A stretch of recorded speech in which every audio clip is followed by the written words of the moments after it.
running a little bit late this morning. The time is 8:41. Madam Clerk, will you please call the roll? Councilmember Baines, Brandow, Bredefeld, Here. Capriolio, Chavez, Soria, President Olivia. Here. We'll now have the invocation by Reverend Ara Gurkosian of First Congregational Church, followed by the Pledge of Allegiance to the flag. Welcome, Reverend. Let us pray.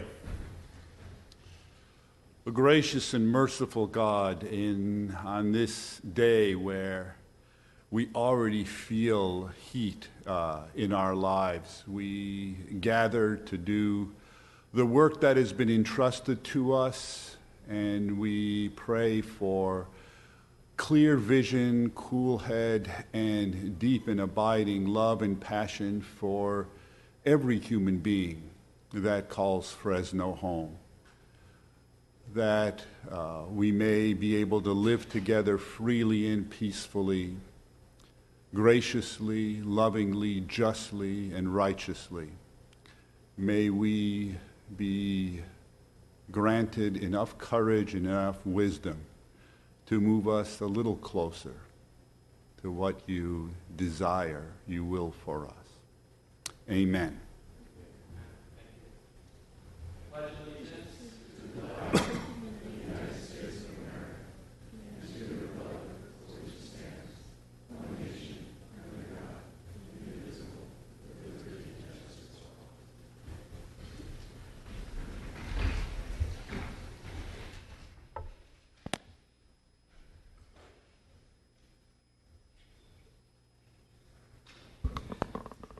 All right, we have ceremonial presentations, and I will be presenting with my Vice President, Councilmember Soria. You're presenting Immigrant Heritage Month.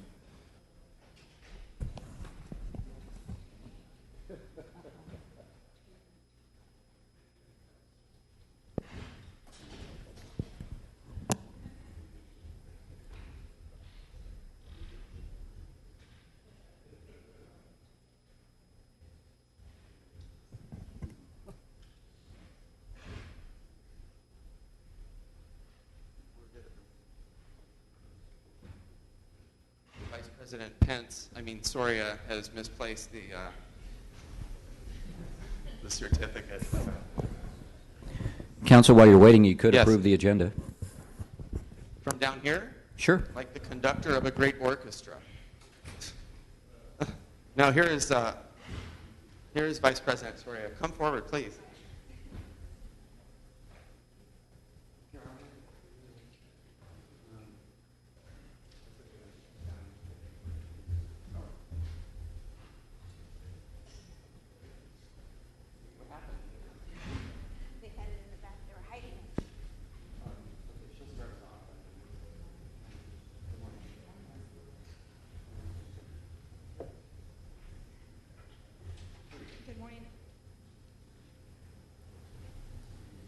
Good morning. Good morning, everyone. Just delighted to be here along with the council president, Clint Olivier, to present this resolution celebrating Immigrant Heritage Month. We're doing a proclamation which the mayor and all the council members. Do you have the other microphone? Hello?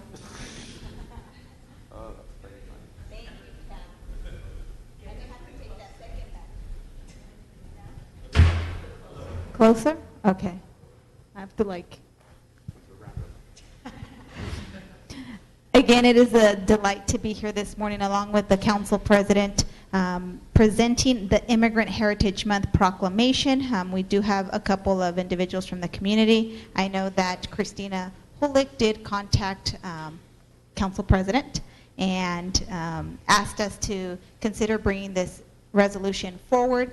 We've been working very closely with Jesus Martinez, who is part of the Coalition Civic, and we'll give you a few minutes in a second to just talk about what you guys are doing, but working very heavily to assist the immigrant community here, not only in the city of Fresno, but throughout the valley.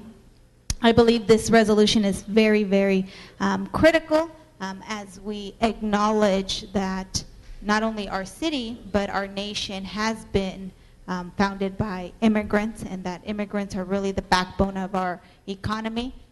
Also really demonstrating to our community that we value the contributions of individuals that have come here to work hard and contribute and make our not only local economy but our nationwide economy what it is today. And so just wanted to give a little bit of time to my council colleague if you wanted to share a few words. Yeah, absolutely. No, I fully concur with what Vice President Soria is saying. We're all immigrants in the United States, with very few exceptions. And my grandparents also came to America from overseas. And so I think it's a part of all of us, and that's why I was very happy to co-sponsor this with Esmeralda. I think that it's important to send as much of a message as we can to our immigrant communities that we do support immigration, that we do support immigrants, and what they do bring to our country. There'll be times when this council can show more support than others, and I think that this is one of those, that everyone signed it, and everyone is very happy to stand with you today and for the entire month. And so with that, Jesus. Thank you very much, Mr. President and Councilwoman Soria. I'm Jesus Martinez. I'm the chair of the Central Valley Immigrant Integration Collaborative, CIVIC. We are a regional network of predominantly nonprofit organizations that serve immigrant families throughout the Central Valley. We were created here in Fresno in 2014, so we are a Fresno-based coalition. Most of our partners are based in the city of Fresno and the county of Fresno, but we serve immigrants from Stockton to Kern County. It is a region that has about 900,000 immigrants plus about 500,000 children of immigrants, so there's a huge population that we're trying to serve. And immigrants, as both of you have pointed out, contribute significantly to our regional economy. They also are entrepreneurs, they are engineers, they're doctors, teachers, everything else. So this proclamation that the City of Fresno, the City Council of Fresno, has adopted today is very significant for us because it does reflect a commitment on the part of the city government to be in the process of incorporating immigrants like we are trying to do at the national level as well. We look forward to collaborating with you in the future, short term and long term as well, because we want to be able to have Fresno become a city that invests in its immigrants and that also continues to allow them to become the individuals that they have the potential to become, whether they're the young people, whether they're older adults, or what have you. Thank you very much for this proclamation, and we look forward to it. Christina? Yeah. Christina Hulick here on behalf of Forward.us. I just wanted to thank you guys for bringing this forward, and we look forward to working with you in the future too on issues in the area. Perfect. City Clerk, if you could read the proclamation for the record. Whereas the City of Fresno recognizes its long and rich history of immigrants who have contributed to our local economy and have become leaders in agriculture, the military, education, business, law, healthcare, and other professions. And whereas Fresno County is a diverse county with foreign-born residents comprising over 22% of the county's total population, 42% of citizen children having at least one immigrant parent, and 26 of the households headed by an immigrant. And whereas immigrants, refugees, and other newcomers add significantly to the vitality of the city and state economies with foreign-born workers.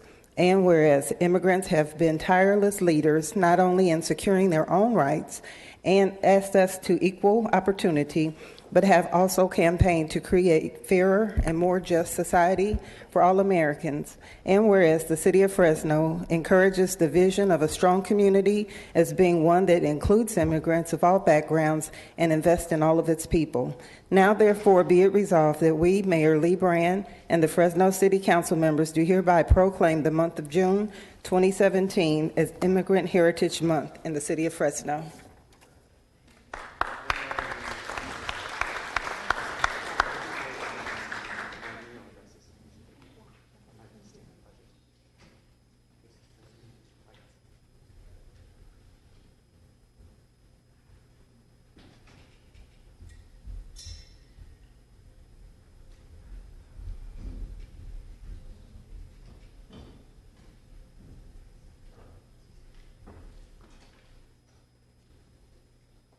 We now move on to the approval of the agenda. Are there any changes to today's agenda? Madam Clerk? I have a few changes. The first one is the June 8th minutes are going to be laid over to June 29th. And there's an add-on set of minutes for the special meeting from June 15th. And then under the 9 a.m. item on page 10, file ID 17810 requires a resolution that's not listed on the agenda, so it should read resolution approve the City of Fresno investment policy. Those are the changes I have. Thank you. Any council members? Baines is punched up. That might be for reports. All right. Anybody else have anything? Let's go ahead and move on. At this time, the chair will entertain a motion to approve the agenda. Okay, we have a motion by Member Brandow and a second by Vice President Soria. The screen is clear. Is there any opposition? Item carries 6-0. We'll now go on to the approval of the minutes with those changes that the clerk was talking about, so not without the June 8th, and also approving the minutes of the special meeting. The screen is clear. The chair will entertain a motion to approve the minutes. Okay, we have a motion and a second. The screen is clear. Is there any opposition? Okay, motion carries unanimously. And now we move to council member reports and comments.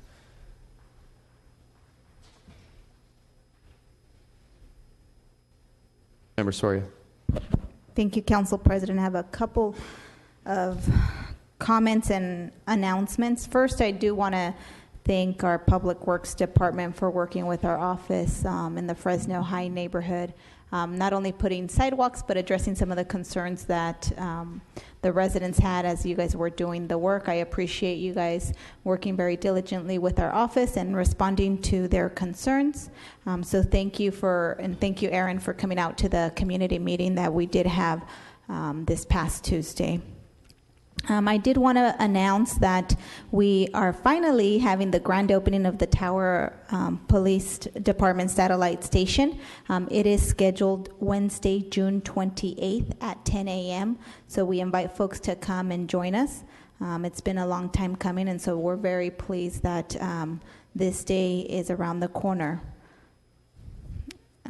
Also, on this Sunday, my office is sponsoring, along with U.S. Senator Kamala Harris and a number of other community partners, immigration workshop, and it is going to be at the Sikh Institute of Fresno. We will have several attorneys there available to answer immigration questions. So we encourage folks from our community that may have need some information to come out and join us at 1:30 at the Sikh Institute. So it's west of the 99 in District 1. Also, just want to make an announcement that this Saturday, the City of Fresno and my office is hosting the Chicano Latino Youth Leadership program here. They are actually hosting a mock City Council hearing, and it's scheduled between 10:30 a.m. to 4 p.m. So I invite folks from the community to come and see what the young people throughout the valley are doing in terms of leadership development through this program. Thank you. Thank you. Member Baines? You were punched up for council member reports and comments? Okay. Well, the screen is clear. I have a couple of questions for city staff, for city manager, and also Public Works, Mr. Mosier. Tyler, will you come down here? Because I think that you are probably better positioned to ask an articulate question than I am, because this is a very specialized question. Tyler represents a cell phone tower company. Can you tell me the name of your company again? Yeah, so it's Mobility LLC. Okay, Mobility LLC. Yeah, we do small cell deployment nationally.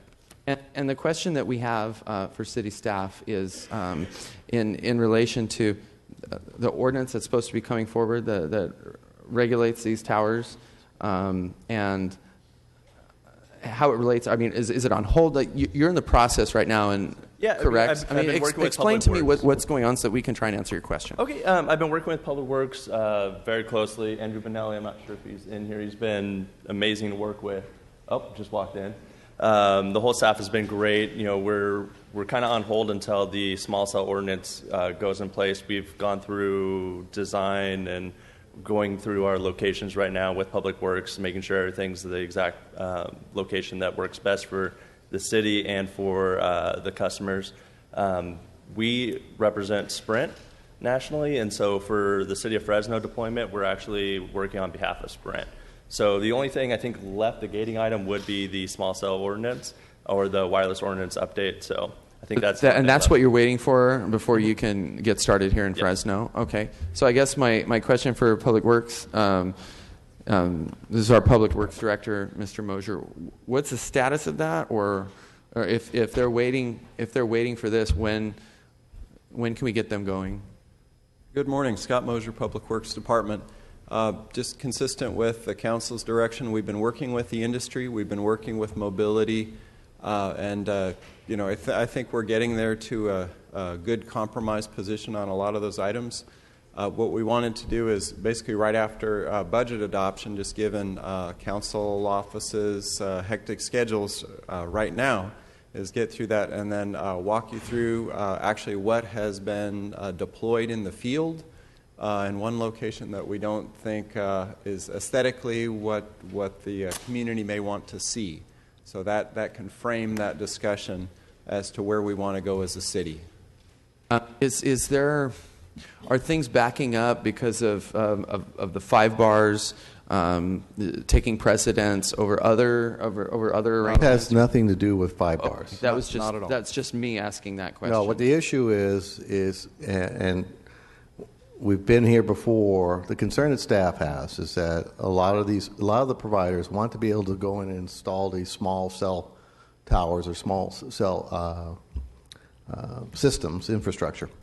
And so it's not only just the tower or the pole, it's the location of the pole, the number of poles that can be installed in the right-of-way, and then a cabinet.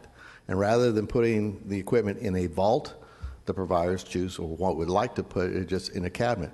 So if you can imagine looking down a street and seeing, or in a residential, because it will allow them to put it anywhere they have right-of-way, a sidewalk, a neighborhood, a major corridor or arterial, and these poles just lined up down the street with these cabinets. Our concern is that, and this is the case that we have, and why we want to make sure that everyone goes into this with their eyes wide open, is that the industry would like to be able to install these pretty much anywhere they'd like with no restrictions, and we don't think that is the best solution for the community, because again, you could have just a number of these towers popping up along our corridors or in neighborhoods, and then we're all going to get calls from constituents wanting to know why these cabinets are sitting out in the middle of a sidewalk. Is there even a timeline to bring this forward, or? Yes, pending just discussion with some council members on specific issues.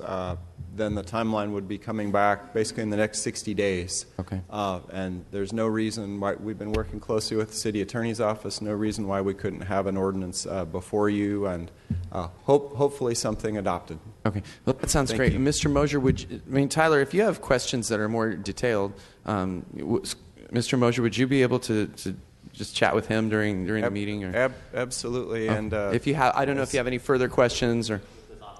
Yes, okay. And as you mentioned, he's been working very closely with our Assistant Director, City Engineer Andrew Bonelli. Right. Very, very open dialogue and trying to get them going. Okay. Well, I appreciate it, City Manager and Mr. Mosier. Thank you very much. Does that help? Okay. Very good. Thanks for coming up, Tyler.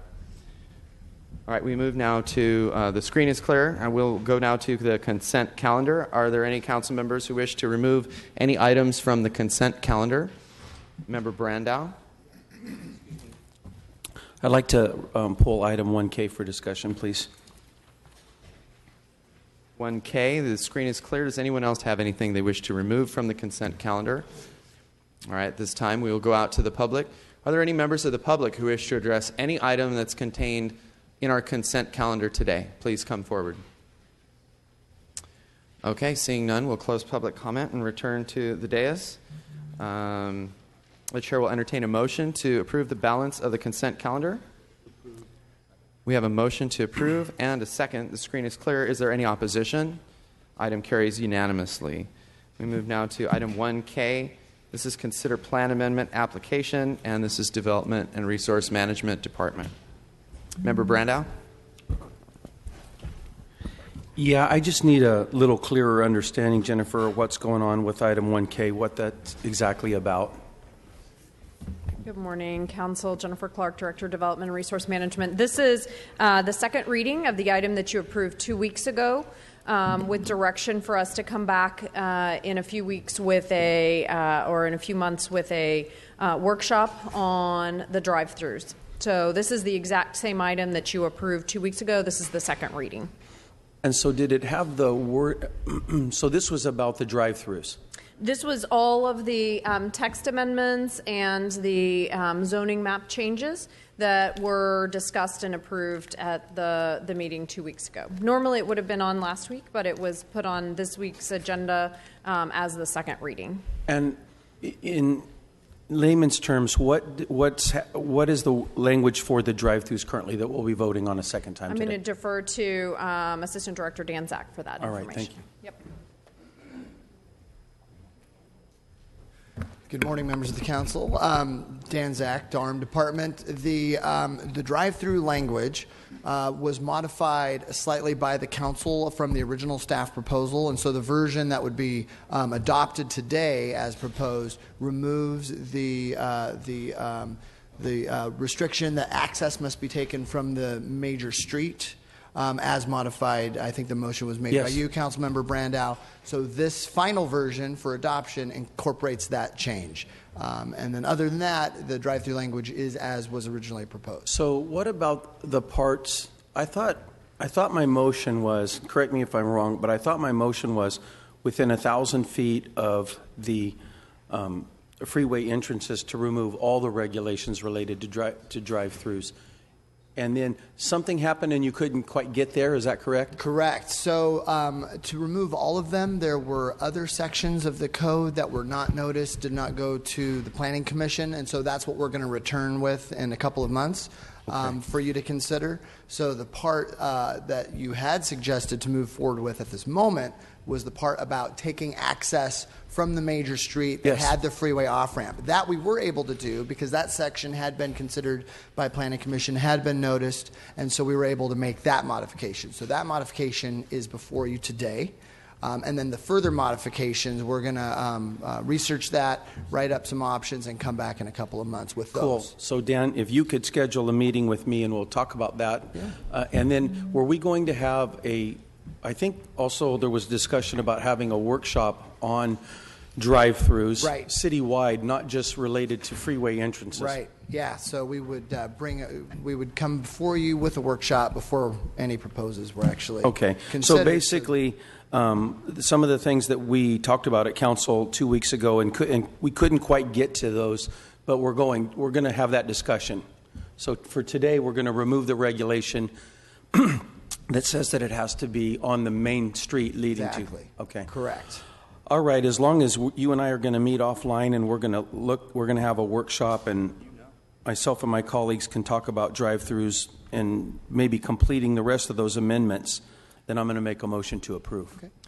Great. Okay, we have a motion, a second. Member Brandow, I'd like to be a part of the meeting that you take with Dan, if that's possible. Sure. Because this is an issue that's near and dear to my heart as well. Thank you for your good work on this. We have a motion and a second. Member Bredefeld is punched up. Dan, question. So in this, does this also remove that 100-foot residential requirement for the drive-through? It does not. So that one would need to come back, be discussed at the workshop, and be dealt with at a later date. Okay, so it's not included here. Right. So the 100-foot spacing from residential zone property is not being changed today. Okay, thank you. I'm looking forward to discussing that with you and also you, Member Bredefeld. Okay, so we have a motion, a second. The screen is clear. Is there any opposition? Motion carries 7-0. Thank you, staff. Thank you, council. We now move on to scheduled council hearings and matters. Our 9 o'clock item is the budget. City Attorney, can you kind of give me some guideposts of how to proceed on this item? I haven't approved a budget since 2012. Right. Well, at first, staff would have the opportunity to make a presentation or make any corrections that are necessary, and then they would have to go out to the public for comment. You can comment on all of the items collectively that are listed under the 9 o'clock item, and then the council can choose, if it desires, to vote on all of the items together if they choose. When would it be appropriate for council members to maybe make another motion? There is legally that opportunity, yes. Anytime before that final vote? That's correct. So I do have someone punched up. And I guess what I'll do then is turn to staff. Jane, do you want to wrap things up for us with your final presentation? Actually, the only thing that I have is a slight correction to the PAR.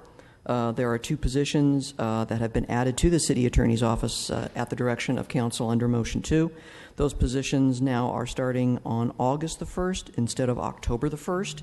And so that is the only change that needs to be made to the PAR. There is no change to the AAR, although the range for those positions will be in the senior paralegal range, as opposed to what had previously been indicated. And that's the only change that I have, and those are the only comments that I have. Thank you, Council. Thank you very much. At this time, we'll go out to the public. Are there any members of the public who wish to address the council on our budget? Please come forward. Okay, seeing none, we'll close public comment, return to the dais. Member Brandow is punched up. Thank you, Council President. I have a couple of motions, actually, and they both deal with all of my colleagues, so you'd probably like to listen. The first motion, it deals with some park situation, and I had an idea that I went in and talked with Bruce, the city manager, about, and he really helped me out. So it was in the spirit of collaboration, as the mayor spoke about so intensely yesterday. It was great collaboration because it was very last minute, and it was just an idea that I had, and he really helped me get there. And so really, I have to give him most of the credit. What I'd like to do, so I'm going to make the motion in a minute, but I would like to describe what I'm doing. What I was interested in, I saw how valuable it was to have council members in charge of a small but valuable part of money during for neighborhood streets, where we get to go out and put out immediate fires. We know where the streets are bad in our districts, and we can move in and put out immediate fires without convincing each other, without convincing staff, and we just had some say over a small pot of money. That grew so valuable that the mayor included it in his budget this year. So I didn't have to make that motion this year. But I like the idea so much, I asked the city manager if we could do something similar with parks. So he's located $700,000 and from park impact fee revenue. Unfortunately, it's not new money to parks, it's just repurposing some money. I wish we could add more money to parks, as you all do, but it's repurposing money. It's park impact fee revenue that could be used for new improvements, such things as a tot lot, shade structures, benches, a dog park, new items to be placed in a park in each of our districts. It's $700,000, so it would only be $100,000 per district. But you would be pretty much in charge of that $100. And the rest of the parks and the Parks Master Plan, that's all something that goes through our Parks Department. But say, for instance, Councilman Capriolo, you had a fire that you needed to put out in one of your parks, and it was $100,000 or less. You could just step in and say, I need this, and it starts happening. Get it done. And same with all of our districts. And so I'm going to make the motion that we take this $700,000 from park impact fees and divide it by council district. The council members in those districts would have some say over that $100,000. Second. We have a motion, a second. Member Capriolo, do you wish to speak on this one? Is this what you punched up for? Okay. Next motion. You're next. Oh, you're for the next motion? Okay. Member Baines. Yeah, thanks, Council President. Pardon me, this sounds like a great idea. Just a couple questions, clarifying questions, though. Is this, and I don't know if it's for you, Steve, or the city manager, is it only for new amenities, or can we use this to, for instance, if we needed to clean up the park, or if we need to do any extra maintenance or These are intended for improvements, park improvements, so we Okay. can't use it for ongoing maintenance. Okay, all right, thank you. I just wanted to make sure we clarify that. Okay, the screen is clear. You have anything else to add, or are you ready to go? Everybody that this is net neutral. There's no funding that has to shift within the budget, so it's not a heavy fix for Jane and her team today. So, Member Soria. Just a question, I guess, for Bruce. What were these $700,000 allocated for in the existing budget prior to this motion? Because of some other things that we had to do to make everything work, I've identified $700,000 in unobligated park impact fee revenue in the park impact program. And so in discussions, not just with Councilmember Brandow, but in hearing other conversations about a desire to make improvements to our existing parks, the recommendation and the idea of this came from that conversation. So these are unobligated park impact fee revenues that we would have come back later on with a project or projects to fund, but given the needs of all 7 council districts and working with Councilmember Brandow, the administration is suggesting that we allocate that equally amongst all 7 districts. Perfect, thank you. Yeah, I want to commend the mayor, Councilmember Brandow, for coming up with these resources. They're very needed. All of us need it. I've met with people at different parks in my district, most recently in Woodward Park, and there's a lot of needs, and this money will. This money will come in very handy to address a lot of those issues. So I'm obviously fully in support of this. Okay. You have another motion, Member Brandow, and then we'll go to Member Capriolio. okay, so we're going to vote We'll take on the them all. motions. We'll get them all down on paper, and then we'll take them all at the same time. My second motion is really for citywide planning, but it impacts myself, District 2, Districts 1, and Districts 3. It also, oddly enough, has to do with $700,000. And if you have your line item budget, it's found on page 61. I discussed this briefly the other day in our last day of budget hearings. It has to do with a contingency reserve in the fire department dealing with the North Central contract situation that's occurring right now. We've set aside $700,000 in a contingency if the city of Fresno has to assume the firefighters that are currently working in North Central.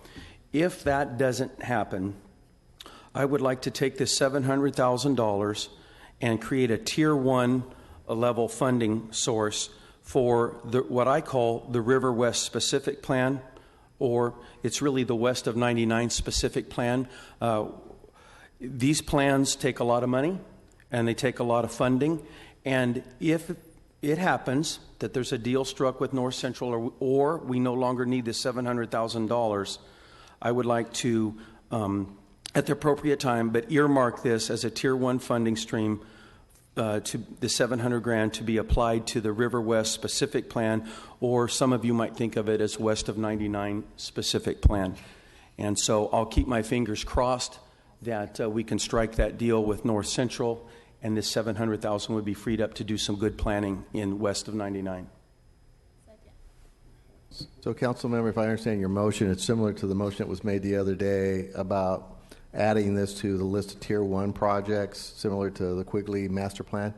That's the intent of your motion? Yes. So yeah. in the event that something works out, whether it's North Central or something else, that you want this to be included for consideration in the Tier 1 projects? Yeah, I would like to put it on the Tier 1 list, and instead of just this going into a pot of money, the $700,000 on that Tier 1 list, I'd like to be dedicated to this issue.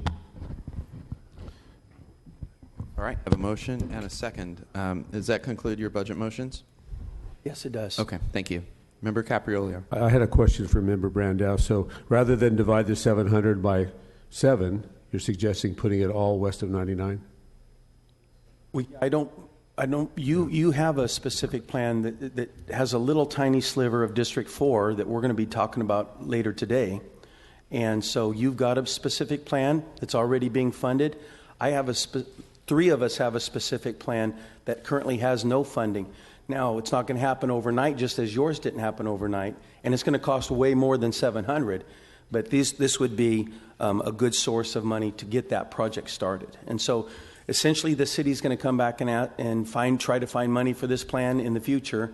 So I think this is a good start.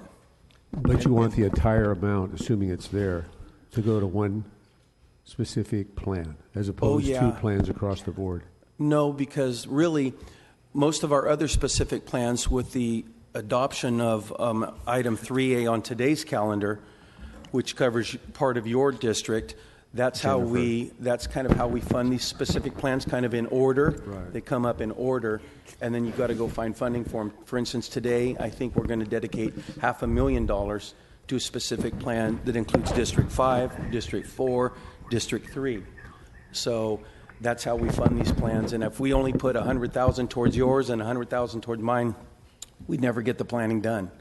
And so that's... Thank you. And Council Member, I'm going to ask, I've been talking about your concern, as well as the concern for the other districts west of 99, about the need to move this forward.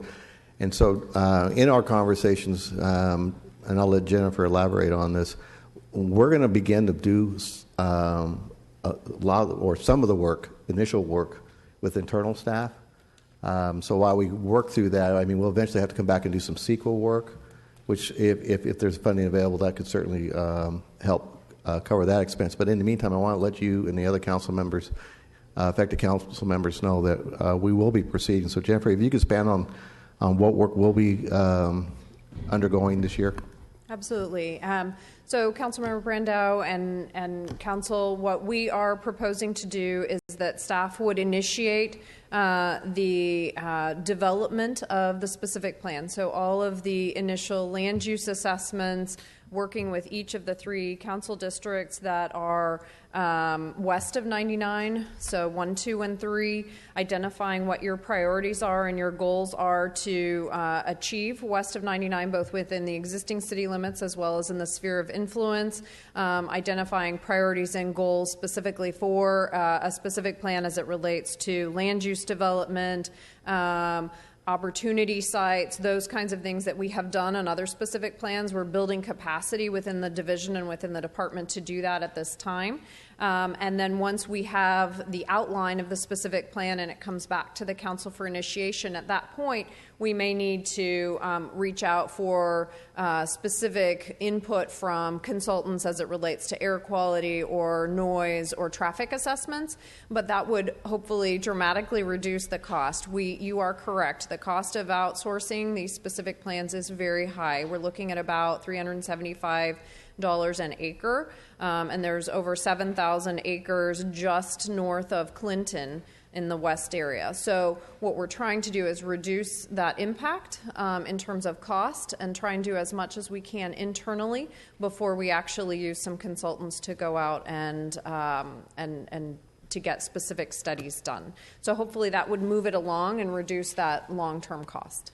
Yes, and I'm glad you brought that up, Bruce, because Jennifer and I had a conversation yesterday, and so I'm very pleased that we're going to do a lot of that work in-house and allows us to get... So to remind my colleagues, we've already dedicated $50,000, I think, to do a study to what needs to be studied. So really, it's an advance, $50,000, small amount of money to study what needs to be studied in a specific plan study west of 99. We're going to get the results of that primary study somewhere about August, I think, Jennifer. So they're going to tell us what needs to be included in the scope of the big study. This money, and then once we know that, Jennifer and her staff are going to tackle some of the low-hanging fruit in the west of 99 study. So we'll get some of that work done in-house, but eventually we're going to need some money to execute the entire study, and that's what this would be for. I had another question. Bruce, on the $700,000 we're discussing, so what are the 2 options if we do reach an agreement on that issue, and if we don't, how do we fold the fire department into our city fire department, if you will, and the cost of that? Well, the budget already assumes if we if we cannot reach an agreement, the cost of bringing or absorbing, I think it's 46 different positions within the Fresno Fire Department. What the council member's motion is that in the event that we are able to reach an agreement, then that will free up those dollars, and it's about $700,000. Like everything else, and I'm not sure when we are going to reach an agreement, but this would probably be considered like everything else as part of like a mid-year, and that's when we generally deal with the Tier 1, Tier 2 list. So, if something happens between now and hopefully before the end of the year, then we'll know that because council will have voted on a new agreement. And if nothing happens or we don't, then the budget reflects that expense and that cost of absorbing those firefighters. All right, thank you. Member Baines. Thanks, Council President. And I just want to just say that very supportive of your motion, Steve. And although the vast majority of it is not in my district, I think that this area is probably the toughest in the city to plan because of the parcelization that's occurred there over the years. We have annexed areas in non-strategically and without thought for many, many years. And I think this needs to be done. Probably should have been done a long time ago. So I'm happy to support it. I think it's a good idea. Glad you were able to find money in almost a contingency. So I think this needs to be done for the city. Like I said, I know it's mostly you and Councilmember Soria, but this is probably the next frontier we need to tackle in Fresno as far as planning goes, smart planning, if we really want to maximize investment and growth in this part of the city. So happy to support your motion.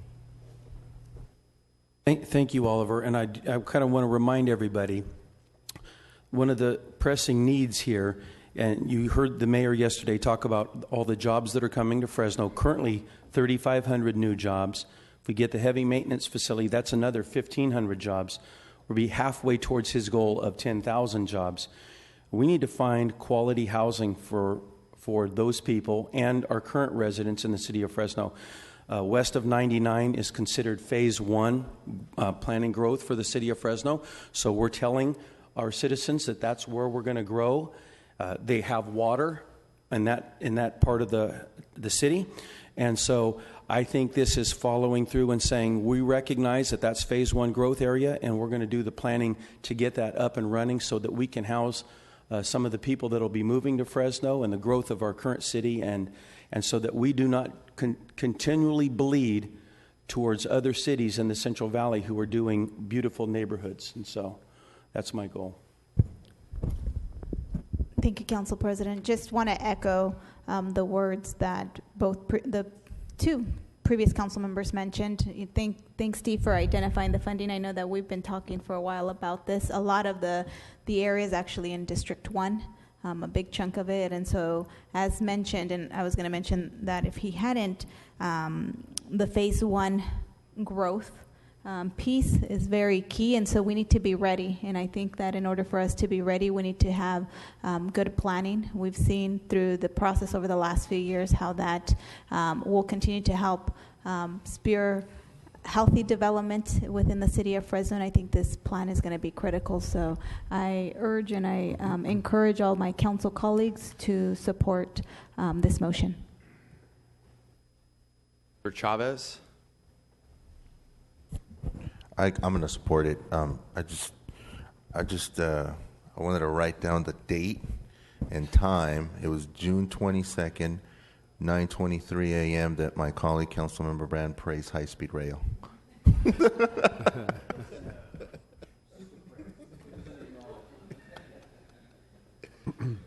Okay. Okay. The screen is clear. Does that conclude your motion? Yes, it does. Okay. Member Capriolio. Thank you. I just want to make a simple motion to amend the capital improvement plan and have that include a splash pad at Melody Park. And then I'll work with the administration on trying to figure that out. Hopefully we can get it done before I leave in 3.5 years.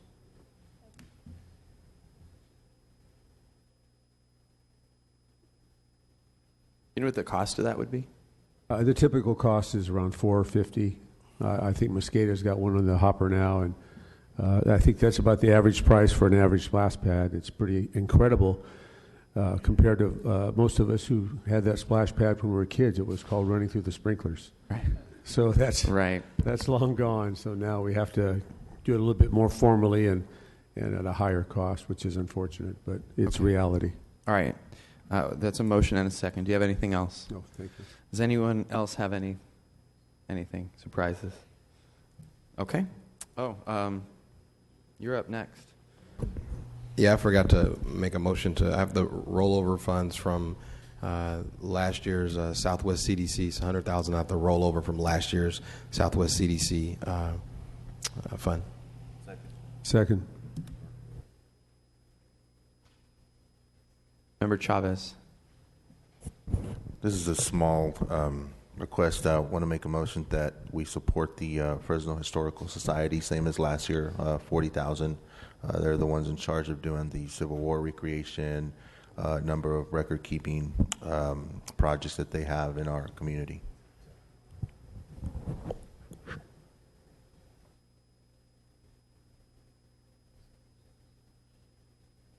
Okay, we roll over. Okay. Okay. Screen is clear. Anyone else? All right. And so, City Attorney, do I have to go out to the public for these items, or just No, this is part of the department hearings that have already been heard. Okay. So you can just start voting on the motions in sequence. All right. So I have 5 motions.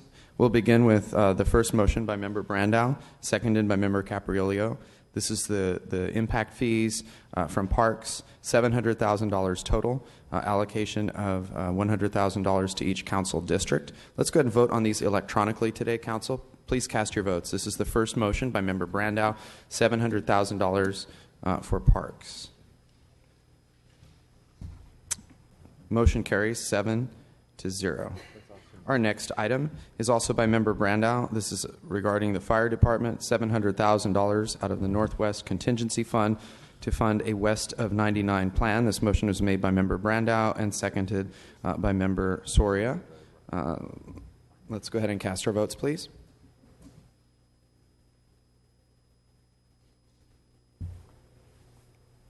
Item carries 7-0. Our next item was a motion was made by Member Capriolio to fund a splash pad. This was seconded by Member Baines. The screen is clear. Let's please cast your votes. This item carries 7-0 unanimously. We have 2 left. The next motion was made by Member Baines and seconded by Member Capriolio. This is to roll over the Southwest CDC, totaling $100,000. The screen is clear. Please cast your votes.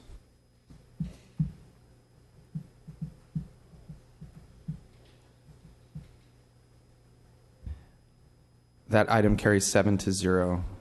The final motion was made by Member Chavez and seconded by Member Baines. This is to continue the stipend to the Fresno Historical Society, totaling $40,000. Please cast your votes.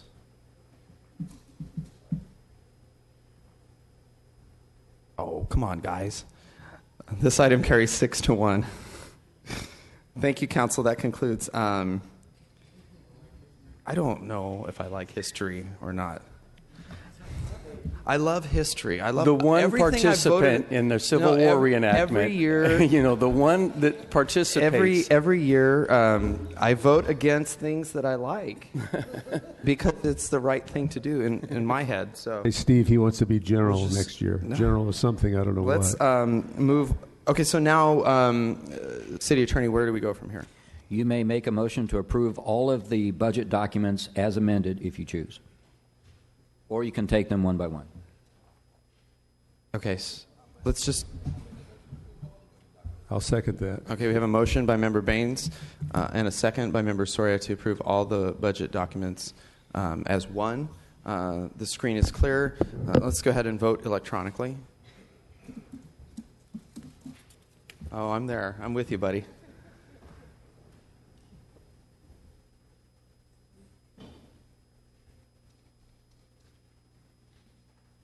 All right. And the budget passes 7-0. Thank you, staff and council. Good job, everyone. Yeah, council, if I could. First of all, I want to extend my appreciation to Jane Sumner and her staff for all the long hours and time away from your families. Thank you for everything that you've done. And I know in the last couple of weeks there's been a couple of changes here and there to make this work.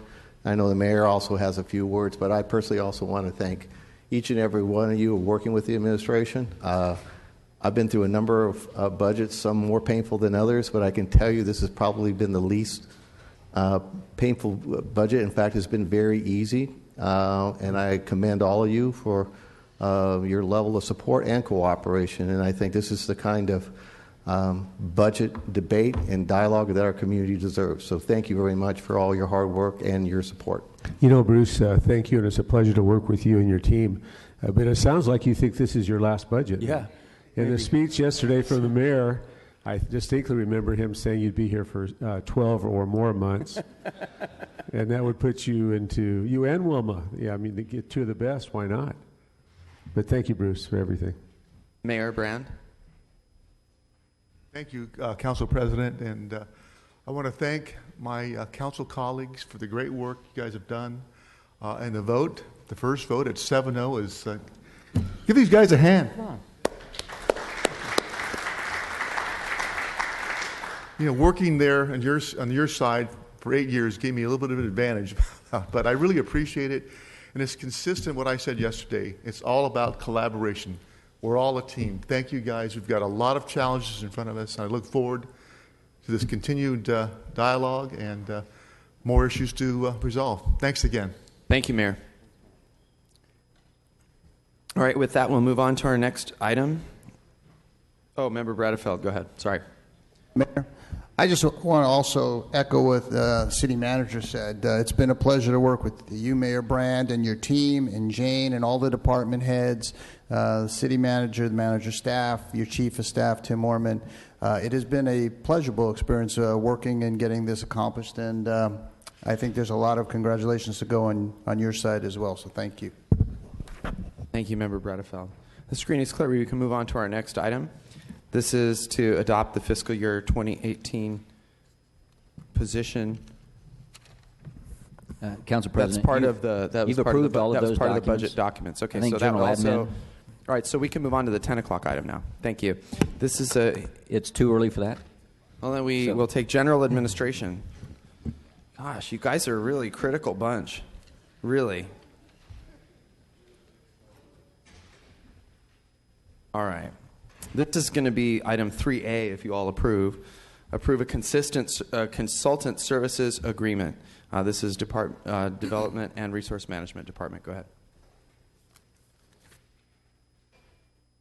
Thank you, Mr. Council President, members of the council. Dan Zach with the DARM Department. I do not have PowerPoint today. However, I do have a map if you guys want to see a map up close of the proposed project area that I can put up. So the southeast or the central southeast specific plan. Dan, could you put up the map? Oh yeah, I'd be happy to.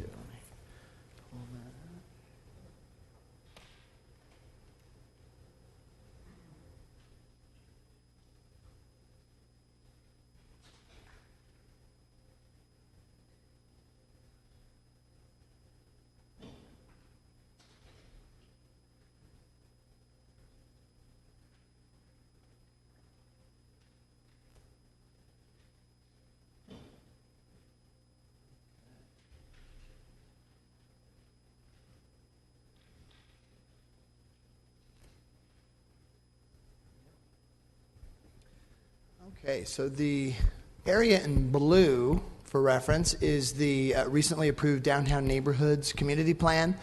So part of what, you know, most people would consider Southeast Fresno has already been planned in that document. And so this document would, if approved as proposed, would cover the purple or plum colored area there, which generally goes out to Peach and down to Church and up to Belmont. It zigs around some county islands And because of the origin of the funding, it needs to be in CDBG eligible areas. And so that directed the boundaries a little bit too. So it's about a 2,200 acre area that is currently being proposed. Dan, as I look at that map, can you point out where District 4's planned portion is? If I'm getting, I don't think there is a District 4 portion actually. District 5 is most of it. That's kind of what I figured, though. Thank you, Dan. I think a little bit of District 7 might come down here at the top, but it's primarily District 5. Luis, when we talked earlier, you meant to say District 7 when you told me District 4, I think. So there's no District 4 in here? So, sorry, I had a conversation. Yeah. I'm the stepchild, I understand. Well, you're getting a beautiful splash pad.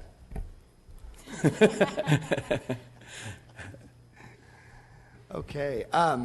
So it's about 2,200 acres, though, in total.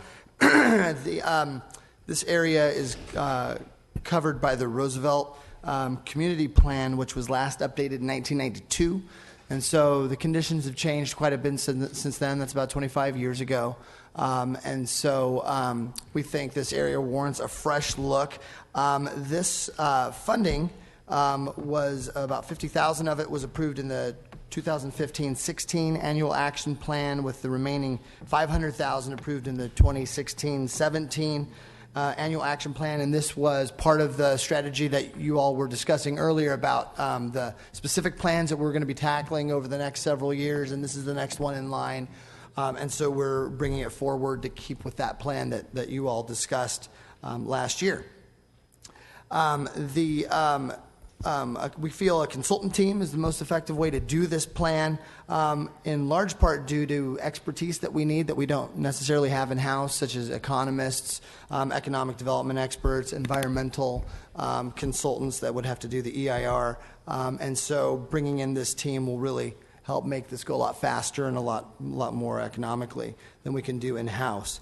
The budget is about 30% less than the Southwest Fresno specific plan, and so we're trying to be lean and mean with this one and do as much with our in-house staff as we can so that we can get that consultant cost down.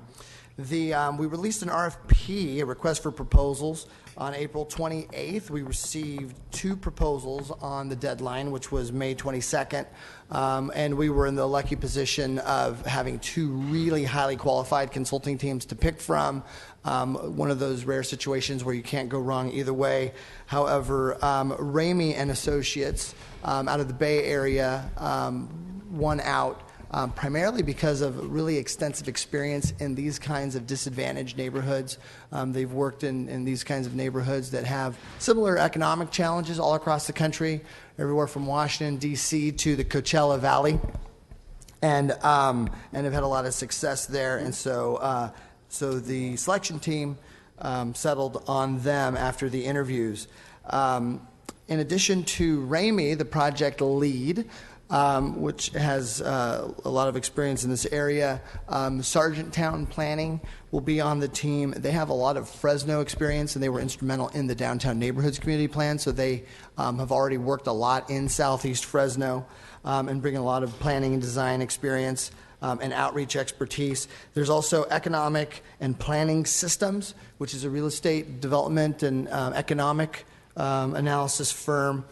And they're going to bring a lot of experience that will be beneficial, especially in this particular neighborhood.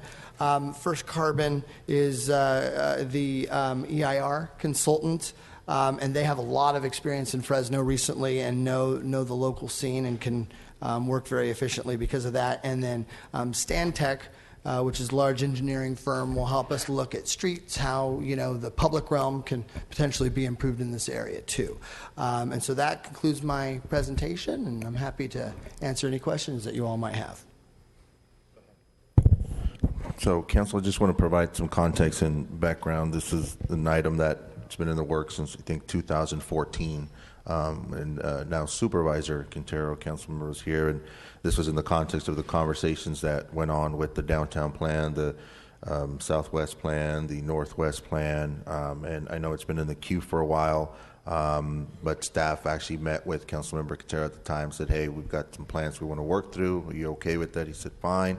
And that's one of the reasons why this hadn't come forward. Is that correct, Dan? Yeah, we had originally hoped to get this moving in the fall, and the downtown plans were really taking up a lot of staff resources as well as Southwest, and so we had to push it back a little bit, and this spring we were able to pick up and get it going. Okay, and I know that maybe some of my colleagues will have some questions with regards to consultants, but I'll say that, I mean, I think this area is prime for investment. This will be very helpful for the Southeast plan. We've done the downtown plan. We've done the Southwest plan. I think this will feed right into what the big vision is for the southern part of the city. So I'd appreciate my colleagues' support. Make a motion to approve. All right. Did you get that? The motion and the second? Okay. Who made the motion? Okay. And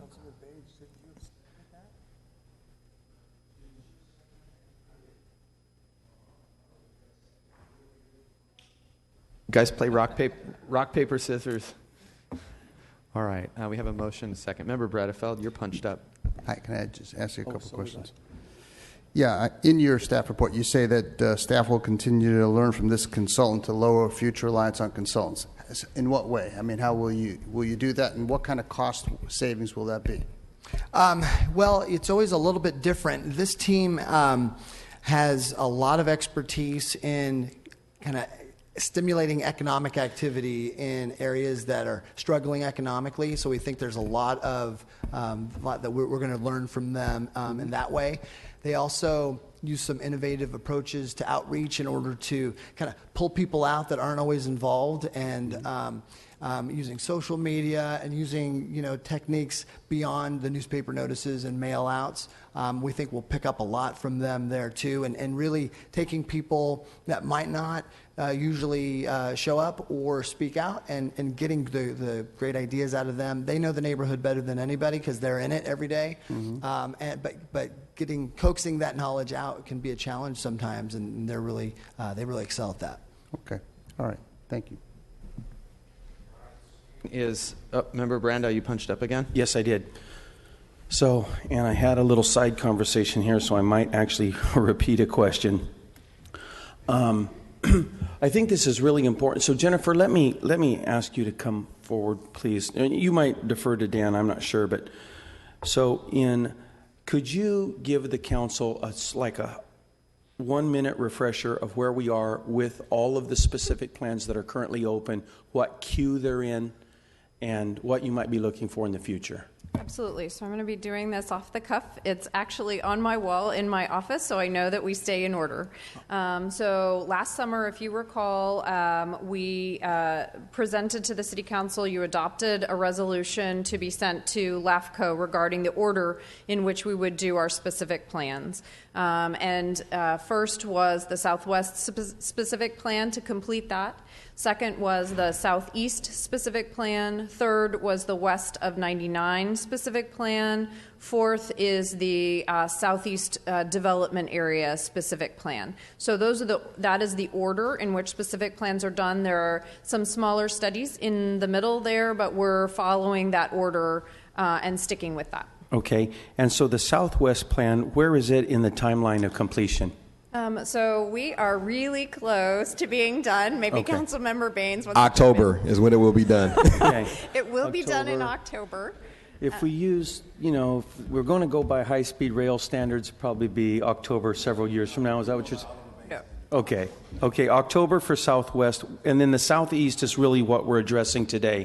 Correct. So hypothetically, when would that plan be? No later than December of 2018.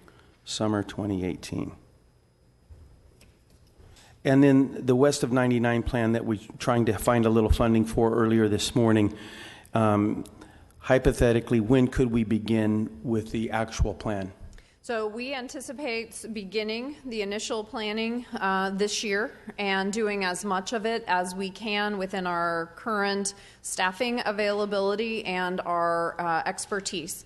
And then we'll have identified what specific studies would need to be done by outside consultants. We'll have priced that out and be ready to present that in next year's budget, which would allow us to complete that specific plan by December of 2019. Okay. And then finally, SEDA, when do you, in your mind, initialize that study? That would be the following year. So continuing down the path. So keep in mind also that Southeast Development Area will fall in the same year as we'll be refreshing the CEQA document for our general plan. So significant investment in that fiscal year. So that would be fiscal year 2020. Okay. And if I'm correct, these first three plans are southwest, southeast, west of 99. They're all in phase one growth. They're all included in the phase one growth for the city of Fresno, right? Yes. Okay. And then SEDA is not in phase one? Correct. SEDA is in phase two. So really we want to complete these plans so that developers can go into these neighborhoods knowing full well the intentions of the city, infrastructure outlays that are going to be necessary, then they can plan around that. Is that correct? Yes. Okay. And this is the part that I think you might have already been asked a question by Councilman Bredefeld about, but you and I had a good conversation yesterday. It was really short. I'll probably take a meeting with you before too long, but about you've got some expertise in your staff now that's going to be able to do what in the past we would have sent out to another consultant, right? Right. So we're developing that. We're building the team. We're trying to bring in expertise that we don't currently have, whether it is directly with CEQA and environmental studies, whether it is with outreach. We still don't have that economic analysis piece. And I don't know that that's something that necessarily we'll be able to bring in-house, and it's always good to have a fresh set of eyes look at that anyway. But there are certain pieces that we are starting to build in-house, and we will continue to grow and develop as we learn from the consultants that we have on board currently. Okay. And I guess my final question for these, I know west of 99, but for the southwest plan and the southeast plan, these two sections of the city of Fresno, they don't have challenges with water. They're supplied with water. Correct. They are in our growth area 1. They are have water allocations, and some of the areas are within the city limits. So they currently have availability of water. Whether or not they're connected may be another issue, but they definitely have the water availability. Well, I certainly appreciate you bringing on members onto your team that can handle as much of this workload as possible, because we can start the work while we're considering what things we need to send out to a consultant. We can still at least begin the work, and especially stuff like community outreach. If we can get some of that stuff done in-house, that's fantastic. So I'm going to be very supportive of this today. Thank you. All right. Thank you, Member Brandow. The screen is clear. We do have a motion and a second. Is there any opposition to this? Oh, right. We have to. Did we go to the public? No. Let's go ahead and go out to the public. Is there anybody from the public who wishes to address this agenda item? Please come forward. Okay. Seeing none, we'll close public comment. You punched up? All right. Screen is clear. Is there any opposition to this item? Motion carries 7-0. Thank you, staff. We move now to item 3B. This is actions pertaining to sewer rehabilitation. And this is Department of Public Utilities. Yes. Mr. Esqueda. Thank you, Council President, City Council. Congratulations on the budget. Very impressive. For this agenda item, staff is requesting that Council adopt a finding of categorical exemption per CEQA for the project, award a contract in the amount of $702,673.50 to New Line Technologies for the project, and then authorize the Director of Public Utilities or designee to sign all the documents on behalf of the City of Fresno. This is a sewer rehabilitation project, just a conventional thing we need to do to rehab, refurbish the system as we keep it going. This is part of the older parts of the city, so we're available for any questions. Thank you very much. We'll go out to the public. Are there any members of the public who wish to address this agenda item? Seeing none, we'll close public comment and come back to council. I'll go ahead and make a motion to approve. Second. We have a motion and a second. The screen is clear. Is there any opposition? Item carries 5-0 with 2 absent. Now, thank you. We can move to item 3C, actions pertaining to the installation of water mains, and this is Public Works. Good morning, Council President, Council members, City Morning. Manager. Robert Anderson from the Department of Public Works. What we have before you today is the replacement of a water main in Monroe Avenue from Olive Avenue to McKinley Avenue. This main is in need of replacement due to the age of the existing main and all the failures that have been occurring on this main. Staff put together plans and specifications for the replacement of the main and put out to bid on March 31st. The bids were received in a public bid opening on April 25th, and we received 6 sealed bids ranging from $549,000 to $654,000. Staff has determined that West Valley Construction is the lowest responsive and responsible bidder in the amount of $549,690. Staff is requesting that Council adopt the finding Class 2 categorical exemption and award a contract to West Valley Construction in the amount of $549,690 and allow for the Public Works Director or designee to sign on behalf of the city. This ends my presentation, and I'd be available for any questions that you may have. Thank you. Thank you. Let's go out to the public. Are there any members of the public with us today who wish to address this agenda item? Please come forward. Okay, seeing none, we'll close public comment. Return to Council Member Soria.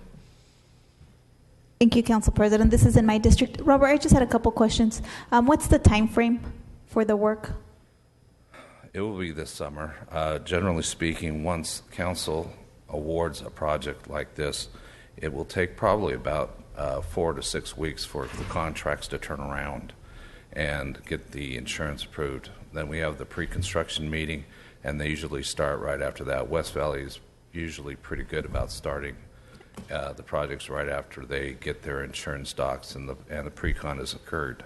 How will that impact the closure of Monroe? It's a one-way street, so I'm just wondering. Yes, the impact it is between Olive and McKinley? Yes, it is a one-way street, and the water main itself is, for the most part, being built on, I believe, yes, the most part is really on the west side of the roadway, and so they're probably going to be able to keep open one lane on the east side while they're doing the work. Okay. They won't close it entirely. Okay, and I only bring that up because, as you guys know, there's a lot of construction going on McKinley, and so I just want to be sensitive because I know I get people frustrated and neighbors frustrated with the closure, and so wondering what's the timing of both in terms of what's happening right now in McKinley. I'm not really sure what's occurring on McKinley at this It's time. I guess with Department of Public Utilities, I don't see anyone. It's that large diameter water main. Yeah, it's the large I'm one. not really sure what their timing is on that. This one here will probably take about 30 days to do. Okay. Do you know, Bruce? Well, kind of the. Mr. Esqueda? Oh, is he? I think there's he a is here. I think there's a question about a water main replacement project. I'm just wondering in terms of the time frame because we do have the closure, part closure of McKinley, and then this is right around the same vicinity. So I'm just. So I think our plan was to really be heavy in front of Fresno Community College this summer because they wanted us to not be in their way during the. So I'll just check with Robert. We'll coordinate to make sure that we kind of minimize that impact. But I know community colleges want us to be on McKinley during the summer so that we can be out of there and they can get back and resume classes as soon as they could for the fall semester. Yeah. So we'll coordinate with Robert and make sure we get that together. Perfect. And also just really want to encourage you guys to make sure that noticing in terms of, those signs, those electronic boards that you guys put, if you guys can put them ahead of time so people can start thinking about it and really planning ahead because there's a lot of construction in that area. Yeah, the contractor is required to notify all property owners along the route within 72 hours of starting construction. So everybody would be notified at their house. Okay. The good thing about this is that we're involved talking construction management involved also in part of the traffic control on the large diameter water main. So we know what's going on there, and we will be heavily involved in doing this. So there's coordinated effort from one division. Okay, perfect. And then can you guys make sure you notify our office when you guys, right before starting construction, just to get a heads up and be aware? Actually, if you wish, we'll invite you to the pre-construction meeting. Okay. That way you can meet the contractors and find out exactly when they're going to do the work. That'd be awesome. Thank you so much, Robert. I make a motion. Okay, we have a motion and a second. The screen is clear. Is there any opposition to the motion?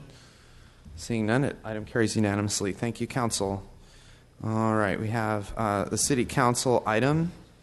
And Member Brandow, let's go ahead and take yours right now, item 4A.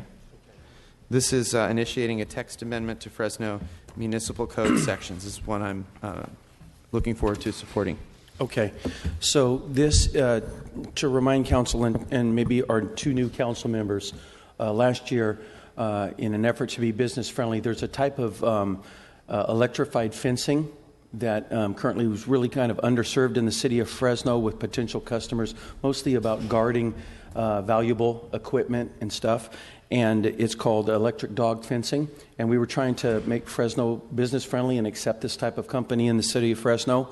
And so we passed, I believe it was unanimously, Clint, you might remember, I believe it passed unanimously to allow this to happen. In the year since then, the company has found that there was a line inserted in our regulations and it has to do with creating a covenant that was really prohibitive, and businesses in the city of Fresno pointed out to this company that they would use the fencing if it were not for this covenant. So unfortunately, and let me add that in other cities our size, this covenant is not part of the regulation. So they have much more success in other cities. So today, my text amendment, or my initiating a text amendment, is to remove that line about a covenant. And an expert in the room from the company is John Liu, and he's out in the audience. And I'm going to have, John, if you could come up to the microphone. I don't know if you ended up getting a chance to meet with any of my colleagues. I know you met with Clint because I was able to make that introduction, but could you tell us, and answer any questions if council members have questions? Yes, good morning, everybody, and thank you, President Olivier and Councilmember Brandow, for allowing me to speak. I did actually reach out to all the staff, to the council members. I'm still waiting to hear from them. And just briefly like to give the background about this covenant. The covenant is something that would be filed with the county office recorder. And in our situation with the electric guard dog, we maintain and we install and we own the electrified security fence. And so what that means is, for our customers, they have basically no interest in it. They pay a monthly fee, and then for that they get a service that protects their property. And we are have 110% burden of maintaining that fence and making sure it complies.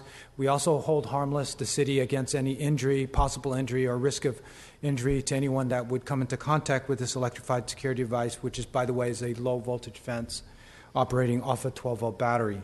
And so I had reached out to Councilmember Brandow to see if we could possibly do this technical change to this ordinance. It'll have no impact on the city's position of potential liability. I'm here to answer any questions. Very good. Let's go ahead and go out to the public. Are there any members of the public who wish to address this agenda item? Please come forward. Seeing none, we'll close public comment, return to council.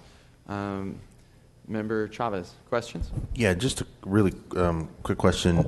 So with regards to what the city had previous to us adopting this, I mean, were those types of fences prohibited, or were they just not allowed, or what was the previous? Yes, they were prohibited, and then through the work of the council and my predecessor, who sat in this position prior to me, worked on amending the code to allow the electrified security fence subject to certain conditions when we apply for a building permit.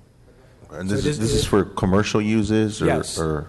The Electric Guard Dog is a nationwide company. We have over 4,000 fences installed across the country, and Our main clients are large cargo, transportation, and storage, trucking companies that have wide open areas that need protection of their property. So then I would not be allowed to put one in my backyard. Yeah, you wouldn't also be able to increase the voltage either. All right, I'll support this. All right. Member Baines?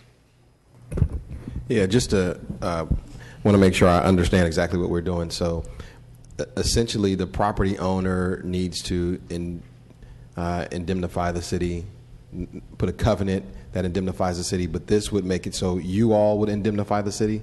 Am I understanding that basically correctly? In a sense, that's correct, Councilman. And City Attorney, just for clarification, in my very simple mind, that doesn't seem like a major shift, whether we get the indemnity from the property owner through the property covenants or through the company that installs. Am I reading that correctly? I'd say there's no less risk doing it that way. Okay, I'm happy to support it, Councilmember. All right, thank you. All right. Do you have anything to add, Member Brandau? No. Okay. We're The ready to screen vote. is clear. Did you make a motion? So I'd make a motion to accept this, initiating this text amendment to the Fresno Municipal Code. And we have a second? Okay, we have a motion and a second. The screen is clear. Is there any opposition? Okay, this item carries unanimously. Thank you for coming. Thank you. All right. We'll go back to timed items at this time.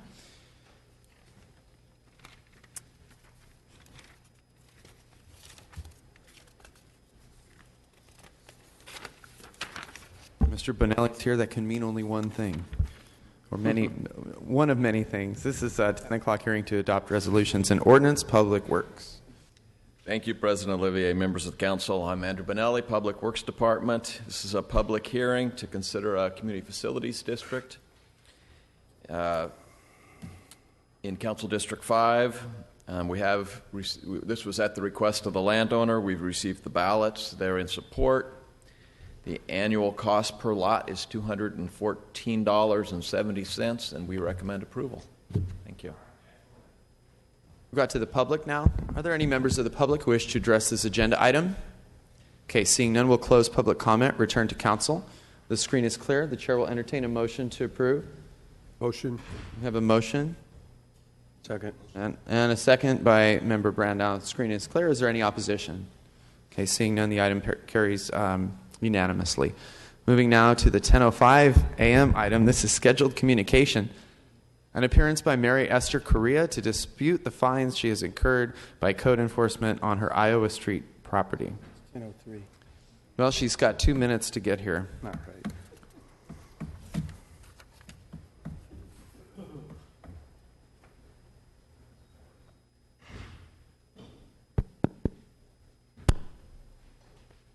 Council, you could take unscheduled communication now. Oh, well, thank you. That's a brilliant suggestion. Is there anyone here who wishes to address the council on any item that is not contained on the agenda? Please come forward. Okay, seeing none, we'll go ahead and close unscheduled communication.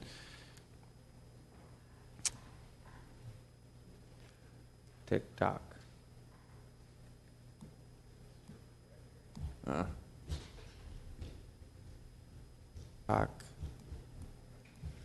Where are you at, Mary Esther?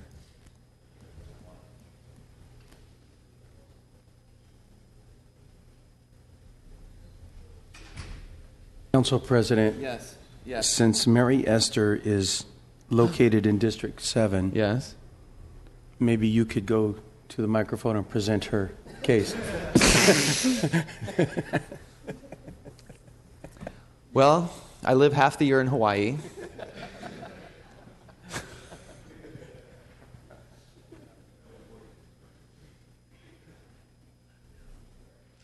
All right, 10:05, scheduled communication, appearance by Mary Esther Correa to dispute the fines she has incurred by code enforcement on her Iowa Street property located in my district. Okay, unfortunately, it seems like Ms. Correa is not here in attendance. We'll get to her undoubtedly some other time.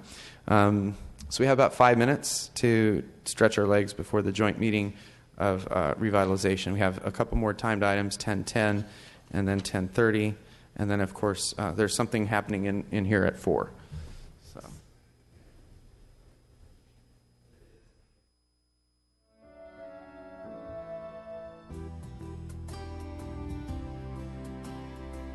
Oh, go ahead. The 1010 item is yours, or do you want me to do it?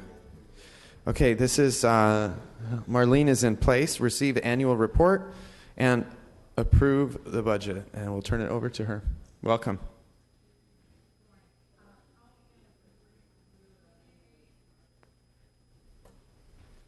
Thank you.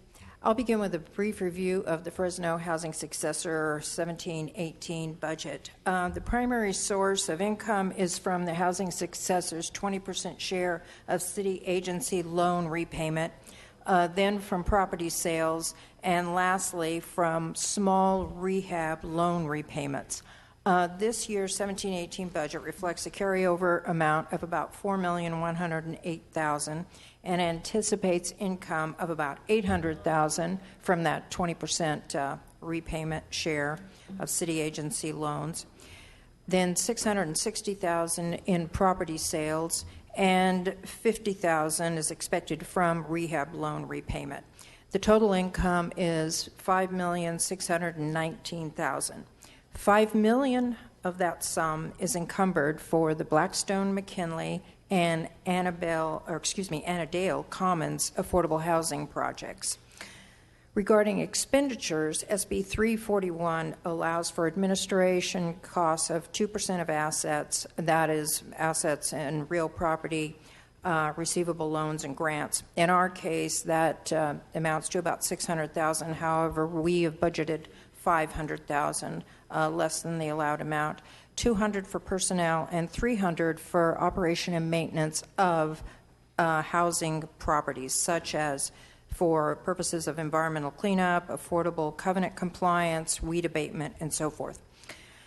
Also under SB 341, there are deadlines to initiate affordable housing development on real property we own. This goal has been significantly advanced by the sale of the Edison property last year that is making way for about 164 units of affordable housing.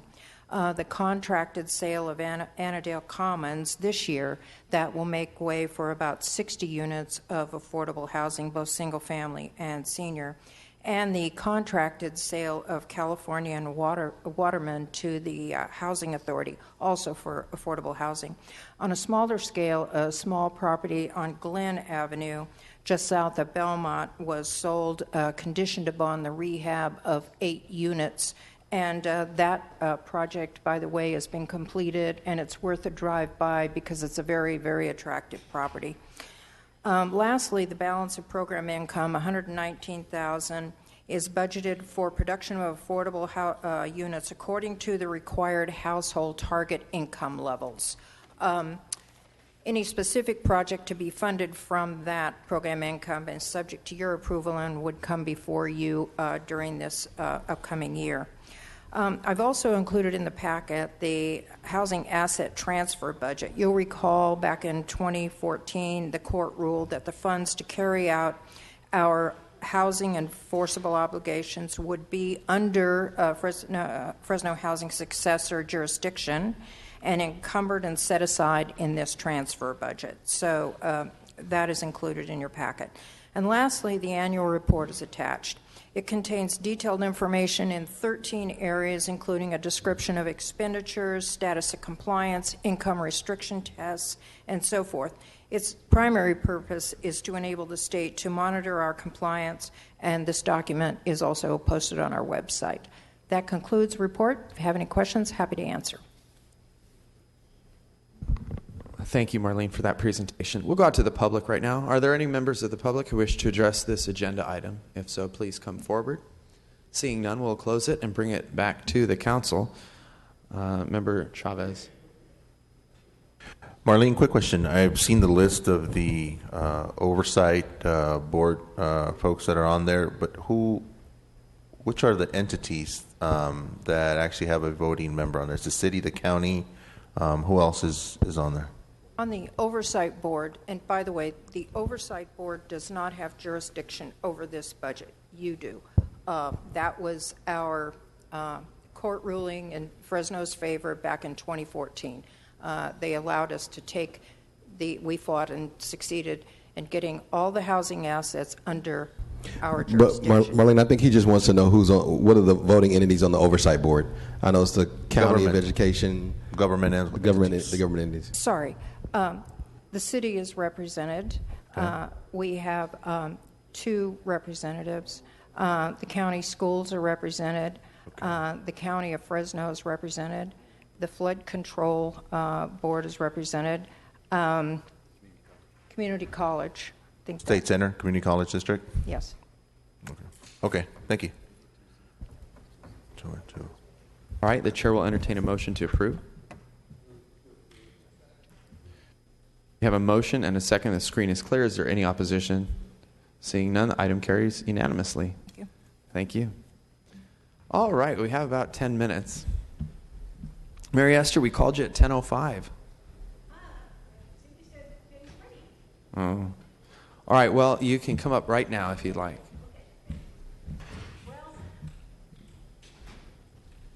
Give us your name and address for the record, and you'll have Mary Esther Correa. 3 minutes. I'm on. Let me know when you say, wait a minute. Mary Esther, I'm still waiting. Mary Esther Correa, I live here, my second home here. I was born and raised here. I live at 3407 East Iowa, and you are my representative in our district. Okay, I'm almost happy, but not quite. I'm not going to go through everything because you've already had over and over and over again my issues. But everything has been cleared and everything is fixed. But I don't just fix what the scammers tenants did. I do more than that. I fix everything because that's my home, okay? And I want you to know that. And I know you got a letter from my state representative in Hawaii, who I would have got other letters. I should have got it sooner because not everybody's a slum landlord. Some are, and they need to be fined and fined and fined, but I'm not one of those, and there's a lot of them that are not either. Okay, so I'm going to go see, what's her name? Jennifer Clark, and if I get fined over $13,000, I'm already seeing an attorney, and I'm going to have to sue the city. And that's all there is to it. I have all my ducks in a row, and I plan to do that. And I have the community behind me. Okay, now that's done. That's what I'm going to do. But now I want to have a message for the mayor. I already kind of give him a heads up that I want to go talk to him about. As you all know, I'm a ex-Navy wife that was dragged to Hawaii. I didn't want to go. That's where I live now. And we had this complex so we can come back here to Fresno, but the smog is too bad for us. Well, me now. So now I want to give a shout out for the vets. They're not being properly taken care of. They risk their lives. They come home maimed, and the officers and the politicians knew about PTSD, but nobody said nothing. And there was a lot of divorces, including mine, because they come back damaged, sick, not able to take care of themselves. And I'm going to advocate for them because I'm going to talk to the mayor, give him my advice. When our military go on deployment, you know where they live? In tents. And you know what? Vietnam, Desert Storm, wherever they go, they have tents. They live in tents. And they have the portable ones. They have makeshift showers, and that's how they live. And that's what they have to do. They pick up and go into other places, and now they're being not treated right. So I want to talk to the mayor about taking care of our vets, the homeless ones, because they need better medical care. They need homes. They should have priority. And I don't know I know that you were in the military, Clint, so I don't know whether you went to Vietnam or Desert Storm or whatever, but you have to, I'm going to stay here and advocate for our vets here because they need help. There's 41,000 homeless on the streets now. Ms. When I got here, there was 30. Now there's 41,000.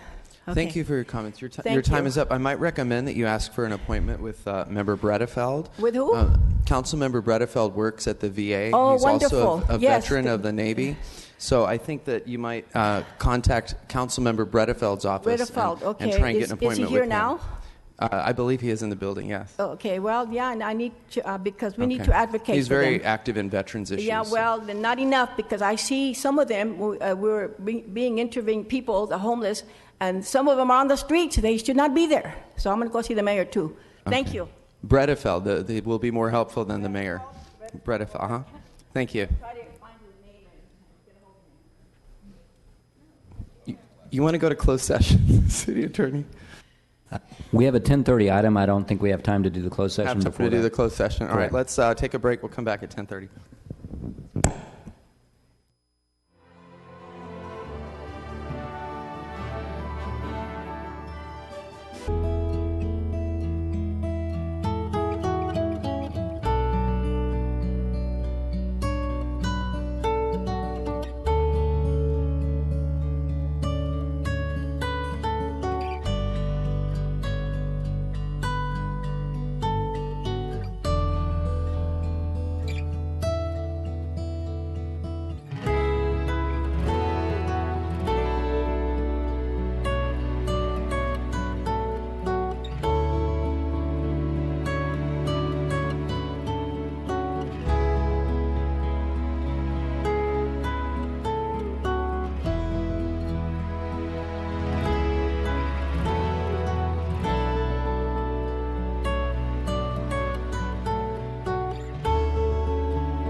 Started then.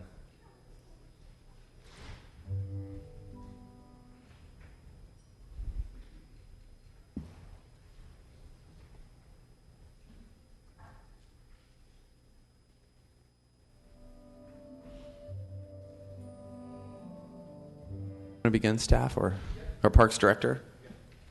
Thank you. Good morning, Council. The item before you today is a recommendation to enter into, again, another one of these unique opportunities and partnerships that we have with our nonprofits in our community. For a number of years, River Park Little League has been operating out of Kaiser Park.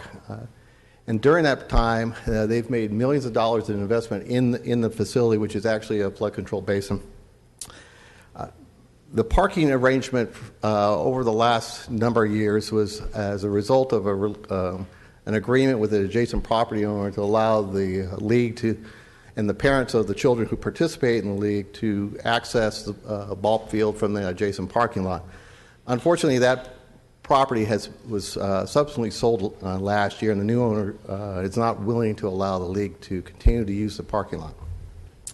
So last year, in discussions at that time with Council Member Brand, now Mayor Brand, this organization committed $100,000 of seed money to start developing some options to provide some parking at Kaiser Park. During that period, we also entered into an interim agreement in which the River Park Little League was allowed to use the existing green space as a temporary parking facility while we work through the number of steps taken to develop the alternative, which is the item before you today, and it is simply an expansion of the existing parking lot to accommodate the additional vehicles that are needed when there's league play occurring. During that period, the other thing that occurred, and I'm not sure if Council has seen at least one, if not two, correspondence from adjacent homeowners or residents that because of the increased level of activity and participation by the River Park Little League, a number of issues ranging from vagrancy to vandalism to graffiti, things like that, have declined significantly, almost to the point, based on one letter that I received, to not being non-existent, which is, as we all know, a challenge in a number of our parks. So the item before you today is a service agreement with River Park Little League, in which the city will pay over the next 20 years, but will pay a $300,000 service fee to the league. And in exchange for that, the league will go out and construct the parking lot. But more importantly, they will provide what we call a champion league, or establish a challenger league for individuals with disabilities, especially youth. Now, the reason this is important is that the City of Fresno has made a significant investment at Inspiration Park with a baseball facility designed specifically for individuals with disabilities. And since the park opening, has been woefully underutilized. And so the service agreement not only helps us address the immediate issue of parking in and around Kaiser Park in support of the league is also going to, in exchange, provide league programming at the park, baseball program at the park, as well as in the basin, but more importantly, establish a challenger league and hold tournaments at Inspiration Park.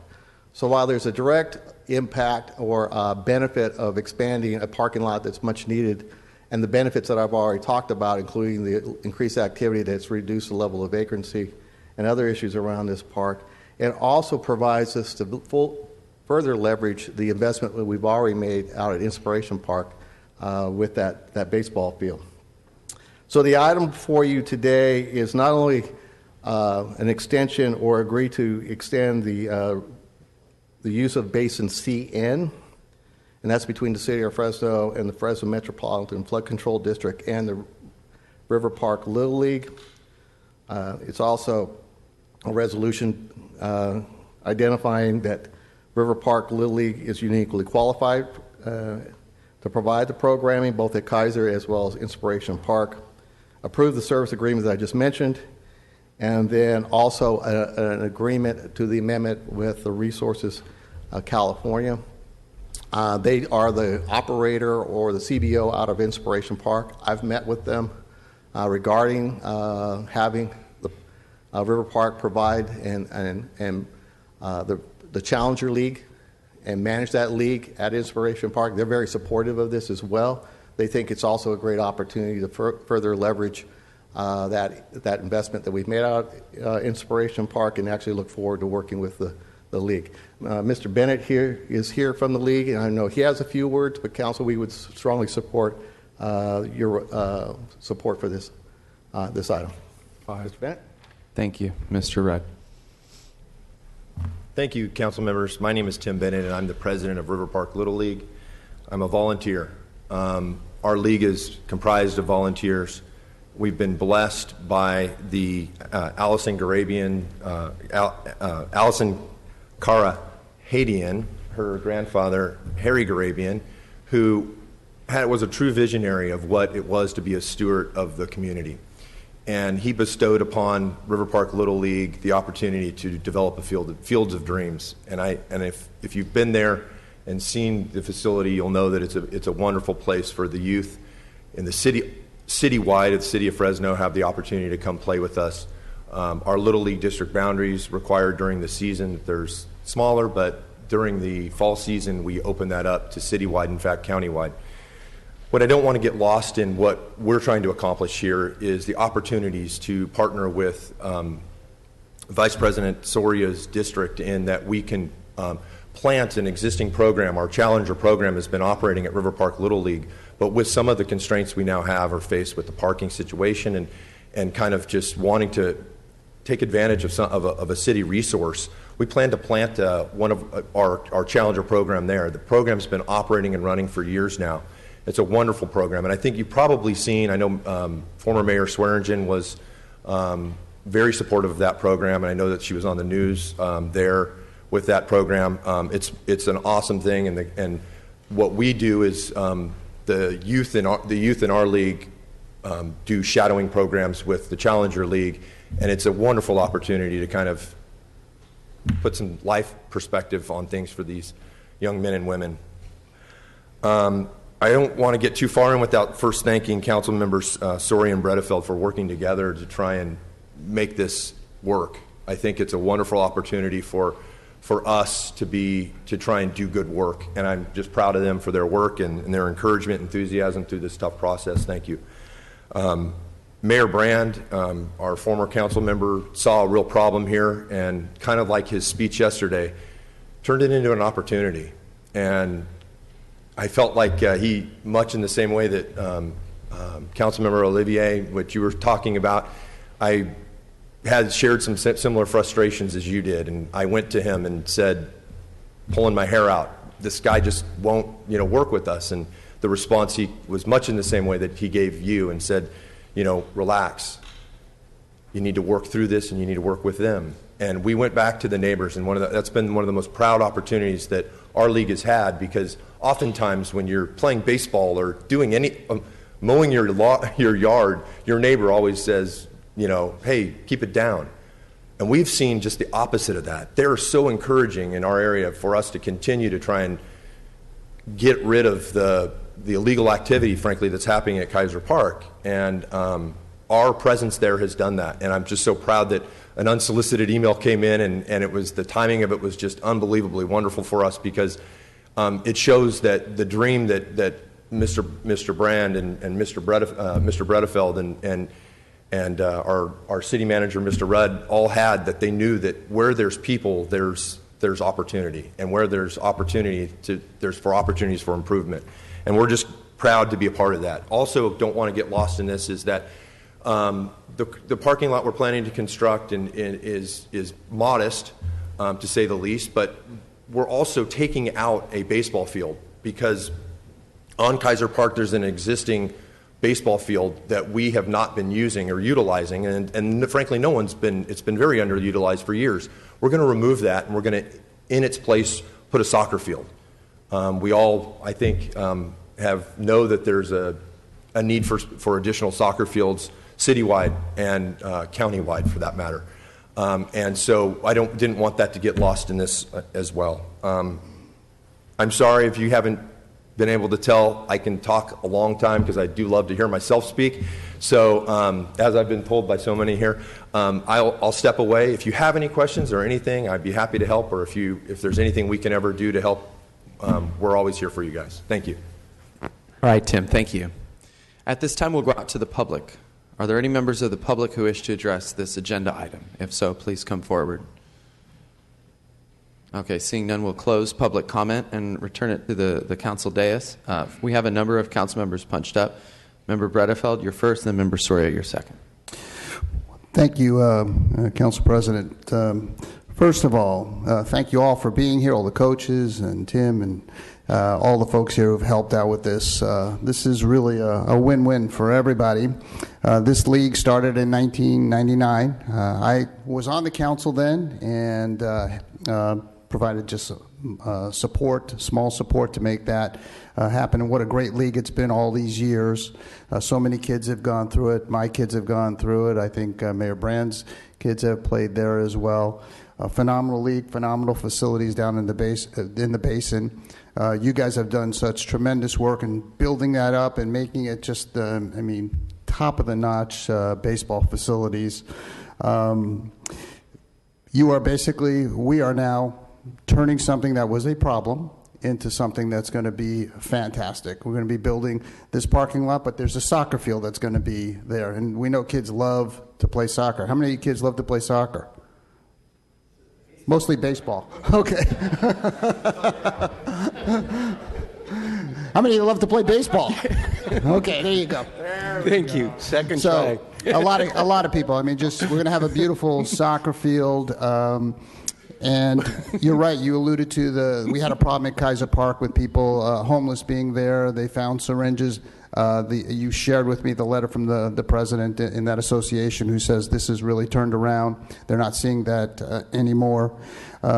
This league also supports state championships. I know you did that the year before because I was there when that was happening. I mean, this is truly a great collaboration between the public and the private sector and how you can turn parks into facilities that can be maintained not only with the city, but with the private sector as well, because you're going to be maintaining those facilities for 20 years, correct?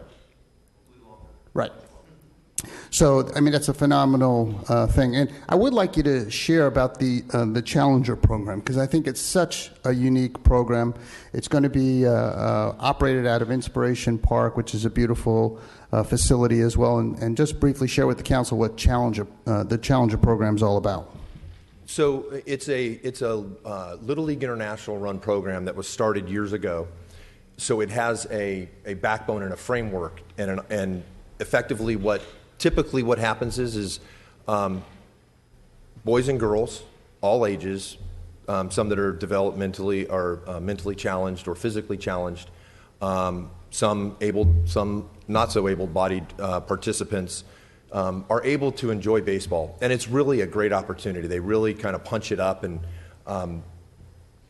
we have shadowing. So, for example, some of these boys have done this in the past, and my sons have, and they'll come out and they'll push the wheelchair down the first base line. They have an person on announcer, look at Christy. She just, hit she had a great hit, and then she'll run it out. And so they get to experience baseball and get to go through I don't want to say go through the paces, because they truly believe, if you see them in their heart of hearts, that they're in just as much a part of this game. And in fact, we had a number of those folks that wanted to be here this morning, that the heat and the obstacles of trying to get here were a little bit more than they could bear. But they're very. It's a wonderful program, and that was the genesis, I think, that was developed by you. Was you have this great program, but your fields are really not designed like Inspiration Park is. You noticed hey, there's an opportunity here. You have Inspiration Park that's designed for these folks, and you guys already have an existing program. Let's transplant them, and let's plant that seed there, and let's hope that it grows in that area of the community. And I think it's a wonderful thing. Challenger's a great program, and the nice thing is it does have that fallback, or that backbone, that it is a Little League International program that's being run nationwide. Thank you. So we have the framework, the policies, the procedures, all the backbones already there, and the ideas, and how to make things great, and how to coach it, and all the rest of it, and how to train it. Part of this, maybe it's in the fine print, is that we will be going and providing training each year for the children that want to be involved in the Challenger program, and the coaches. So we'll be kind of doing some training for the coaches, training for the players as well each spring.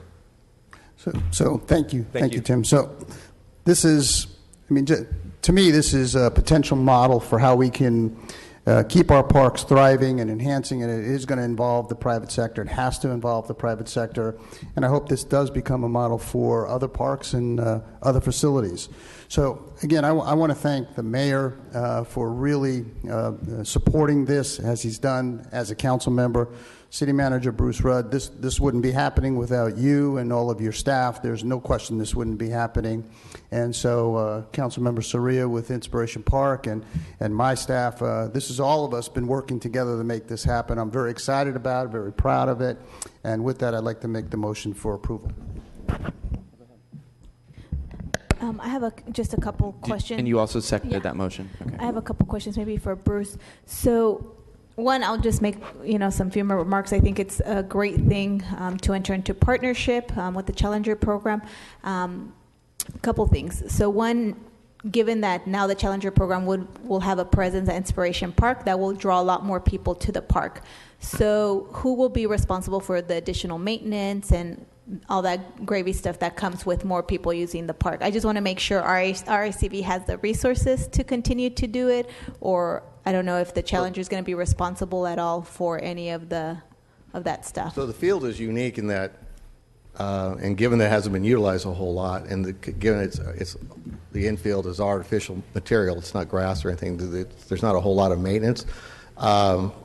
if you've been out to the basin, they're very good stewards of ensuring that their existing facility is taken care of. People pick up the trash. If not, the volunteers are doing that. I've seen the same thing at Kaiser Park while league play is occurring. They not only take care of the basin, they take care of the park, and that's what the service agreement will also, is that they'll help care for that Kaiser Park. This would apply to Inspiration Park. As far as RICV, the budget already includes another $100,000, as we did last year, to help them with their ongoing costs of providing programming. And then the landscape maintenance, the city is funding through the Parks Department with an outside contractor. So I don't really see other than increased activity, which I think we'd all agree is why we spent almost $9 million to build the park. Mm-hmm. We want to see it utilized. I believe the existing appropriations for RICV, and then given the level of care that I personally have seen provided by the league, I don't see us seeing a net increase or any additional burden being placed on Resources Independent California as a result of this agreement. Okay, perfect. And if we do in the future, we could address that. Right. I just wanted to make sure that that was put on record. The other thing, I know that you guys mentioned parking was an issue. So the parking at Inspiration Park is, I don't know how many stalls are there. More than adequate. So it would be good for when we Yes. have tournaments. Oh, Okay, absolutely. just wanted to make sure that was okay. Yeah, parking at Inspiration Park is not a problem. Okay, perfect. Okay, well, I'm happy to support the agreement. I think it's a great partnership. Again, a great thing that is being done with the Challenger program, providing all kids of all abilities an opportunity to have fun and to learn the game. So thank you for the work that you guys are doing. Thank you, Matt, for coming and sharing with us a few words. Member Chavez, and then Member Capriolio. 100% supportive. As someone who played baseball when I was a kid, I thought I was going to go pro, but my coach told me I wasn't a very good shortstop. Ended up moving me to left field, and I said, nobody hits the ball over there. He said, exactly. And so that was a very short run. But my question was with regards to what was the reason for the new owner that gave the team that they couldn't use the parking lot? Who was it, by the way? I'm just curious. The new owner is a gentleman named Larry Russell. He's not from our community. He lives in the Bay Area. Purchased the building a few years back. He's putting in a solar project right in the point of entry where our parking was, and frankly, because of the solar project and because of just his patrons, or the perception that from a few of his patrons that they just don't want us in their parking lot type of thing, because it's been a lot of years. The former owner was the gentleman who constructed the Woodward Park corporate buildings, was one of the people responsible for this whole synergy between the Metropolitan Flood Control District, the City of Fresno, River Park Little League, and his building, and was a partner in the thing. And this guy just didn't want to. When he bought it, he's a dollar and cents not. Sure. No, and I understand it. And the reason I asked that question is I think it's important for property owners when they come and ask the city for subsidies and assistance, important that they support our community too. So I just wanted to make sure that I knew who the person was to take that into consideration. With that, I don't have any more questions. Happy to support this unless my colleagues have additional questions. Yep. Okay, thank you, and thanks to everybody out there for showing up today, and for the young lady in the front row. Thanks to you and your family, and I can guarantee your grandfather is looking down upon this entire group and process with the biggest smile on his face you could imagine, because it's a great facility. My kid has played there. He's 22 years old, still playing baseball in the San Diego area, and it was great experience for him. The facility that's the first time we ever had misters in a dugout when we were at that field. It was fantastic. It felt so good, and everything was just very well done there. So thank you, grandfather, and your family, and all the coaches and all the kids, and it's great to see everyone here. But I had a couple of questions. Now, the parking lot, is that going to go behind, kind of north of the current fields? I remember there was a dirt area up there that I'm thinking that might be the place for the parking lot and the No, soccer field. it's actually going, expanding the existing parking lot, so it will infringe into the existing green space. But again, that green space is underutilized. And as Mr. Bennett pointed out, once that parking lot is expanded, they will be able to establish a youth soccer field. And based on our parks master plan, the number one sport or number one request, and although I appreciate all the baseball players out here, the survey says that soccer is popular across all 7 council districts. So we believe and they believe that once they establish a youth soccer facility, that they'll be able to, the youth will also be able to take care of that as well as baseball. What's the approximate cost for that parking lot and field? We're contributing $300 through the service agreement. This again a 20-year service agreement. Then the engineer's estimate is about $450,000. I think that's being driven by prevailing wage to some extent. But since they're doing it, we're not doing it. They are responsible for coming up with contributions to take care of the remaining balance. So if they get in-kind contributions, that's great. But our total contribution towards this is $300,000.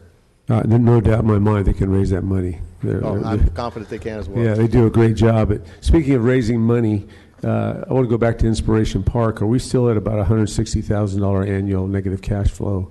Now, we were short because as I recall, there was a nonprofit that was going to cover that expense. As I pointed out, the Resources of Independence, we budgeted in this year, as we did last year, $100,000 to help them with staffing to provide programming at the park. And then the ongoing maintenance of the green space, the landscape, was contracted with a local landscaping firm last year. So that's $60,000. That too was included in last year's budget as well as this year's budget. Okay. And of course, those are general fund dollars you mentioned, I believe. Yes, and as I've mentioned before, one of the things that you need to consider when you build something new is the ongoing cost of ownership after you build it. And this is a $9 million plus investment, and we do not want to watch that investment deteriorate because of a lack of ongoing care and maintenance. Well, I'm thankful for this group to be able to open that park up for further use and include more and more people from our community. And I wish I could get all the names of the players because I think there's some big leaguers out there and watch their careers as they go up through the ranks. So thank you all for being here, and thanks for your inspiration for our community with your involvement. And of course, I'll be supporting it. And Council, I would be remiss if I didn't thank the City Attorney, Doug Sloan, and his staff. It's one thing to come up with a concept. It's another thing to put it into a legal binding agreement. So, Doug, thank you very much for your help. I know the league also appreciates all your support and your office's support in putting this together. These aren't as easy as we make it look like when we bring it. The cake is pretty much baked by that time, but it could not have been. We could have not gotten here today. It was also the help of the Attorney's office. So, thank you. Yeah, and I just want to echo that too. That I was remiss in not recognizing Doug Sloan and the staff because they were in all the meetings, and this doesn't happen without legal counsel and making this a reality. So thank you very much, Doug, for all your work too.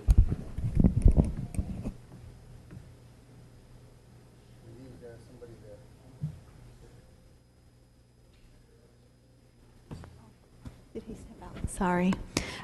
So we have a motion by Councilmember Bredefeld, and I second the motion. Is there any opposition to the item? Seeing none, passes unanimously 6-0. Thank you.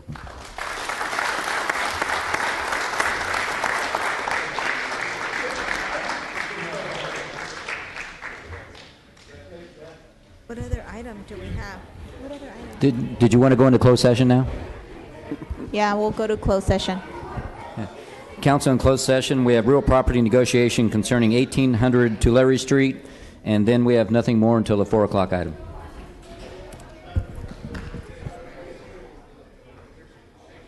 Yeah.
let's go ahead and begin. The time is 4:07. I have a number of yellow cards just as a matter of housekeeping.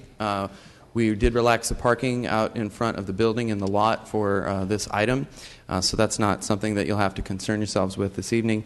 The other item is I probably have, just judging from the stack of cards, maybe about 30 or 40 of these yellow cards. As is the tradition when we have a large amount of folks who are out here for public comment, what we do is we offer folks an opportunity to make comments for 2 minutes.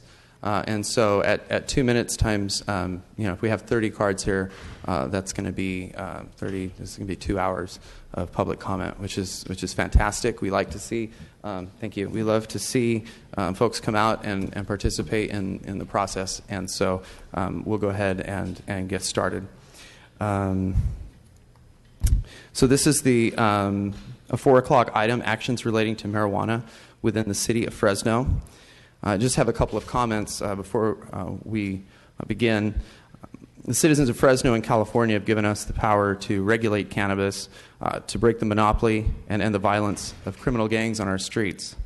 In an effort to combat criminal gangs and cartels who have a monopoly on drug profits in our community, I would like to begin by making a motion to approve the amendment of the municipal code regarding marijuana and adopt a resolution of intention to initiate a text amendment to permit and regulate both recreational and medical marijuana dispensaries and testing facilities in industrial districts with a CUP, with direction for city staff to return to the city council for final approval by November 1st of 2017. And that is my motion.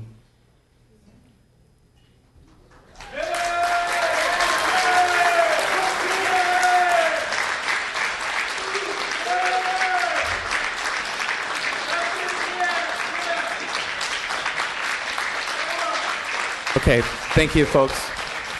Let's let the council colleagues work here. I'll just second for discussion purposes only. Okay, thank you.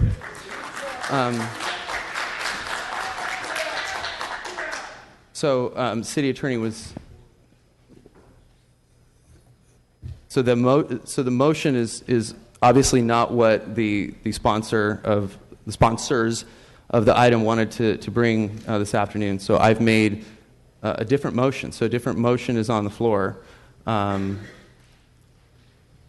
So I guess the next thing that we do is go out to the public for public comment. Correct? That would be within the council president's discretion. Yes. Okay. So at this time, I would like to go out to the public for take public comment. Council President, can we ask clarification questions? Absolutely. So, because I might not get clarification for your motion just by listening to the public. Okay. So, would you do me a favor and repeat the whole thing again, please? Yeah, I don't know, city attorney, if this is correct. I came up with it on my own and tried to write it out. Yes. So I believe that the citizens of Fresno and California, with the passage of Prop 64 in the state, in the city, and also in the district in which I represent, have given us, the city council, the power to regulate marijuana and the power to break the monopoly and end the violence of criminal gangs on our streets. In an effort to combat those gangs and cartels who currently have a monopoly on illegal drug profits, I make a motion to approve the amendment that is being brought of the Fresno Municipal Code regarding the cultivation of marijuana and adopt today a resolution of intent to begin the text amendment to permit and regulate both recreational and medicinal marijuana dispensaries and testing facilities in industrial districts with a CUP, conditional use permit, and instruct staff to return to council for final approval on or before November 1st of this year. Okay, and then one of my questions is, when you say approve the amendment, is that approve what amendment?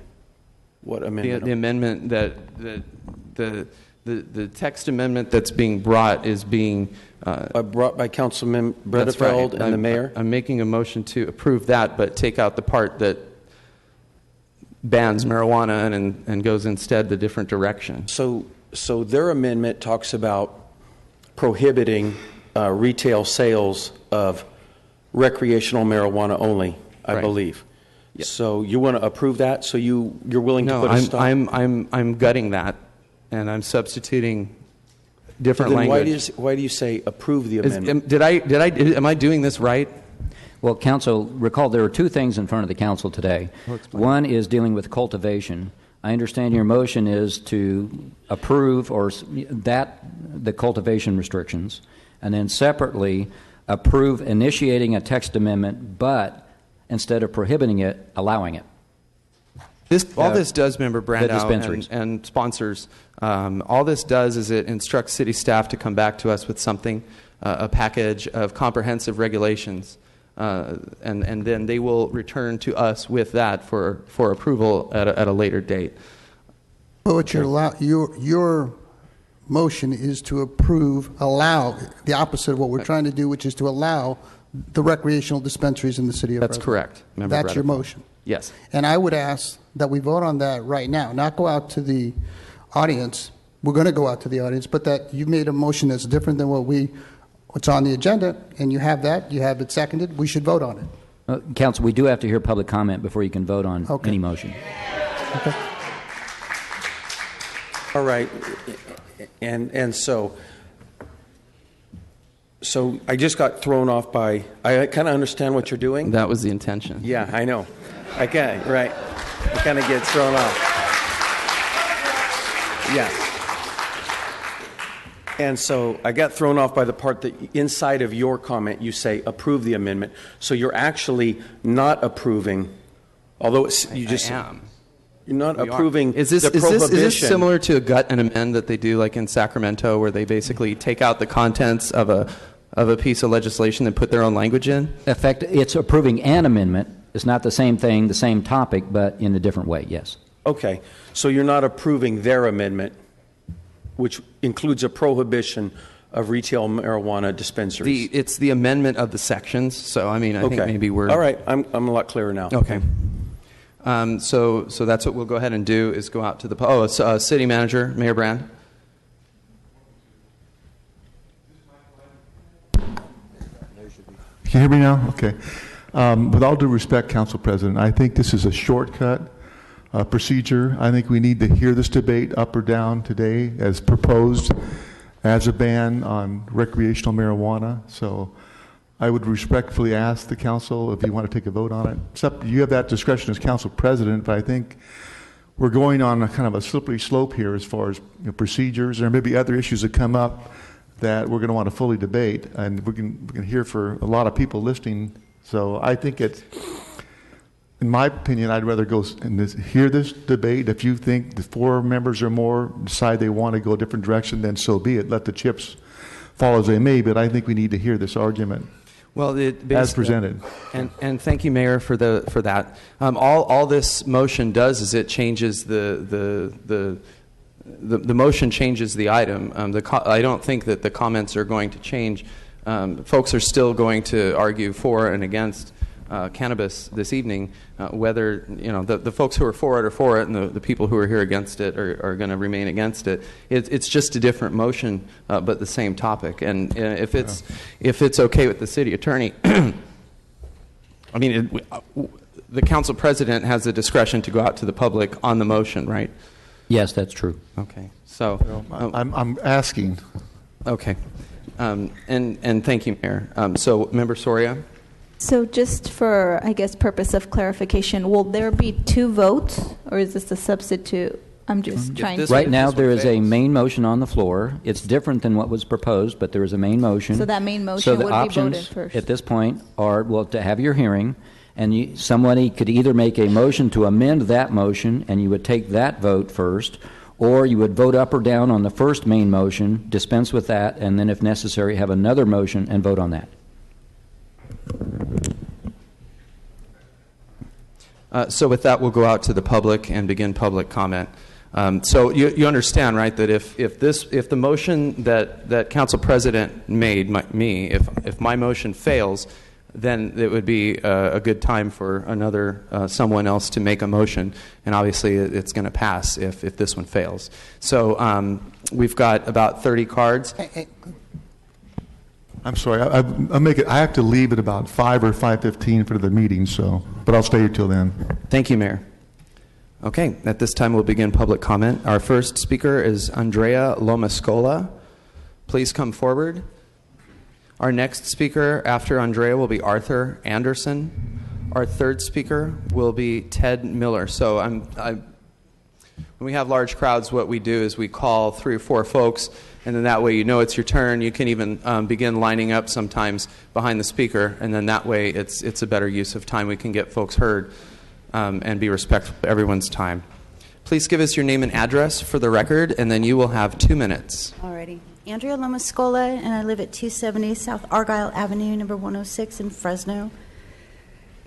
And the reason I'm here today is I just am worried that you're taking away my access to the medication that I'm trying to use to alleviate taking pharmaceuticals, which are just too much for me. And I just don't understand. We worked so hard, Prop 215 passed, and it's like now it's getting cut down in little pieces, and I'm just worried that you guys are going to take everything away and make me have to go to Bakersfield or San Francisco, Oakland to get my medication when it should be available to me here close by, providing taxes for our city, which we desperately need to not share with all these other bigger cities that have already passed this, and this has been looked at for a long time.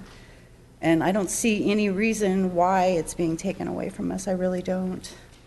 And other than that, I really don't have too much more to say. I just want to keep my medicine. It's natural. God made it. I'm not taking as many pharmaceuticals as I was when I was first diagnosed with MS, and I'm feeling a lot better. So if we can keep it, I thank you. Thank you for your comments. What you just heard was a 1-minute chime. So when you get halfway through, you'll hear a chime. It doesn't mean you have to stop. It means it's noticed that you have a minute remaining. I was actually done. Okay. Well, you did great. Thank you. Our next speaker is Arthur Anderson. Arthur Anderson, and then Ted Miller, and then Teresa Rose Wiles. Please give us your name and address for the record. You'll have 2 minutes. Arthur Anderson, 5394 East Burns. I'm pretty much in the same boat as the young lady ahead of me. My wife and I worked on campaigns back in 80 and 82, and it's been a long time coming for this, and I think that the laws that the state has come up with would be good to go by. I would like to see you take and make it so that I don't have to go out of town to get my medicine or take a chance on something else. Thank you much. Thank you for your comments. Brianna, can you move the podium up a little bit for folks? Because the podium has a switch on it that moves up and down. So if you're tall, we want to be able to hear you. It moves the microphone closer to your mouth. Give us your name and address for the record, and you'll have 2 minutes, please. My name is Ted Miller, Box 24, Carruthers, California. Regarding the cultivation citation, the cultivation ordinance, I feel that it's flawed.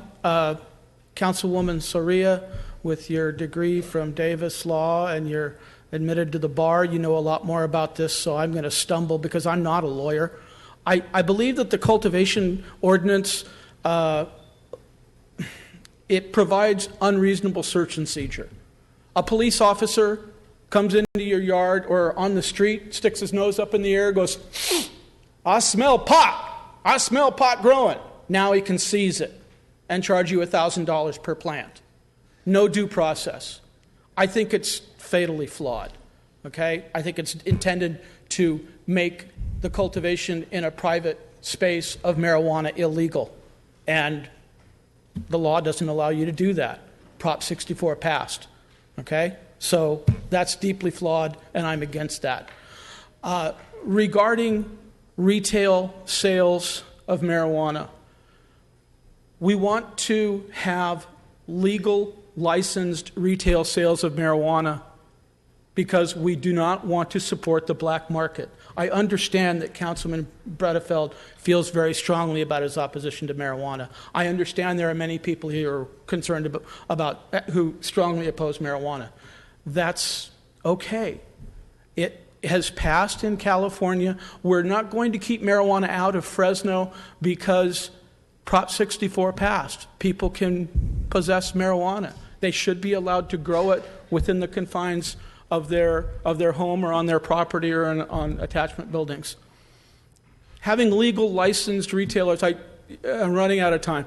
We don't worry about the 13-year-old coming home from middle school and picking up a 12-pack of Budweiser and 2 cartons of Marlboros, okay? Because those are sold by licensed sellers.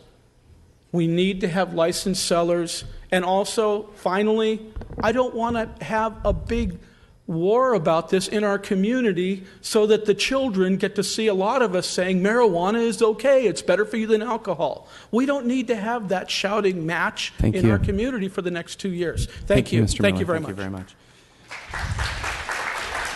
We have Teresa Rose Wiles and Jim Franklin and Robert. Hi, I'm Teresa Huggins. Rose Wiles, and I appreciate the time to speak with you all today. I am a cannabis patient, and I served in the Army from 1985 to 1987, including in South Korea. I have multiple service-connected health conditions. After that, I got out of the military. I had my 4 children who were all in the Gifted and Talented program here in Fresno. They went through Computech. They went through Manchester Gate. They got accepted into state and city colleges. And 2 of my children in early adulthood developed a rare brain disease called idiopathic intracranial hypertension, and there is no cure. And their lives were taken away from them. And I've seen a lot of physical suffering in my friends, church-going people who are addicted to OxyContin, nice next-door ladies addicted to codeine. These things are really destructive. And I'm a person who has a strong sensitivity to these kinds of medications. Due to a genotype that I have, they make me very ill. If you take this option away from me or bar my access, it's going to create hardship for me and for many, many other people who are suffering and who want a safer alternative. I also want to talk to you about bias. We all have a lot of cultural bias around the word marijuana, which is not actually the real name for the plant. I also had that bias. I was a nice church-going lady for a very long time, and I had fear about those things. And due to increased pain, I started to examine my options. So many failed medications, baskets and baskets full of pills I don't have to take anymore. You know, we need to look at our biases and start listening to both sides and start learning the science and start really hearing what the truth is and not just what we think and our phobia about people who are different than us. Thank you. Thank you. Thank you.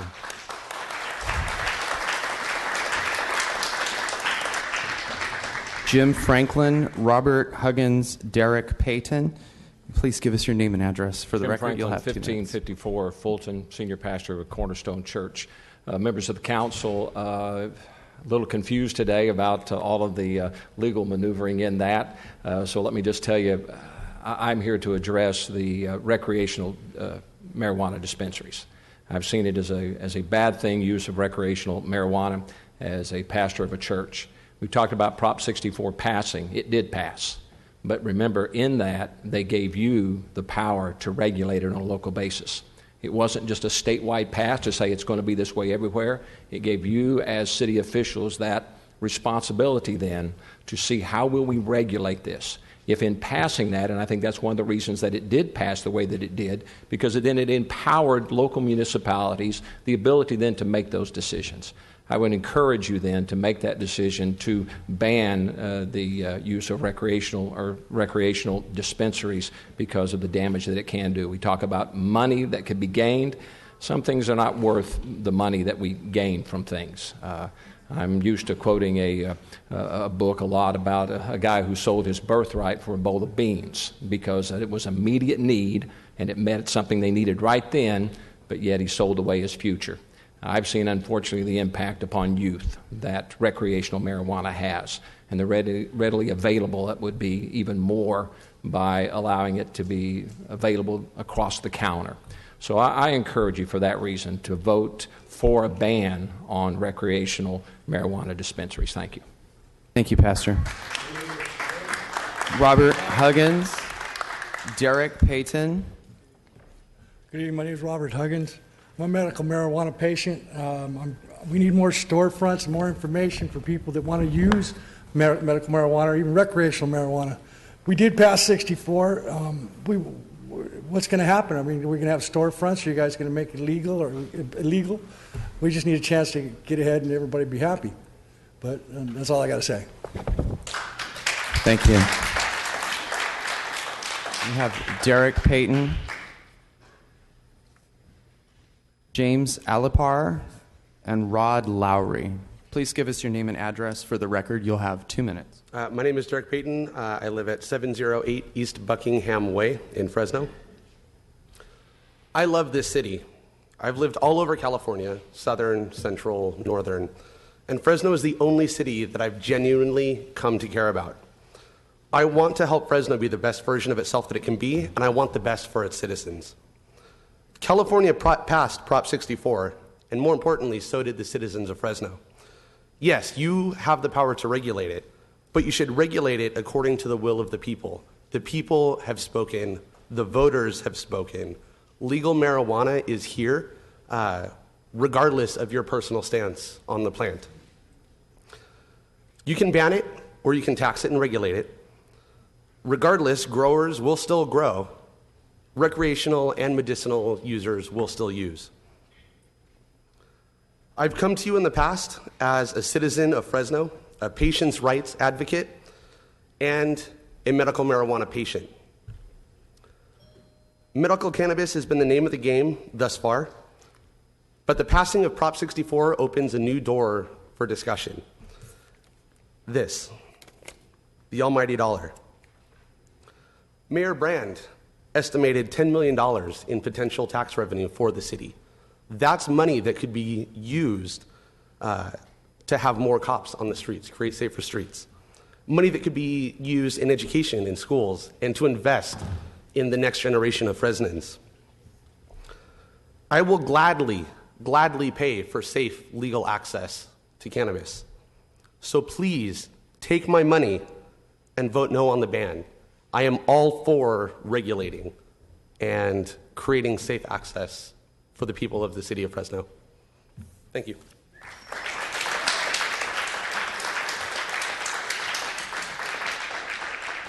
James Alipar, Rod Lowry, Michael Cunningham. Please give us your name and address for the record. You'll have 2 minutes. It's actually James Alipaz and Okay. 1375 North San Pablo. Thank you. 93727. I'm really here to discuss the black market because that's what this is. That's what this supports. That's what the current ban supports. That keeps patients from being able to grow their own plants in their backyard. It doesn't stop anybody from getting marijuana. It stops a few of these patients that have already been up here talking about I could talk about my health problems. I could talk about how I have Tourette's and how it makes me talk really fast like this and how it makes me twitch all over the place and how it makes me really unable to function without my medication. But people have much worse problems than me, and they're going to be up here talking about how they can't function without their medication either. The real problem is that they're going to get it from people who kill people. There are murderers who work in the black market, who grow mountains worth of weed in every county in this state, and they are willing to sell, and they're excited about bans like this because bans like this, they vote for them because it raises their profit margins. Right now, they're bemoaning that they only get this much per pound, but they can double that as soon as bans like this go through in counties like this. This is a huge county, and there are people up north waiting for this ban to go through so that they can double their pound prices and still make the same amount of the same sales. The same people are still going to get their marijuana. It's just now there's no rules whether 12-year-olds can get it.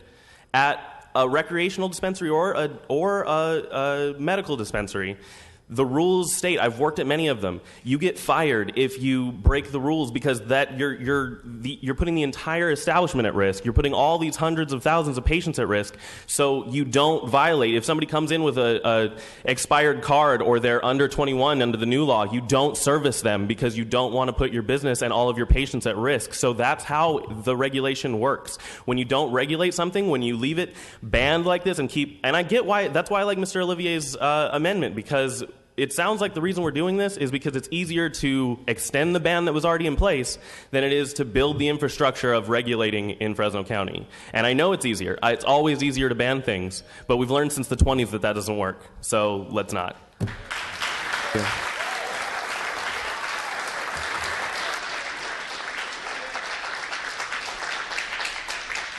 Welcome, Rod. Please give us your name and address for the record, then you'll have 2 minutes.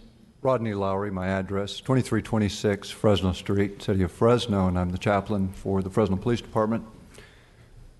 I think what we're discussing is really accessibility. Unfortunately, comments have been made that alcohol and tobacco are not impacting our youth. The truth is, tobacco use among adolescents is up. We have our alcohol beverage control organizations that have to regularly go into businesses and cite liquor stores who are selling alcohol to minors. In Fresno, in the last 3 months, we've had over 2,400 calls involving youth and trauma. Many, 5150, self-committals in our high schools and our middle schools. Approximately 177 self-committals of drug use and mental health in the last 90 days at our middle schools and high schools. With these calls involving trauma to our youth, they will self-medicate. If we make it accessible, these kids will get to the drugs more easily. It's going to happen. Voting to move forward with legalizing dispensaries was tearing out the heart of all nonprofits that are working to save the at-risk in our community. It's not worth it. Thank you. Thank you for your comments. Michael, everyone, we're respectful to one another. We all live in this town together, so let's bring that in here. There's a lot of courageous people in this room that are speaking out for what they believe tonight and sticking their necks out. So let's be respectful to everyone. Thank you. All right, Michael Cunningham, give us your name and address for the Michael record. Cunningham, We'll have 2 minutes. 1671 East Bulldog Lane, apartment 154, 93710. Yeah. So, I'm here to speak about the medical part of it, because if you're going to get rid of the dispensaries and delivery services, you're forcing the patients no other way but to go to the drug dealers, which I will not do and assume that risk of getting either arrested or hurt because of that problem. Pharmaceuticals have messed up my body significantly due to my Tourette's. I've had to take medication for 19 years that has ruined my liver and caused muscle problems due to it. The cannabis relieves some of the medical problems, not the liver damage that's done already from the medicine, but, so prohibition against all marijuana is a bad idea. Alcohol kills more innocent people than weed could ever. You pass out the wheel with alcohol, where you're not going to pass out. Hopefully, it's less likely you're passed out from marijuana. Yes, your cognitive ability is diminished, but alcohol can knock you out like that, and you won't know when you get in a wreck till you wake up and you're in the jail or in a hospital. Okay.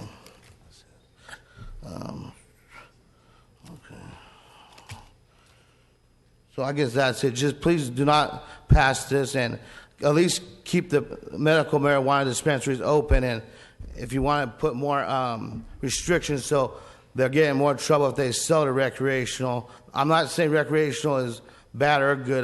My opinion is keep the medical in place at least. Thank you. Thank you for your comments. We have Z, Zhang, Christopher, Leal, and James White, Elias Loera. All right, give us your name and address for the record, and then you'll have 2 minutes. My name is Zi Zong, 4550 East Fountain Way. I'm here to beg you guys to not ban marijuana, because banning it it's not going to prevent anybody that wants to use it from using it. And as a former user, when I wanted to use it, it didn't matter if it was legal or if it was not. I was going to get it. So it's a waste of time. And what you're going to do is you're just going to send a user to jail. And it costs like $30,000 a year to house somebody in jail. And that's a lot of savings from just economically. And it doesn't work. Banning it won't work. We need if you guys want to stop marijuana use, you need another solution, because it's not going to work. Because it's been tried in the past for so long, and it still doesn't work. So we need a new method, and that's it. Thank you. Christopher Leal, come forward. Give us your name and address for the record. You'll have 2 minutes. You'll be followed by James White, Elias Loera, and Brenda Linder. Hi, my name is Christopher Leal. My address is 9711 South Valentine. Good evening to all of you guys. I'd like to give a thanks to the people that came and supported, also with the people that have something to say against it. It takes a lot of us just to come down here and do what we do. Last time I was here was about a month ago, and it was a very good eye-opening experience. What I like to say is that I kind of like the way you're not taking away certain things, you're trying to rephrase it, still give us a hope and chance to still have what we're looking for. I noticed that there's a lot of local law enforcement in the house with us today, so just like myself and everybody else that comes up here, we have a target on our back. It really doesn't matter. If police can't come somewhat to an agreement with the patients and people like myself, we're always going to feel like there's a target behind our back. We can be used as criminals just like anybody off the street that's doing something worse than what we're doing. I'm a very big supporter of the Prop 215 and 64 with certain regulations. Obviously, if it's up to you guys, I would love it if it was up to the people of Fresno, if we can state something together and you can have one side of the people, one side of the council. Maybe we can put something together right there and work as a system, as a city, as a county, not against each other. A lot of people say we got to work together, and sometimes it's just hoopla to keep us with that hope. It's like the fishing string. You got the carrot above our heads, and you're going to continue to dangle and dangle and dangle until you wear us down. Obviously, we're not going nowhere. Everybody's here. And like I said, we got everyone has a demon that passes them, even within our law enforcement. I've met Mr. Dyer when I was in FCA camp when I was 18 years old. He told me about his trials and tribulations as a young man, and now he leads our city. You know what I mean? So we all have problems. We all eventually get through them, and there's ways to get through it. And if we can't see it that way, then obviously we should just come in here with blindfolds and just act silly and take the free AC right now in Fresno. But other than that, I really do appreciate you guys still trying to help us out. I appreciate everybody that came. And I think we can really come to a really good conclusion if we all really put our heads to it. It comes on both sides. Thank you. All right. Thank you. James White, please give us your name afternoon, and address for the record, and you'll have 2 minutes. My name is James White. I request an exception regarding stating my address. Is that all right? You have it on the card, yes. I'm here to request permission from this esteemed body to look at the projections that are being made by the city of Fresno relative to the revenue and expenses associated with the cannabis project, the cannabis debate. My professional designation is a certified public accountant. Do I have your permission to look at those calculations? We can absolutely furnish those to you. I don't know it's contained. It's we're not going to be able to get it for you right now, but we're happy to furnish any public documents with you. Yeah, yes. Absolutely. Thank you very much. Thank you. Who would I contact? Let me see. I'll have your council member's office call you, and you can work through them to get you Thank that you so information. much. Thank you for coming out. Hi, welcome. Give us your name and address for the record, then you'll have 2 minutes. Pastor Elias Luera, 535 North Cedar, Christian Temple Assembly of God. I also represent the Fresno Clovis Pastors Clusters, which is 281 churches in this town and over 100,000 constituents. I'm also speaking for B.T. Lewis and Paul Binion and Dr. Jim Ceci. We spiritually and morally have a problem with dispensaries in our community. I pastor on the corner of Cedar and Belmont. People in my neighborhood don't know how to do anything in moderation. We party hard, we drink hard, we celebrate hard. And you're our council member. And Cedar and Belmont, people do not know how to do things in moderation. I don't want you guys to be fooled into thinking that Fresno's the next Aspen, Colorado. It's not. People on my side of town, and I'm going to tell you something, the dispensaries are not going to go north of Shaw. They're going to be south of Shaw. So if you vote for the dispensaries, what you're voting for is just like there's 3 liquor stores around my church, I guarantee you there'll be 3 dispensaries. And they won't be nice, and they won't be clean, and they won't be protected with security. They're going to be tore up from the floor up. So I'm asking you, please, do not bring this back to my part of town. I got nothing against the people that are asking, and I think most of them are asking about medication, not recreation. I'm against the recreational sales. And let me tell you something, as far as the black market, when they started allowing people to grow, more crime started happening, and people that were growing it were being shot at and murdered. The black market is cheaper than that high-priced taxed marijuana. So it's still going to be there. Now, I fought in 3 wars in U.S. Special Operations Command, U.S. SOCOM. I jumped out of airplanes into combat. I fought the Cali cartel. And right now, the sheriff and the chief will tell you the cartels are in Fresno County, and they're growing acres and acres of marijuana. Please don't help them with the distribution process. Brenda Linder, Joan McGuire, Griselda Arroyo. Give us your name and address for the record, please. You'll have 2 minutes. Brenda Linder, 10474 North Doheny. For the record, I don't use cannabis medicinally, recreationally, or otherwise. I have 2 adult children. I have, take my word for it, had access to marijuana for about 10 years, unlimited access. Neither my children nor I use it. So if access in and of itself created use or abuse, it's not happening like that. I support council members, and I'm going to speak as fast as I can, so I'm going to read off my paper here. I support Councilmember Olivier's opinion on the issue.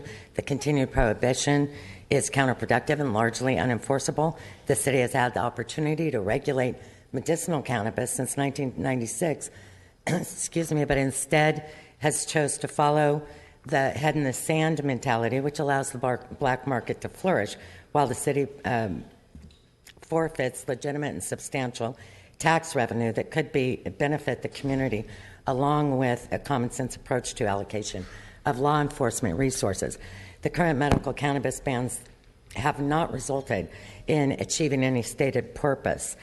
Under the new adult use, hundreds of thousands of more people in this county will be allowed to possess and use cannabis. The question is not whether you will allow this market to exist, but rather who will be in control of the market, the city and law enforcement or the black market and cartels.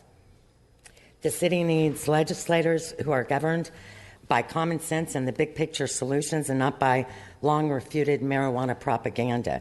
The city clearly is in no position to make law enforcement of marijuana bans a priority. Law enforcement needs to prioritize meth, gangs, murders, and the epidemic of opiate abuse at this point.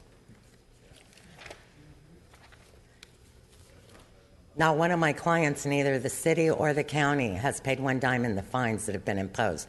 Yet the city and the county both have expended in somewhere up hundreds of thousands of dollars in attempt. Was that the first or second?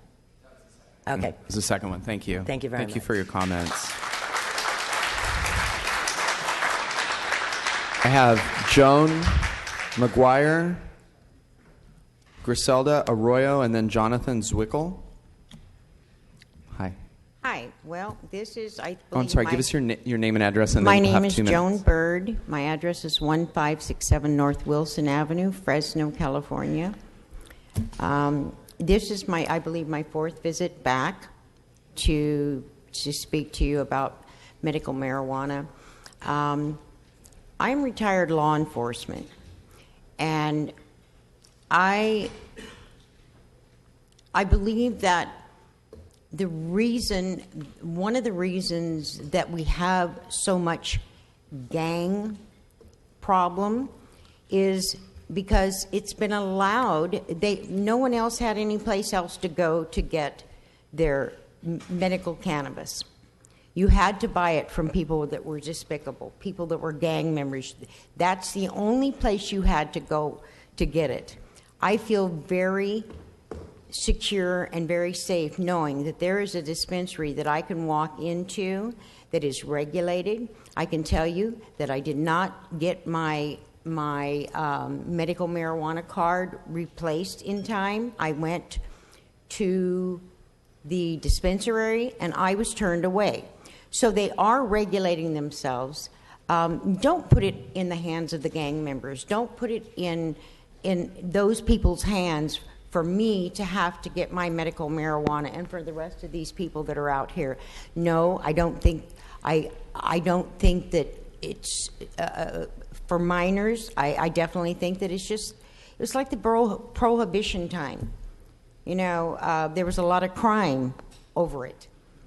And that's what we're seeing. We're seeing gang members. We're seeing despicable people that we have to go and get our cannabis from without the dispensaries and without the availability of a place for us to get it.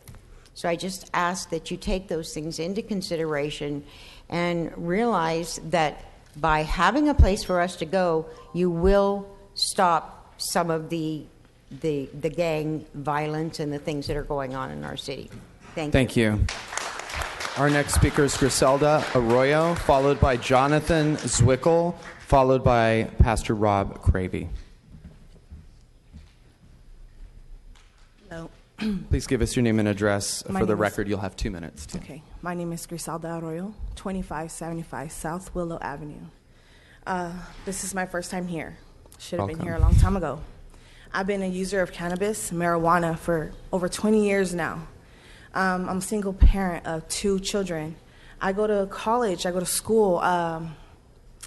I could do everything I need to do on a daily basis as the next person wouldn't use. Also, there's just so much that's going in my mind, sorry. For medical purposes, there's just so many medical conditions that you can use marijuana instead of taking prescription medications, which is killing people, and that does not work. For me, I don't have to take my Zoloft, my antidepressant, because I have marijuana. Whether it's legalized or not, like the other fellow said, I'm still going to use too. I think this ban is just horrible. This is just ridiculous. If y'all can legalize alcohol, which kill people all the time, and marijuana, have you heard of anybody dying? I mean, did I wreck my car because I was so stoned or something? I mean, that's just how I feel. It's just, don't do this ban. It's just ridiculous. And then also, for medical purposes, it's going to be taxed. It could go to our schools. It could go to, like, the police department, like y'all said. Drugs are going to come from everywhere, too. Whether the cartel brings it or not, it's going to be here. People are going to make it. Y'all have a real bad meth problem here in Fresno. I see it all the time. Heroin addicts as well. If you guys come from the hood, then you'll understand what I'm talking about. So that's why I'm going to college, because I want to go forward with medical marijuana and make a better life for my kids and get out of the ghetto. Because unfortunately, yeah, there is a ghetto. We got to help each other out, just like the other guy said too. So I hope y'all hear us out, the rest of y'all, especially the one that doesn't want to look at me. We thank you. Have a good night. Thank you for your comment. Jonathan Zwickel, please give us your name and address for the record, and then we have Pastor Rob, and then we have Sue Stone. My name is Jonathan Zwickel, 1717 East Bullard Avenue here in Fresno. First of all, I'd like to start off by saying that I voted against Prop 64. I think it was just a overwritten, overblown law. just too much. I'd like to say that as a Vietnam veteran, I smoked marijuana for a long period of time. And when I was smoking, I was more addicted to potato chips than I was to marijuana. Okay? I haven't smoked in like 20 years, but I think I reserve the right to do that if and when I think it is the right thing to do, just as all of us reserve the right to go home and have a beer or a glass of wine or cocktail. Okay. I sent out an email to hopefully all the members of the City Council, basically stating that a ban on the legal sale of marijuana is job security for drug dealers. I will say that again, a ban on medical marijuana, or excuse me, all marijuana, is a bill that gives job security of drug dealers because there is no legal place where they can otherwise get it. Some of us might be familiar with the 18th Amendment to the Constitution, prohibition. What that resulted in was the growth and the power of organized crime, which was a terrible thing in this country. A definition of insanity is to keep on doing the same thing and expecting a different result. We've been trying to do things about drugs, the war on drugs, and things haven't changed. Trying to ban something when the public says we want it is just never going to work. Thank you very much. Thank you. Please give us your name and address for the record. You'll have 2 minutes as well. Good afternoon, ladies and gentlemen of the council. Pastor Rob Cravey, Chief Operating Officer, Fresno Rescue Mission, 310 G Street. Fresno Rescue Mission is in support of the marijuana recreational ban here in Fresno.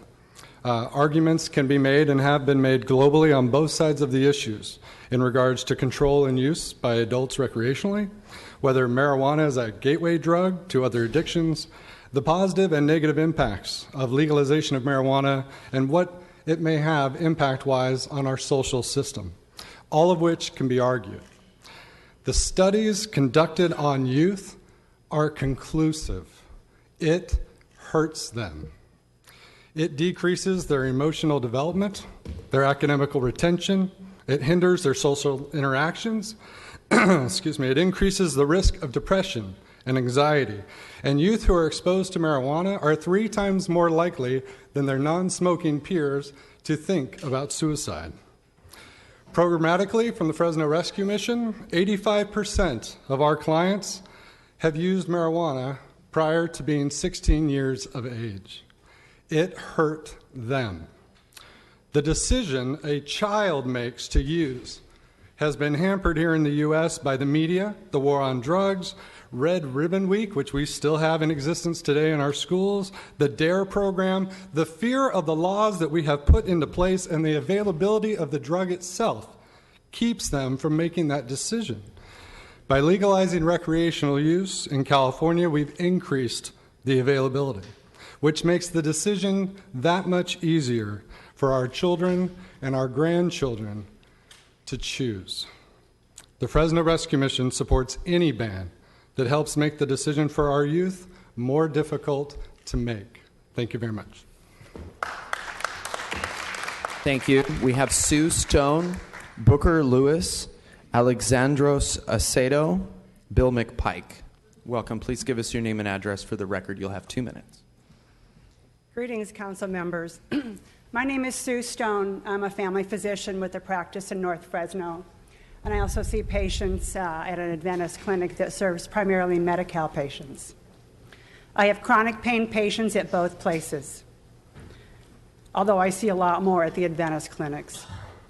As you know, we are in the middle of an opiate crisis. It has been my experience that having medical marijuana available reduces or eliminates the need for narcotic prescriptions. While marijuana may not be the harmless drug that many would have you believe, it is light years safer than opiates. In particular, it does not carry with it the risk of death from overdose. There is some evidence from NIH, Department of Drug Abuse Studies, that areas with legal marijuana have lower opiate use and overdose rates. That should be our goal. My patients also use marijuana for sleep and anxiety. Again, much safer than sleeping pills and sedatives. This ban would make it nearly impossible for patients to grow their own supply. You may or may not know that our current Attorney General is trying to convince Congress to overturn the amendment passed in 2014 that prevents the Justice Department from using federal funds to enforce federal prohibition in states with legal marijuana laws. Fortunately, medical marijuana enjoys strong bipartisan support, and he is unlikely to be successful. It's a foolish idea and shows ignorance of the medical facts. This proposal is foolish. I urge you to vote no. I live and work in District 6, and I'm disappointed this came from my councilperson. I recently completed an expert review for the California Medical Board on a marijuana complaint. It is unfortunate and somewhat ironic that medical marijuana dispensaries and cultivation are already illegal in the city of Fresno. It really makes sense to reverse this prohibition. I would be happy to sit on an ad hoc committee to help the city draft regulations, as is happening all around the state. Thank you for your time. Thank you for your comments. Booker, Lewis, Alexandros, Acedo, and then Bill McPike. Please give us your name and address for the record, and then Pastor Lewis. Sorry, me? All right. No, it's okay. That's fine. Okay. So I'm Russell Douglas, and my address is 4519 North Jackson Avenue. I hope you won't mind if I just read what I wrote. I don't use, distribute, or cultivate cannabis, but I'm suspicious of an ultimately futile ban that would criminalize medical patients, make it easier for kids to obtain marijuana, create victimless crimes, perpetuate the criminal monopoly that robs the city coffers of revenue, and distracts police from pursuing legitimate crimes. Will the coalition of bootleggers and Baptists be crusading against alcohol next? Protecting us from ourselves is not a legitimate function of government. So I implore the City Council to represent the will of the people and oppose the ban. Learn from history, prohibition does not work, and it creates more problems than it solves. That's all. Thank you. Now, Pastor Lewis, and then Alexandros, Acedo, and Bill McPike. Good afternoon, Council. My name is Pastor B.T. Lewis, pastor of the Rising Star Missionary Baptist Church in the southwestern edition of our city. My favorite councilman, Councilman Baines. Thank you for this opportunity. I absolutely, you don't like that cow? Okay, my second, okay. But I absolutely empathize with those that are using medical marijuana, prescribed, regulated medical marijuana. I'm here to ask that the council follow through on a ban of recreational marijuana.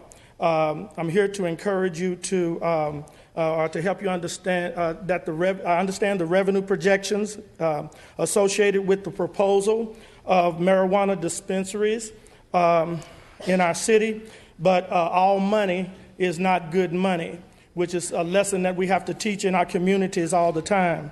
And so the passage of Proposition 64 literally changed people's perception of marijuana. Our children are assuming that marijuana is okay to use. I've had more instances of teenagers. I have a 13-year-old and a 14-year-old right now that I'm dealing with right now, these past 2 weeks, who are stealing cars, stealing from their parents.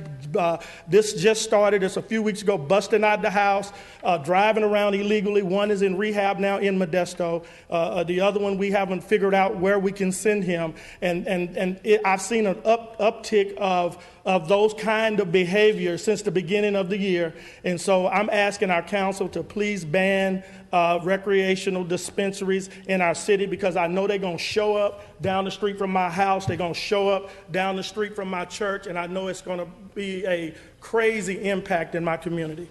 Thank you. Thank you, Pastor Lewis. Alexandros Acedo, and then Bill McPike, and then Kim Castro. I lifted up almost.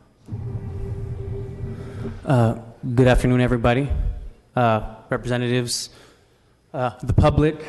I'm so glad to see you here. And this is my first time ever speaking in front of City Hall. Thank you. Can you give us... my name is Alex Aceto, 3794 West Stewart, Fresno.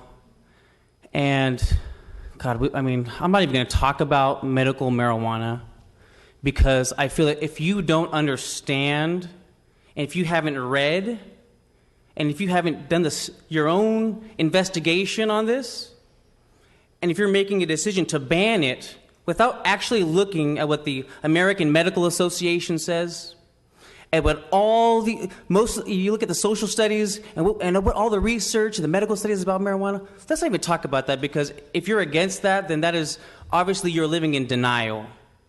Absolute denial. You are, and okay, that's enough. I'm not even going to talk about that. Okay, that's it. Okay. If you want to talk about substance abuse, and you really care about the kids, and all these pastors who are talking about how much they care about the kids, okay, well then why aren't we talking about flaming hot Cheetos?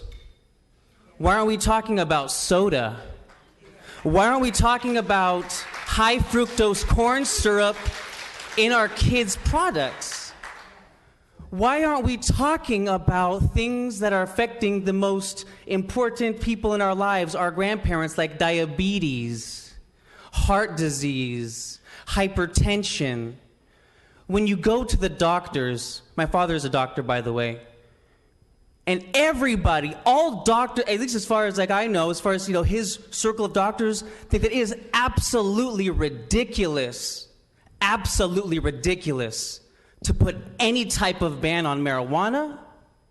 If you're going to allow all these other harmful chemicals, if you're going to allow Roundup to be sold, a cancerous thing that's used in the public at our schools, and you want to make a big deal about access to marijuana, and you care about the kids. Thank you.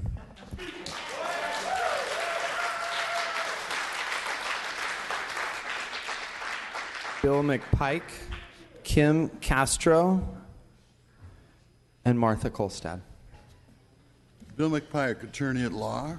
And anyway, I read in the paper that the Mayor Lee Brand and Chief of Police had personal objections. But anyway, the personal objections to the state legal marijuana activities should not interfere with the implementation of the law. The spirit of democracy should never yield to personal political opinions or objections. And then I read in the ordinance where it said that it's a federal crime under the CSA. The penalty is the crime. Under the CSA, it would be a violation of regulation of the drug. And Paul Capriolio knows well that the state courts don't enforce federal law, and so that's a red herring. And Mr. Capriolio was in court when I argued to get my clients half pound of hashish and marijuana back, and the judge granted that order. So anyway, the ordinance claims marijuana is a crime under U.S. laws. This is false. It's a drug regulated for health and safety reasons by the United States and also by our state laws. The penalty is a criminal penalty, and it was declared to have no accepted medical use in the United States to be a Schedule I drug with heroin, okay? In reality, we have 29 states that are part of the United States that recognize medical use. We have doctors in those states that recognize it, medical boards that are not penalizing the doctors. So it's a mistake to have it in the Controlled Substances Act. And not only that, Congress defunded enforcement in the states that have regulations. So I think to ban it, it's a God-given plant. You know, if you're a Christian and you believe in the Bible, don't be a hypocrite. Go home, get on your knees, read Genesis Thank you. 1, 11, and 12. God gave us the plant, and he saw that it was good. Thank you for your comments. We have Kim Castro, Martha Kolstad, Fred Vanderhoof. Please give us your name and address for the record. Okay, You'll yes, have my 2 name minutes. is Kimberly Castro. I live at 4491 East Terrace Avenue in the great city of Fresno. And I just want to start off with the gentleman in the green who is talking about he sounds like he's very passionate about going after Cheetos and high fructose corn syrup. I want to encourage you to go champion that, because that's passionate to you, and we'll do what we are passionate about. So I say you go with going after those dangerous things. So good afternoon, Council President and City Council members. I just want to ask you all to please vote yes on the ban to recreational marijuana dispensaries. As I've been thinking about it more and more, this really isn't a party affiliation issue. It's not a Republican issue. It's not a Democrat issue. It's not a Libertarian issue. To me, this is an issue of, do I care? Do you all care about individuals? Do you care about children? Do you care about families, neighborhoods? Do you care about all of this that you wish to improve, enrich, and protect? So to me, this is a do you care issue. By voting yes, you're going to send a message to the citizens that no amount of tax dollars is worth our neighborhoods and our families and our schools, our parents. The black market in Colorado, go study the facts. All those hard drugs all took a boost. Take a look at the stats. So again, please vote yes on the ban to recreational marijuana dispensaries and no to policies that impede and oppress our families and our cities that you all here are elected to serve. Thank you. Thank you. Martha Kolstad, Fred Vanderhoof, and we have Sister Kate. Welcome. Please give us your name and address for the record. Good afternoon. I'm Martha Kolstad. You have 2 minutes. 1447 West San Ramon in Fresno. I want to start out by saying that I worked on the campaign against Proposition 64. And I want to tell you that standing on the street corners with our signs peacefully, you can't imagine how we were subjected to all kinds of crude, rude, forms of intimidation, people hanging out the windows. Instead of just, I think we all have a right to say what we think, peacefully. We were there doing that. And I mean, people were out the window, with gestures and screaming obscenities and everything else. So I just want to let you know that I think that was uncalled for. So I hope that the group here will be, not that kind of a situation. I'm asking for a yes, ban recreational dispensaries. I think the facts actually are what we need to consider. If you do look, and I'm sure that those of you up here have looked at other cities, Colorado, back east and so on, to see what the impact actually has been on the cities who have enacted this. It sounds like a good idea. The revenue sounds wonderful. However, law enforcement, hospitals, children, schools, parents who have left their brownies at home and the kids have taken them to school where whole classrooms have had to go to the hospital. Okay, I don't think there's anybody in here who uses marijuana socially or anything would have a hard time getting it right now, in the future, or whatever. People are going to get it. It's not, everybody knows, okay? It's not that big a deal. But if you have law enforcement and doctors and professionals and ministers who are telling you the impact that they see day in and day out because of drugs, realizing that marijuana, yes, can be a gateway drug. Some people, maybe not, but a lot of people it is. The professionals are telling you the dangers of this. You all have a responsibility to all the citizens in our city, and I urge you a big yes on not having these recreational dispensaries allowed. Thank you. Thank you, Martha. Fred Vanderhoof, and then Sister Kate, and then Michael Green.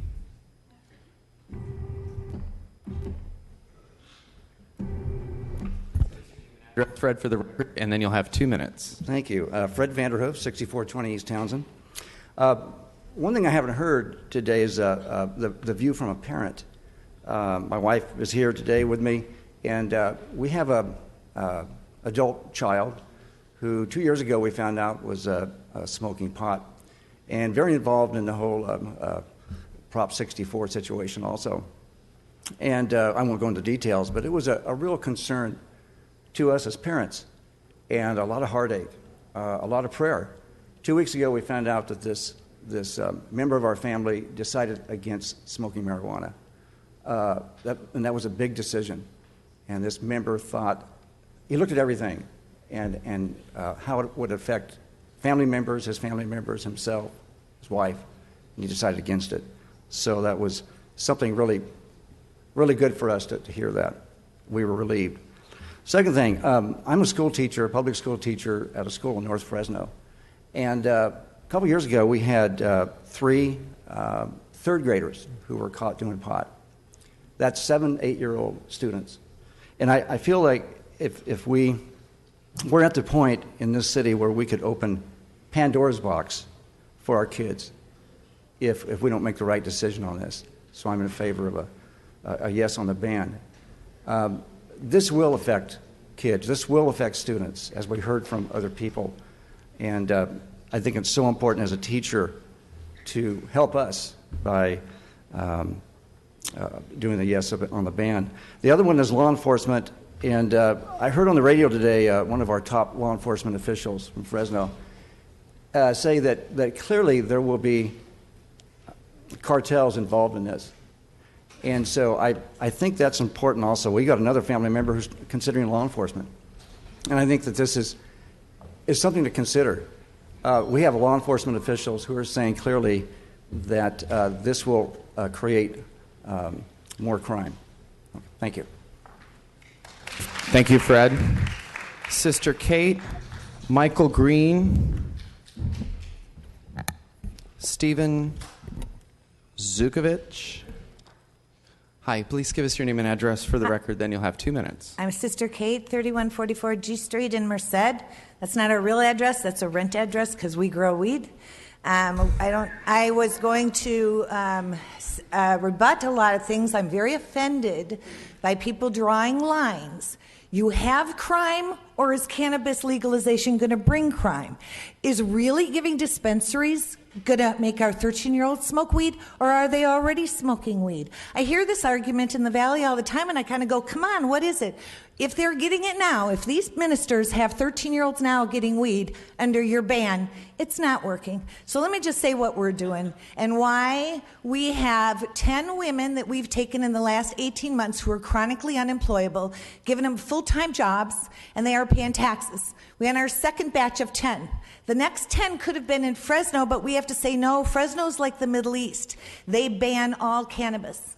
We ship 60 packages a day out of the Central Valley. We make non-psychoactive cannabis that will not get anyone high. 20% of our packages go international. They go to the Middle East. They go to Russia. They go to Germany.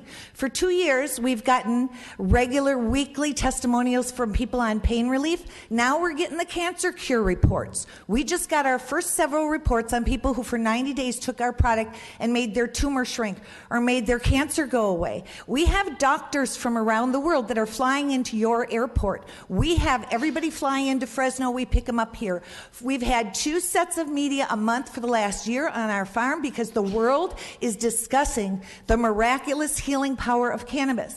Now what we want to do is grow our sisterhood around the world. We have already launched in Canada. We are talking to Germany. We are talking to Ireland. Of course, at the beginning, I was thinking our next sisterhood should be in Fresno, but Fresno's so hostile to the plant that no one that was working even with CBD would ever dream of coming here. But I would like to be here. Sorry, I said what I had to say. We use the post office and the banks, and we test all our batches to make sure they're non-psychoactive.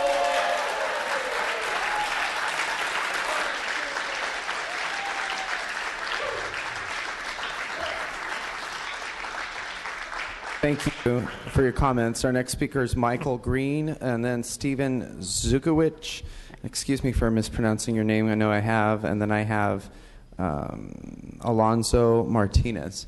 So you have 2 minutes, Mr. Green. Give us your name and address for the record, and then you take it away. My name is Michael Green with Fresno Cannabis Association. I have an address at 710 Van Ness for a business that is technically banned. For the past 7 years, we've been trying to educate both the county and the city about medical cannabis and the fact that medical cannabis patients do need safe access, not just in terms of personal cultivation, but also through regulated dispensaries that have lab-tested medicines and a better overall experience for the user. That's been tough sledding. Prop 64 passed in November, so now we have acknowledgement finally that non-medical use exists. So now it's 21 and up. If you want to go to a bar and buy beer, that's one thing. If you want to go buy your pot at the pot store, 21 and up. So the current proposal is, let's ban recreational. But we got to go back to the history of the city and say, you never got around to medical. You got a room full of patients who have been banned out, not just in terms of personal cultivation, but also in terms of their ability to access state-licensed dispensaries. We now have a landmark law, Prop 64, that is going to bring tax revenues, jobs, economic development to those communities that are willing to do it, but it's also going to cost communities that ban by robbing them of the ability to get state grant funds for law enforcement, by robbing them of local taxes, by robbing them of the ability to do what Prop 64 does, which is actually put tax money toward the things that these people are talking about: youth dependency, health education, ways to improve enforcement against rogue grows. Prop 64 raised all these issues, and my question is whether anybody actually read that. I have a petition that we put on Move On. I know online petitions are not much, but we did submit it. We had over 460 Fresno residents sign it. We're over 500 at this point. And we just basically asked, before you double down on banning adult use dispensaries, come back to the patients and say, what about us? In terms of the resolution, I don't know if the president is going to go through, or Mr. Bredefeld's, but you can actually split the baby. You could say, hey, bring us back a ban to look at, bring us back some regulations to look at, do your due diligence, please take care of the patients in this audience. I don't care if I'm a 21 and up patient, non-patient with my driver's license, or if you're going to honor finally the state medical marijuana card, but do something for patients finally in the city of Fresno. Thank you, Mr. Green. Hi, Stephen. Please come forward, give us your name and address for the record, and you'll have 2 minutes.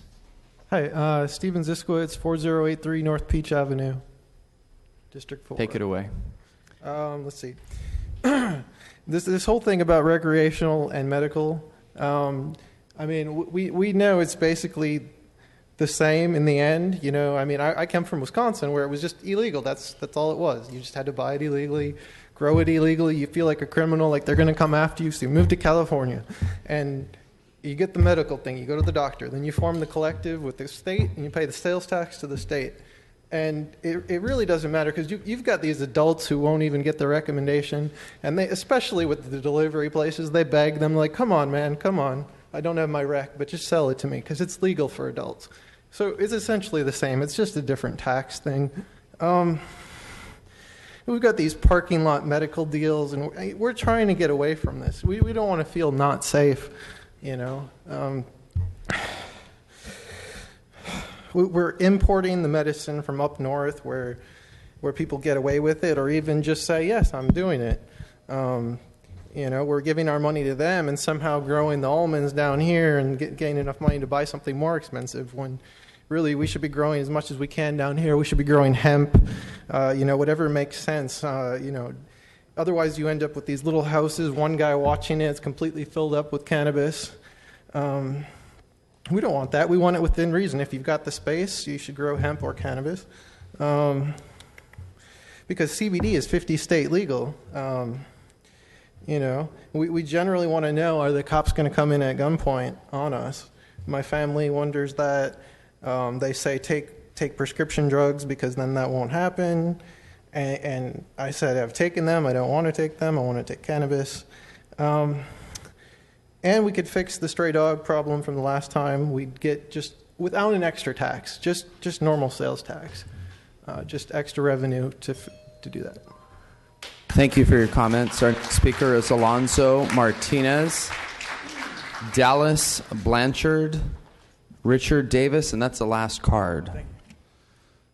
Hello, my name is Marcus Martinez. This is my godfather. Alfonso Martinez. He's a Vietnam veteran. We live at 1021 North Adeline in the Tower District. I've been taking care of my uncle for about 5-6 years from coming back from college in Colorado. He's been on a vast amount of pharmaceutical drugs. About a year ago, in about 2 days a year ago, if you seen my godfather, he'd be drooling all over the place, and he wouldn't even know who you were. Because of marijuana, a bunch of his pharmaceutical drugs have been dropped. He's functioning very well now. I have him break the barriers. I have him in Valley Adult Daycare. If he was still on pharmaceuticals, he probably wouldn't even be in those programs. If this is all about the kids, I wish you guys know that DARE actually decategorized cannabis from their gateway as a gateway drug. And if you do your research in Colorado, they actually did research on crime as it went down when marijuana was legalized. Also, it's a lot to say.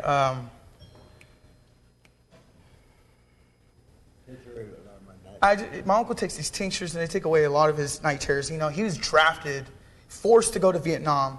You know, I understand the recreational use of this, but medical-wise, I mean, recreation and medical use is the same. We all come from the ghetto, the hood, and we're traumatized by the crime and stuff we see. Marijuana helps out with that PTSD. PTSD is not just war. You know, it's out there in the streets. You get PTSD from everything. And I see now my uncle, they try to take conservatorship away from him. They try to take him away from me and the house and everything. And I fought. I had power of attorney. I had healthcare directive. I fought. And the reason why they took me to court is because they said I didn't want to give him his medication. And what you guys are doing right now is you're taking his medication away from him. And so you guys should go to court. And you guys should go through the hassle I had to go through to get him back because they said there's marijuana in the system. You didn't want to give him his medication. I just wanted the right medication for him. And marijuana is the right medication. And it doesn't matter if it's recreational or medical. It's all the same. Thank you. Thank you. Dallas Blanchard, followed by Richard Davis. Give your name and address for the record. You'll have 2 minutes. Dallas Blanchard, 933 F Street in Chinatown. I'm a member of the Central Valley Opioid Safety Coalition. It's a coalition to help slow the spread or the extent of overdose deaths related to opioids. And it's a coalition made up of health department officials and physicians from Merced down to Tulare. And because of my membership in that, I've heard of numerous patients who have stepped down off of prescription pain medications and opioids to marijuana. And I'd also like to remind everyone that within all of your districts, marijuana got more votes than all of you did, except for Bread of Health. Thank you. Gary beats pot. All right.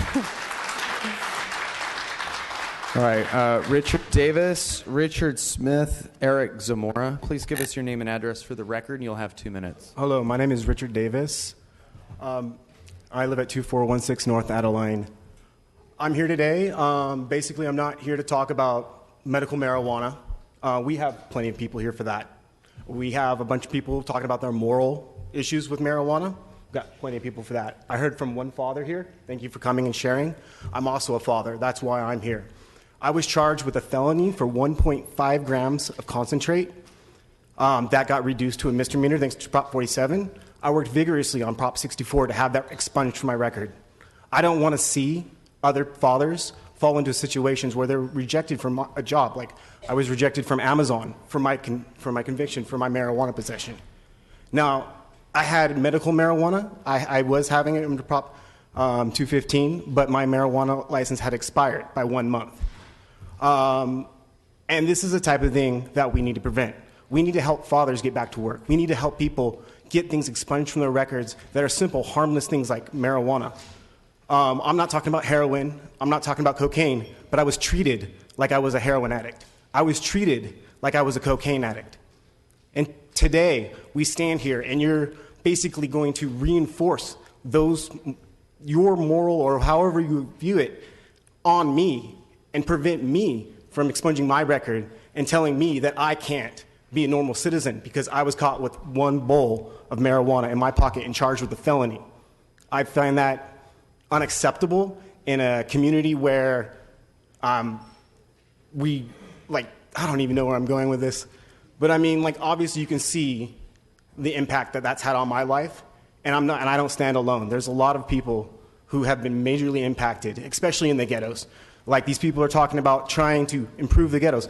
A lot of this money that's coming from Prop 64 is directly going into the police department. It's directly going into enforcing the regulation of marijuana. This money's not going into building fancy structures. It's going into regulation, and that's what we need. So I'm standing with Oliver, and I want you guys to simply not completely deregulate or completely just relook at the issue and come back with something that can work for the citizens. Thank you. Richard Smith, followed by Eric Zamora, Dante Farinelli. Please give us your name and address for the record. You'll have 2 minutes. My name is Richard Smith, 5274 North Sequoia Drive, Fresno. Thank you for the opportunity to address the council. I'm 66 years old. I was born and raised in Fresno. This is my home, and I love it. There's just so many good things about this city.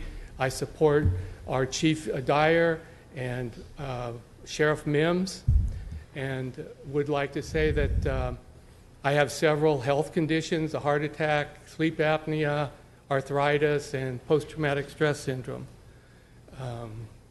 I started using CBD oil a year ago, and it let me sleep. It let me wear my CPAP mask. It relieved the inflammation in my body, which let me sleep. If I don't wear my mask, I'm going to die. The recreational marijuana, I'm not here to talk about that, but there are a lot of medicinal users. I smoked pot when I was a kid in the 60s. I'm a child of the 60s, so I knew what that's like. When I did my research and found out that there are products out there that don't get you high, I signed up. I said, well, I'll try it. So far I got off of Ambien, Tramadol, and Flexeril. I don't take those anymore because a few droppers before I go to bed helps me to sleep and work. I have a lot of responsibilities in my job, and I have to be clear in what I do. I would urge the council to vote no, and if you can't do that, would ask you to postpone this until further investigation on your part. I would say that for every person in here, there's probably 100 or 500 people out there, baby boomers like myself, that are in physical pain and are discovering that here's something that they can take, low cost, and feel better, have a better quality of life. Thank you. Appreciate your time. Thank you. Okay, we have Eric Zamora, Dante Farinelli, Christina Soto. Please give us your name and address for the record. You'll have 2 minutes. My name is Eric Zamora, 1823 East Clayton Avenue. Just to give you a little background on me, you're communicating with your community and who you're representing. I come from an immigrant family. First generation, I honestly first tried marijuana at age 16, and it wasn't because of the plant. It was because of the stresses that came in my life from my immediate family, from income, from clothes, the food on the table.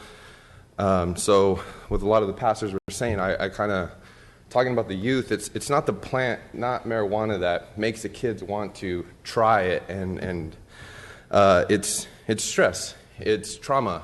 Dr. Drew came to Fresno City, and I had the opportunity to talk to him, and I asked him a little about it, and the one thing he said that stuck with me was, addiction, it's not the drug. Most patients he sees, addiction, it's not the drug, it's the trauma that they're running away from. It's the stress that they're running away from their life.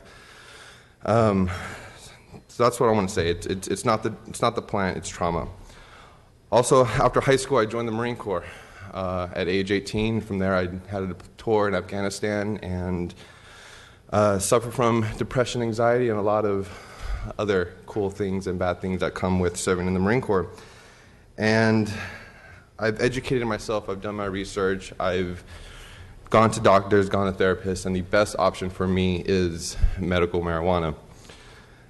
Not only is it the best option for me, it's the best option for my mother, who has MS. It's incurable. She barely has enough strength to cook me and my 5 younger siblings food every day and to make sure that she's doing what she can to be the best mother she can.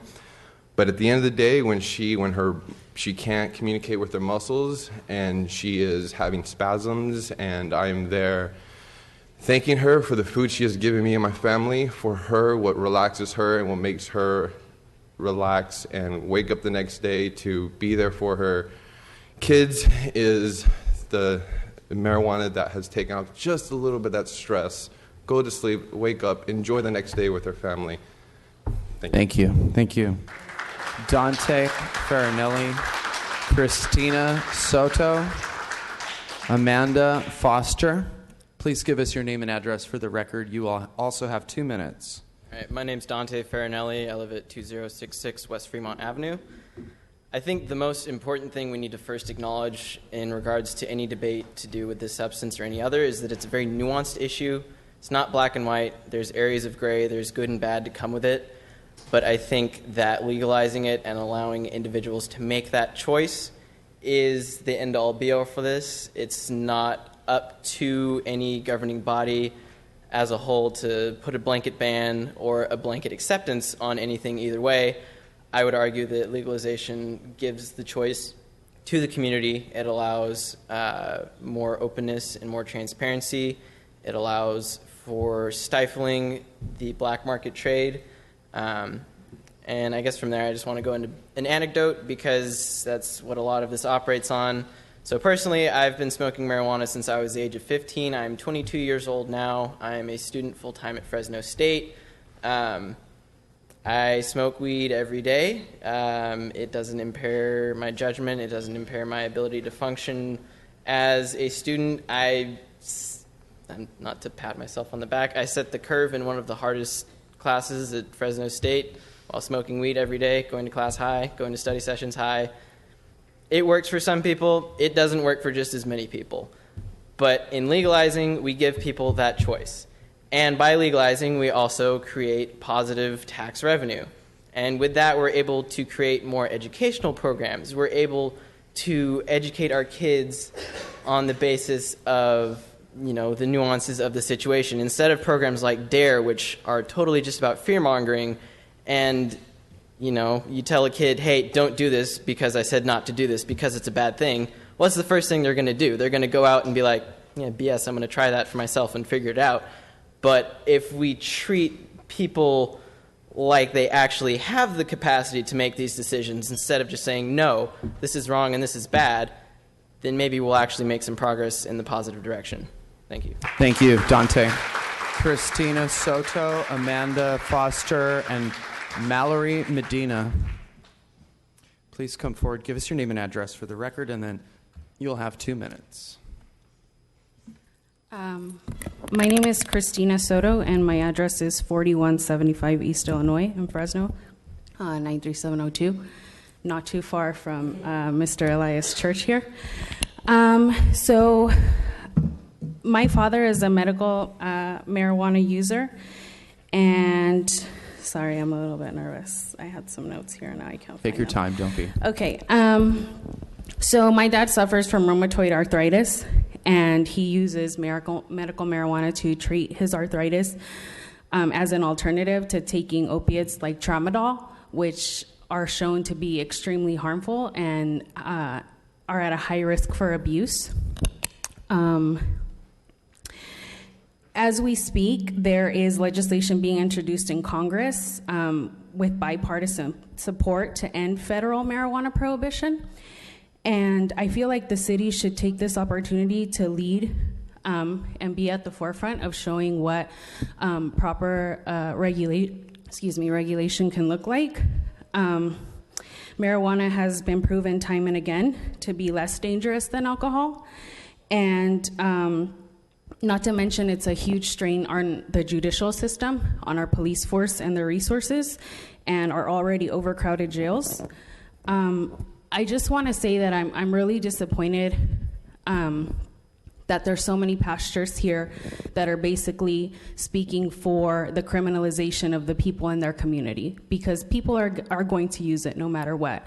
And I think what our job here, hopefully, as a city, is to educate each other. I've had to talk with my children, because my father lives with us, about what marijuana is and what the dangers are and what my father specifically uses it for. And I think that's something that's necessary.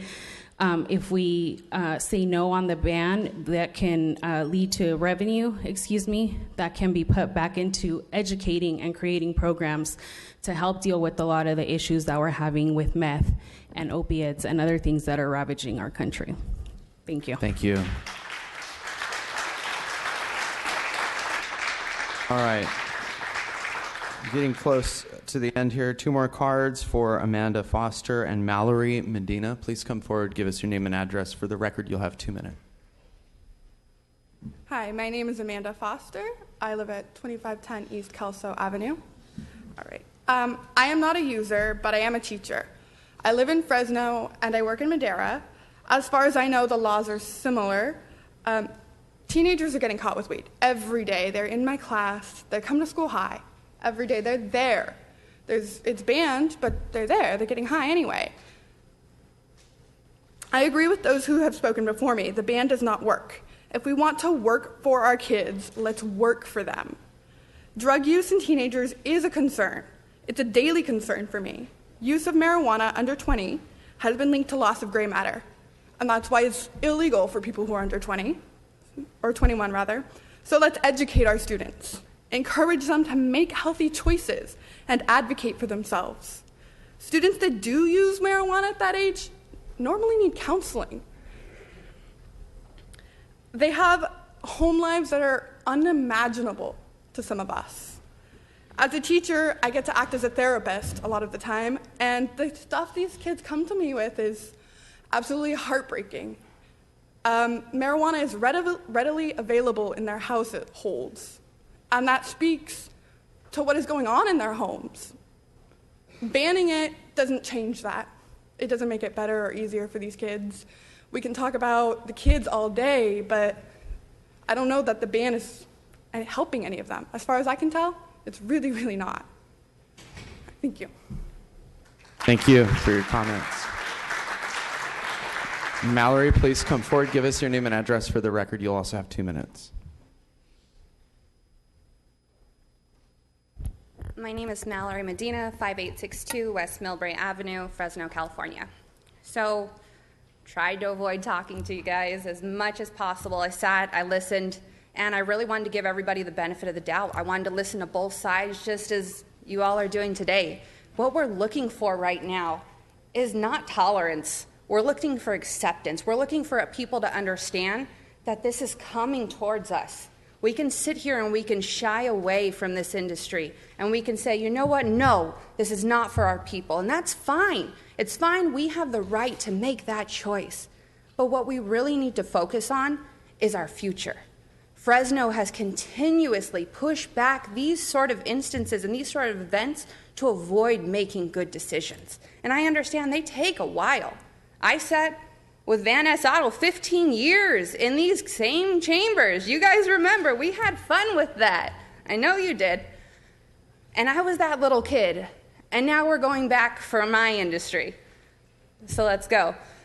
But all I gotta say is really that what we're looking to do is combat the already bad stigma that we have in this industry. And we're all right with it. We can say, you know what, children are going to be harmed, but what we need to do is we need to educate our children. We need to educate our individuals that use this product just as much as any other type of substance. And I say substance as in that could also be water or, like the man pointed out, hot Cheetos. It could be anything. But what we need, especially right now, is just the understanding that we can move forward as a city. We can move forward and we can allow something with regulations. And as Mr. Olivier said, with the CUP, which I've used many times, conditional use permit, we're regulating this. So if we choose to regulate this, what we're allowing to do is we're allowing the power back to us. not only just the people, to our enforcement, to our city representatives. We're allowing ourselves to finally have the freedom to actually regulate this industry. And by not choosing to do that, we're giving up our freedom. So please just take a moment to understand that. And I definitely appreciate you guys all being here today. Thank you, Mallory. I remember Van Ness Auto and that debate very well. I think it was Tom Boyajian's time, or right after Tom Blong was here, and he did that one. Okay, the last card I have is for George Boyajian. Please come forward. Give us your name and address for the record, and then you'll also have 2 minutes. Good afternoon, George Boyajian. Address is 1445 North Maple here in Fresno. I was against the ban originally, and I'm full support of what you proposed, Clint, and I also want to participate in whatever the city creating regulations, whatever you guys got going on. So my statement is the current prohibition of medical marijuana has not only been ineffective, but in short, cruel to the tens of thousands of patients here. We have, seems like we talk about apples and oranges. We have patients that come up here, talk about the medical uses that they need, and then we have some community leaders that come up, talk about the children.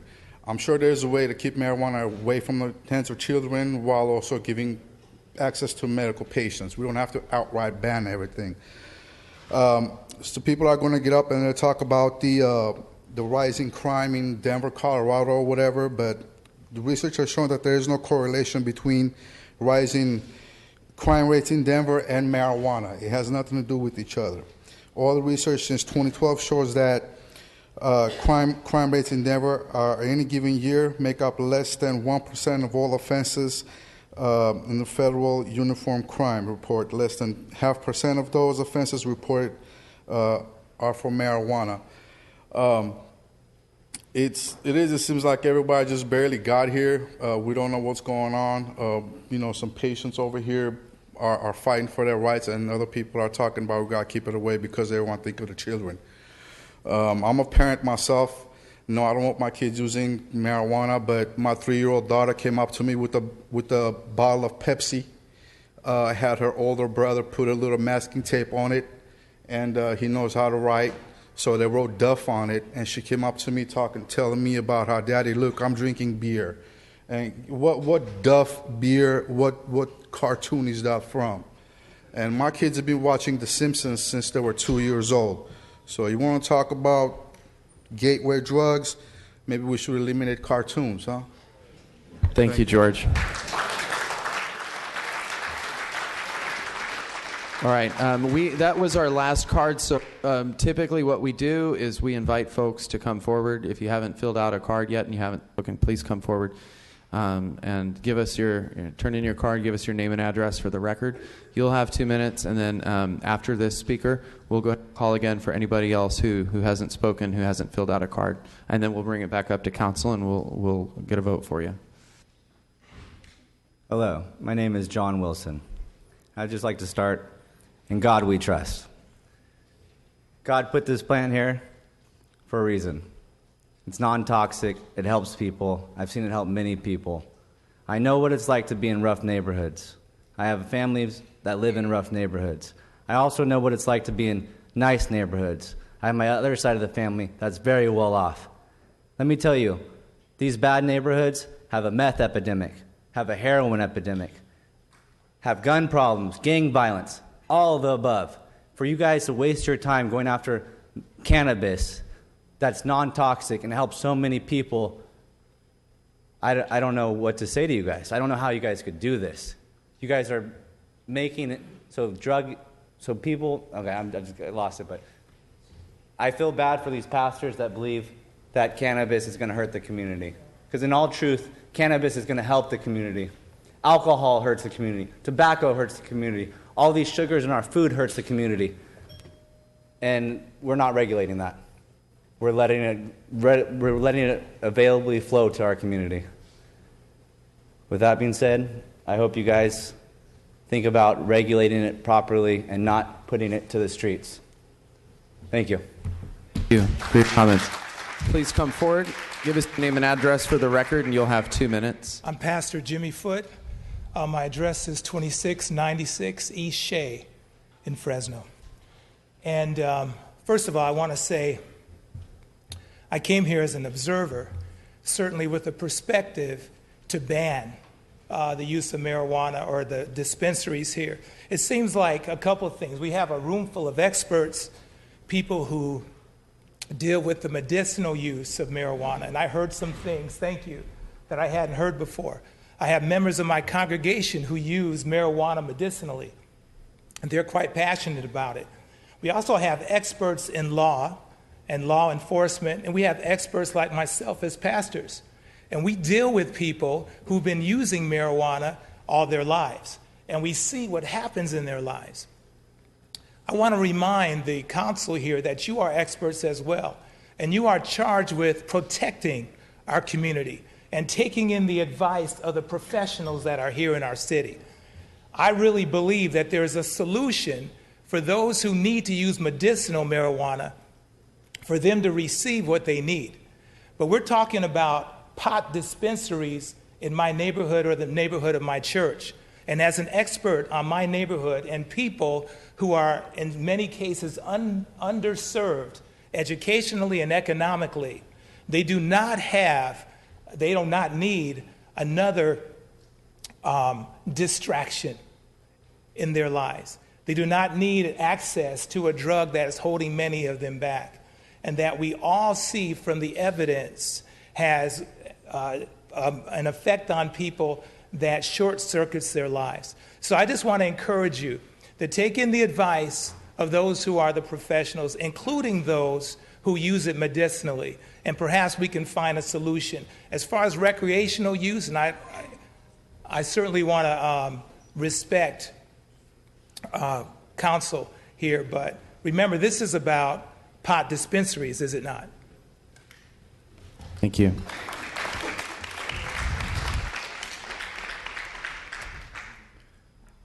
No introduction needed. Hello. Fresno Police Chief Jerry Dyer. I want to thank everybody for coming out today because there's no shortage of opinions here, and people are passionate about their position. And I'm passionate about my position based on my 38 years of experience in law enforcement and what I've seen over that 38 years. And so the debate here today is not whether or not marijuana is legal or illegal. That's been decided by the voters of California. And but the debate today is whether or not the city of Fresno should increase the access and availability of marijuana within our community. As you look across Fresno County, every city, with the exception of Coalinga, has already voted to ban accessibility to marijuana within their jurisdictions, with the exception, I believe, of Parlier, who is undecided at this point. But what I have seen over the years is that when you increase the accessibility and availability, you do increase usage amongst youth. We've seen that with methamphetamine. Meth labs started right here in the Valley, and now we have an incredible amount of individuals that are addicted to meth. How do they support their drug habit? By stealing. And we know that to be true. What we also know is that there's an incredible addictive power to marijuana. The marijuana that we saw in the 60s and 70s is not the marijuana that we're seeing today. The marijuanas in the 60s and 70s were 15 to 20% THC content. Today, that THC content is 60 to 70%, and with edibles, it's 90 to 95%, which is why you're seeing so much damage to many of our youth today that are using marijuana. And so, I've heard a lot of people come up and talk about, does marijuana drive crime or not drive crime, or dispensaries? I think that's subject to debate.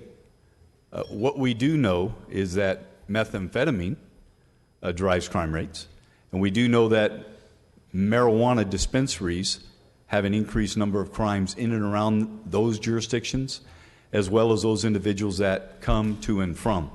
We have a recent example, September 17, 2016, right here in our city. We had an individual who was running an illegal dispensary. That illegal dispensary, he would not allow walk-up customers. Why? Because of the attempted robberies that had occurred. So he had a delivery service. He delivered, and there was a attempted robbery of him and a murder. So let me just close with this. Folks, you know what? Excuse me, Chief Dyer. Folks, I'm going to consider Chief Dyer's remarks as staff time as part of the staff presentation, so I'm going to allow Chief Dyer to finish up his comments today because he is a part of city staff and an employee here. So please continue. Thank you, Council President. Last thing I want to say is I have a Chiefs Advisory Board that is very diverse, made up of people from all over this community. We've had this discussion twice. 100% of those individuals support a ban of marijuana in our city from dispensaries.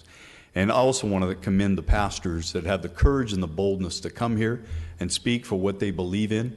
I think it's unfair for people to stand up here and to criticize men of the cloth. And I support what they had said earlier today. So thank you, guys. Thank you, Chief.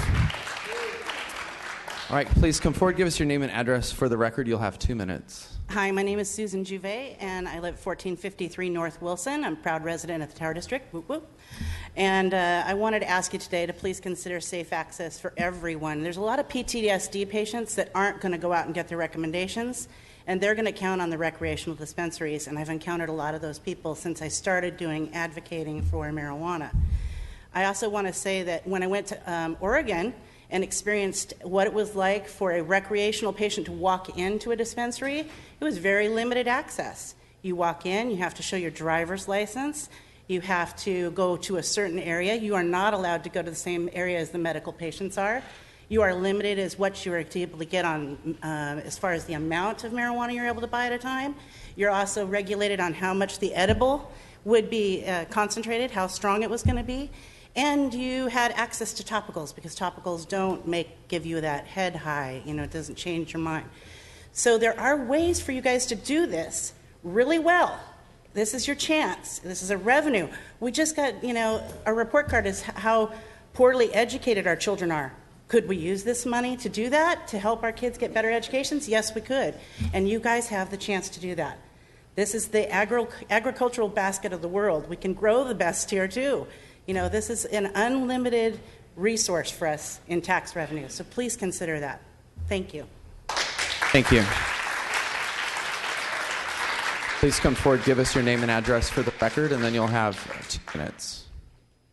Good evening, Council. I don't need the mic. Okay, my voice can be heard. My name is Frank Warner. I live at 5326 North Valentine Avenue, Fresno. All right, let's just let this out of the air. I'm a combat veteran. I deal with PTSD. I deal with depression. I deal with multiple personality. You name it, I deal with it. I've been on 3 tours to Iraq, and I'm not even 30. 28 years old. I signed my life away at 17 years old to go serve this country. All right, just for them to kick me on for all these different medications. Risperidol, Effexor, Vicodins for pain. So let's put you on this one. No, that's not working. We're going to switch you over to this one. Well, let me tell you, I use cannabis. I use it every day, as much as I can. Instead of using these medications that children can access just as easy as adults, because, yeah, they put kids on these pills, would you or have your child be put on a medication that's going to physically and alter your brain? Would you allow that? Have you looked into any of the information that pharma is bringing down? Now, I'm not saying that big pharmacy is the big enemy. There are people out there that need pharmaceuticals. But I'm saying that there are also people out here that we need cannabis. If it wasn't for cannabis, I'm going to be honest with you, I'd probably be dead. I've told my therapist that many times in the VA. There's many nights where I'll stay up crying all night. My dad is just, you smoke cannabis, you're done. My ex, she left me with my kid because you smoke cannabis. But are we really that wrong? For all these volunteers and all these strong people out here, the face of the cannabis community, these are your growers. These are your cooks, your chefs, your farmers. Your everyday face, that is your cannabis community. And those are the people of your city. It's time to start respecting these people. Honestly. Are you going to just let us wither away? Well, whether you do or not, the cannabis community, we're not going to give up. And we will not back down. Regardless of a ban, regardless of a law, we're not going to stop. In fact, we'll only grow. Thank you. Thank you for your comment. Okay, we're out of cards. There are no longer folks lined up. So is there anyone else who wishes to address the council on this topic? Okay, we'll go ahead and close public comment and return it to City Council. Just an item of housekeeping.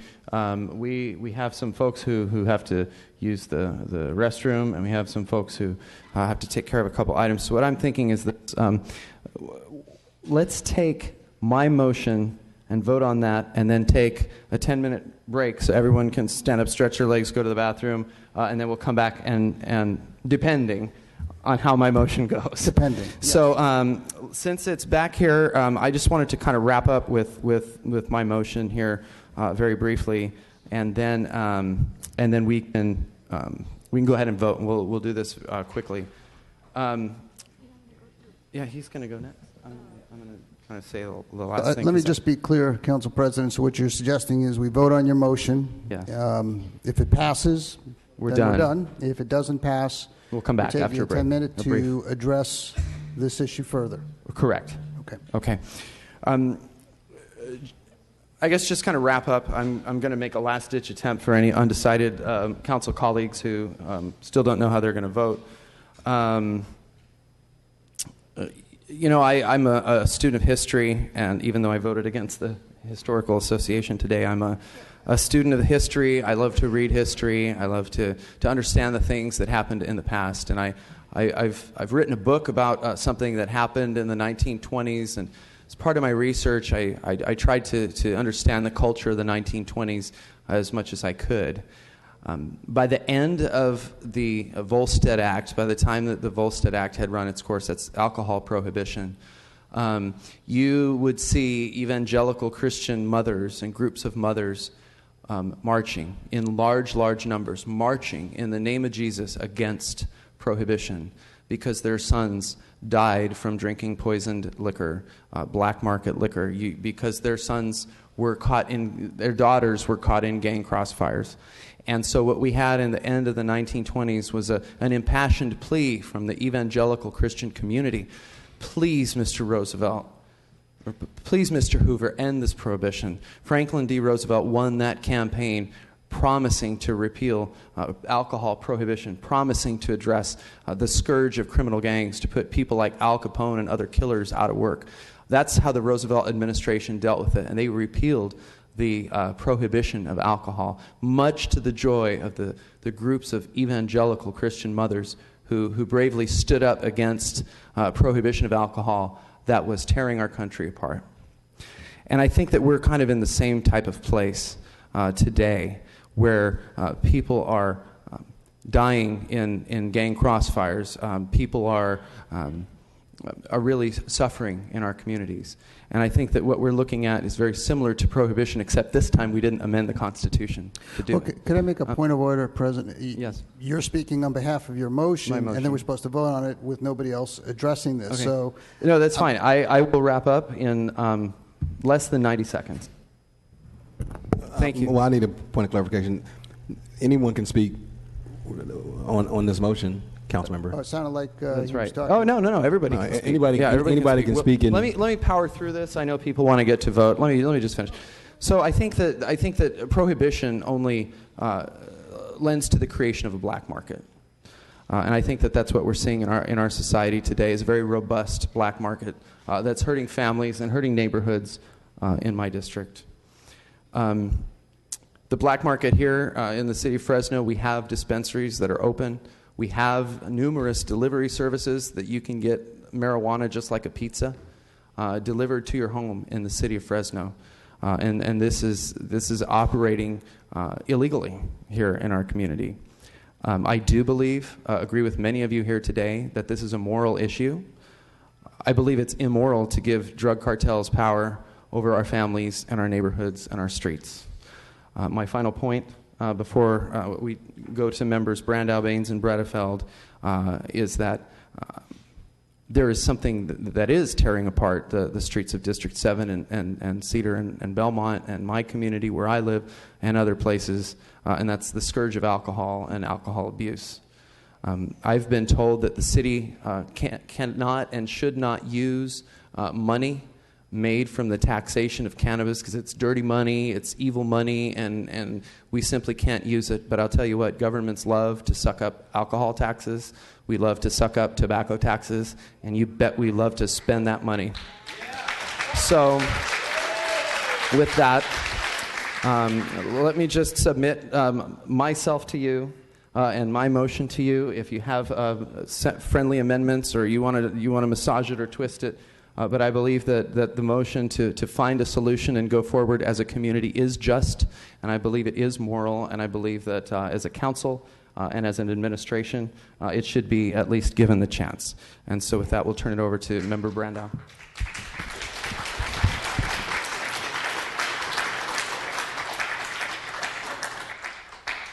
All right, thank you, Council President. I want to talk about a few of the things that I've heard today, and this is probably about the fourth or fifth time since I've been a council member that we've discussed marijuana from one angle or another, and usually it's been about either medicinal purposes or retail outlets. So until the passage of Prop 64, we haven't really talked about recreational retail. So I've got to clarify a few things so that everybody really knows what we're discussing today. One thing is that I'm not under the illusion, nor do we have the ability. We're not trying to stop marijuana. In the city of Fresno, people are going to be able to grow 6 plants in their home, right? So that's a given. People that want to smoke marijuana are still going to be able to smoke marijuana. This isn't trying to stop marijuana. That's already been decided. I do want to add that as a representative of Council District 2 in the city of Fresno was opposed to Prop 64. I want to share some thoughts for the people in the crowd today so they could probably, in my opinion, understand the way that this would really be rolled out in our city. But I'm equally speaking to my colleagues, okay? So here's what I think that would happen. And I don't know how District 6 voted, but if we just give a carte blanche and allowed recreational retail outlets, storefronts, Steve's Marijuana Den, Esmeralda's Marijuana Emporium, right? If we allowed that to happen, we definitely see that come into the city of Fresno. Here's exactly where I believe that those storefronts would go. They'd go probably from Central to South Fresno, is my guess. You probably would have several of them in District 2, in my district. There would be several for sure that would be strong enough to operate in North Fresno. A lot of the folks in North Fresno probably wouldn't condone that, and you'd see those stores look to places where they're not going to be put up a major fight for them going in those neighborhoods. I'm going to give you an example because I don't want you to think I'm talking bullcrap up here. We already have some predatory businesses. One of my good friends is Councilman Baines. He and I have been talking recently. He's got some code modifications coming up too long because in his district he has a problem with single liquor sales where somebody can go in on a way home from school and talk somebody into walking in and buying them a beer, whatever.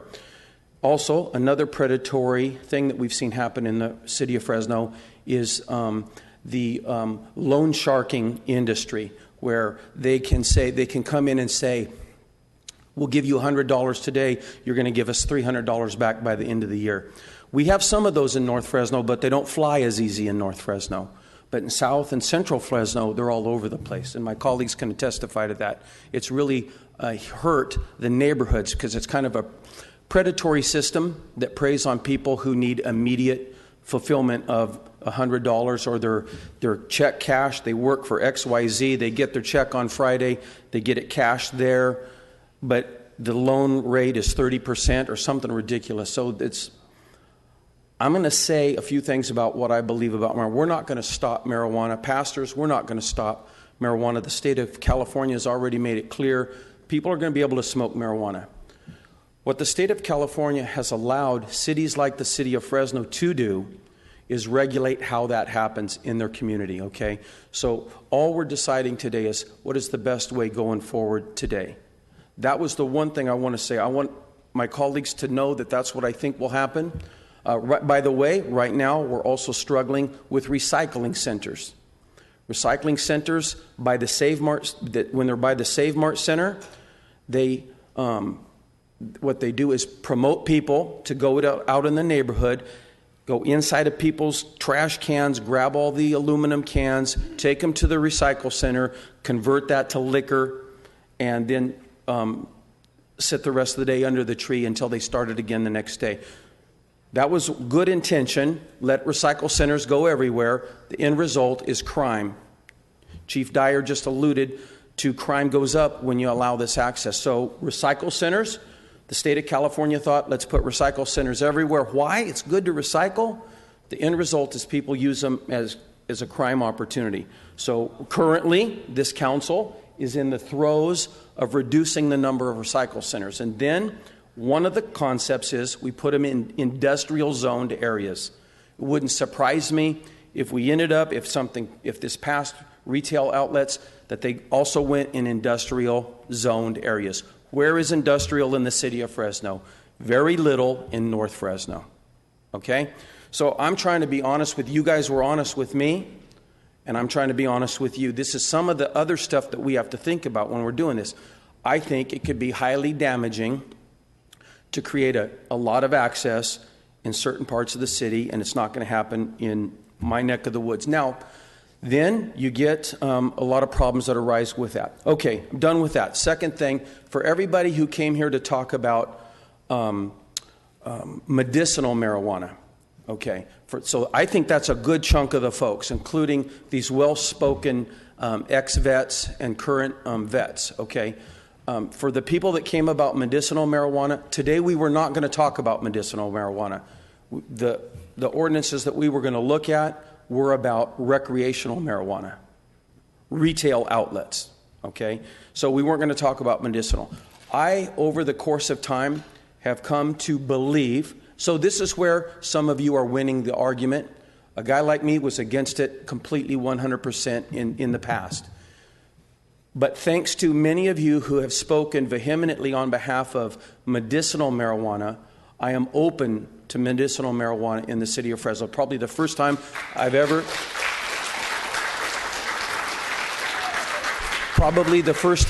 said that from this dais after 5 or 6 times talking about marijuana.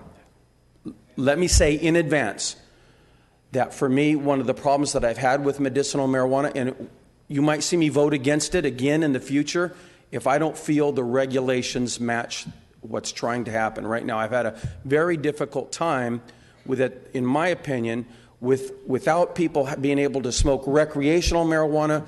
The medicinal marijuana has become a racket. Okay? That's my opinion.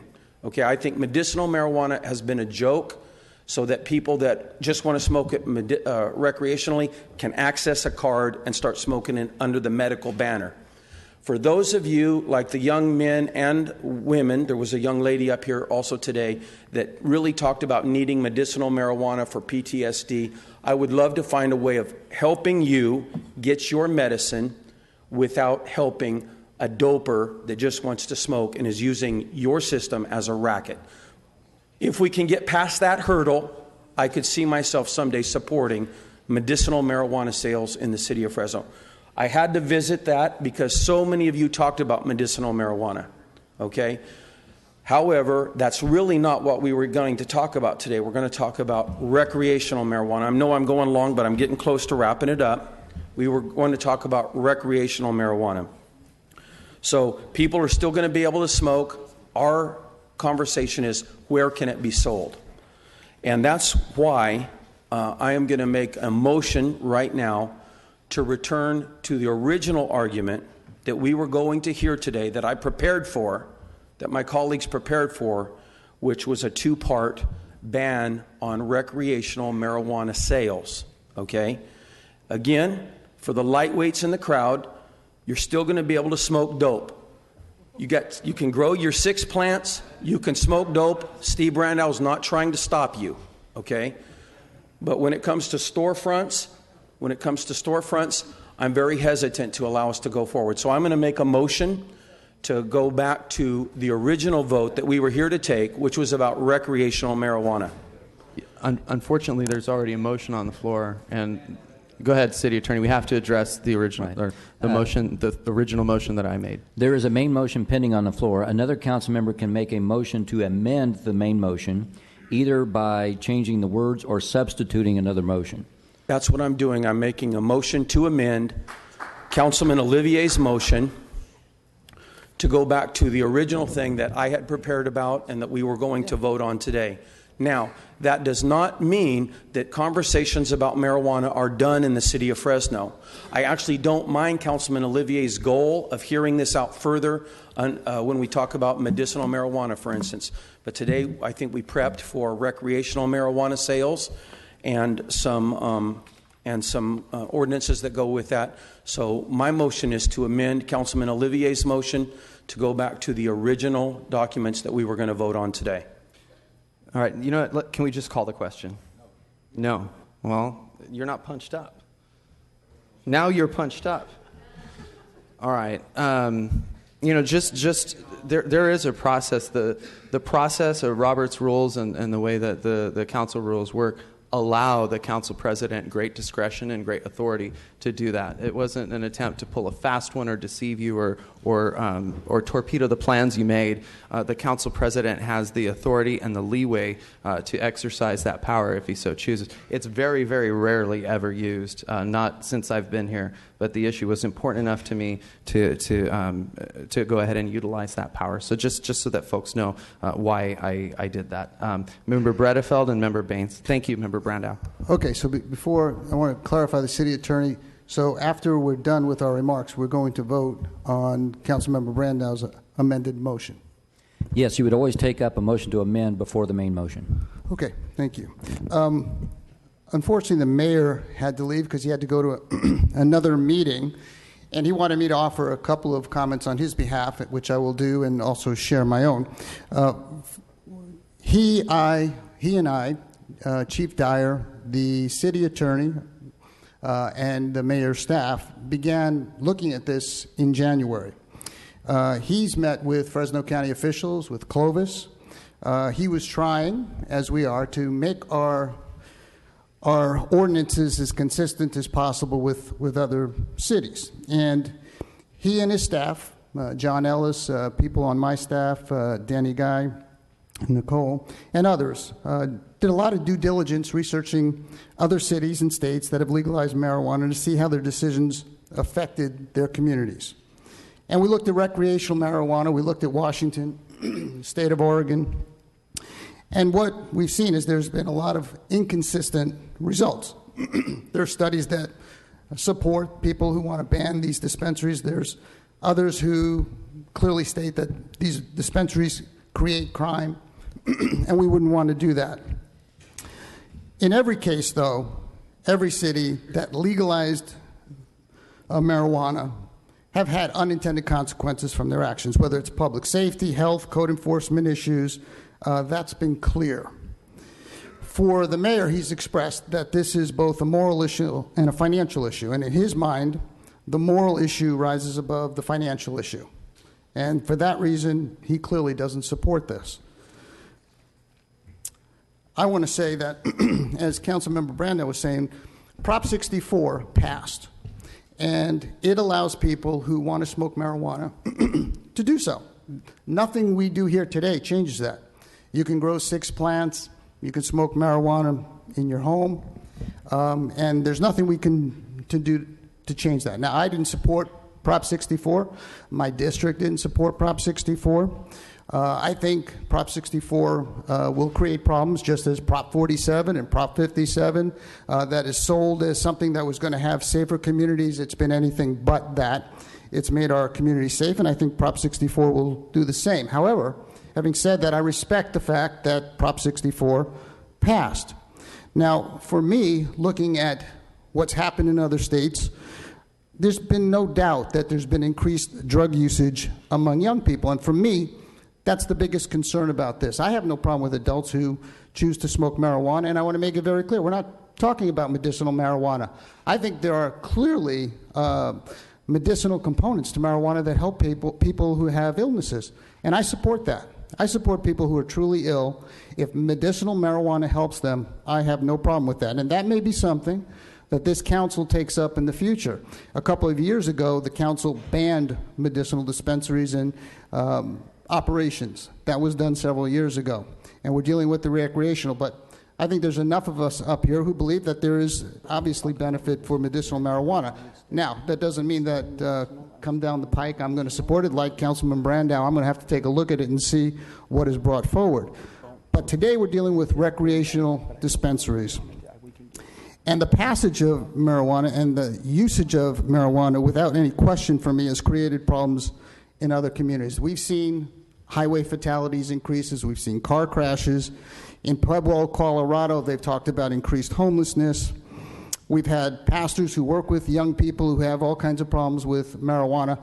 I've been a psychologist for 30 years. Trust me, I've seen lots of people who have all kinds of problems smoking marijuana. That's young people and adults. Now, that doesn't mean there aren't people who smoke marijuana who don't have problems. But I also know that there are components of smoking marijuana, particularly with young, that has adverse effects. Science has shown that young people's brains are developing up until the age of 25. And when you're smoking marijuana, it has been shown that it has adverse effects emotionally, cognitively, socially. Some have gone psychotic.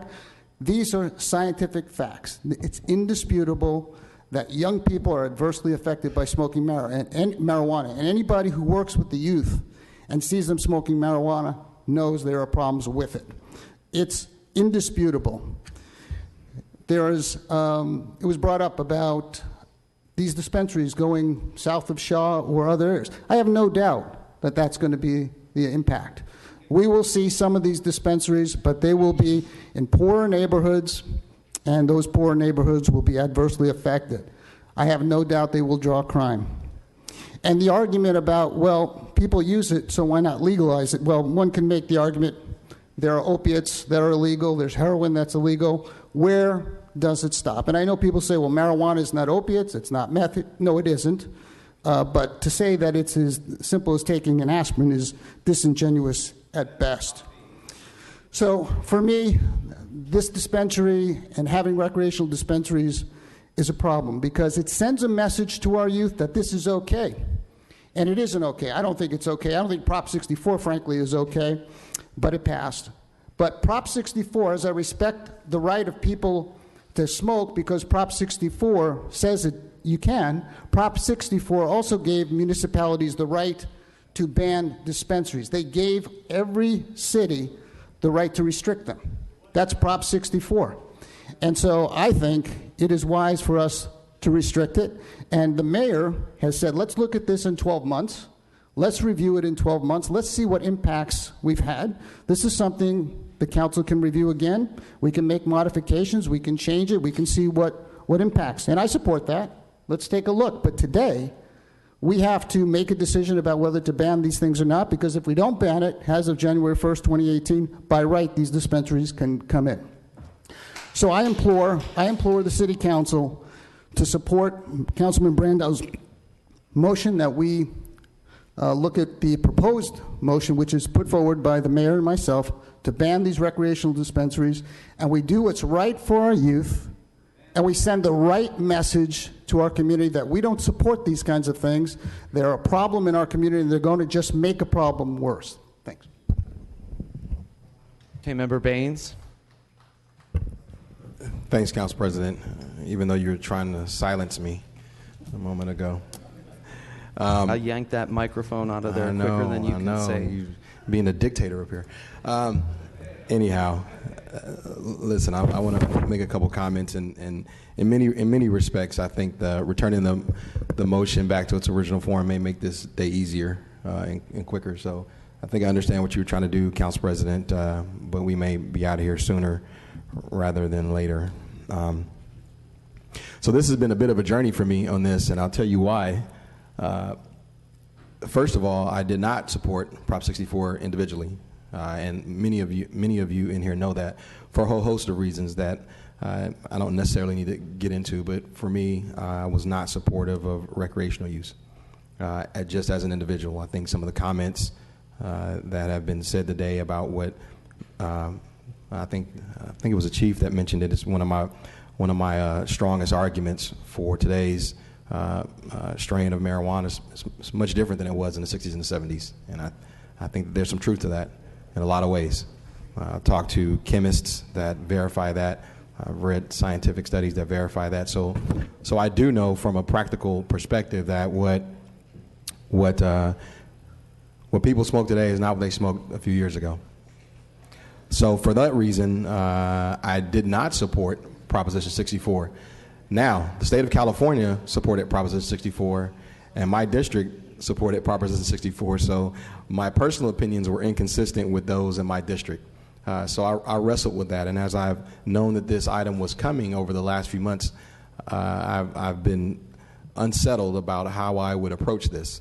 In one sense, we are in a representative democracy, and we're elected to represent the voices of our constituents. That's what we're elected to do. But just to be honest, there are many times when we think we know better than our constituents, and we may vote in some cases inconsistent with what they think at the time. There have been many times where I've taken votes and some of my constituents have been unhappy with me, and I think that that's probably true for all my colleagues up here.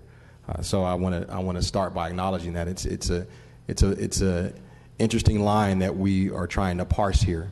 At what point do you completely represent the interests of your constituents, and then what point do you think that you know better than them, even when they've spoken loud and clear? And the reason why I say they've spoken loud and clear is because in this instance, there are a lot of times when we're not sure where the majority of our constituents land, right? We have a community meeting, 50 people show up, and we think that in some cases that may represent, 70,000 folks, and we know that that's not really the case, right? We know that, a community meeting doesn't really represent the full breadth of a district or your constituents. We know that. In this case, though, it's a little different. We actually have the statistics of how each of our districts voted about this issue. So we don't really have to guess. I actually know that 63% of people living in District 3 support recreational use. I know that. It's a statistical fact. I'm not guessing. It just is.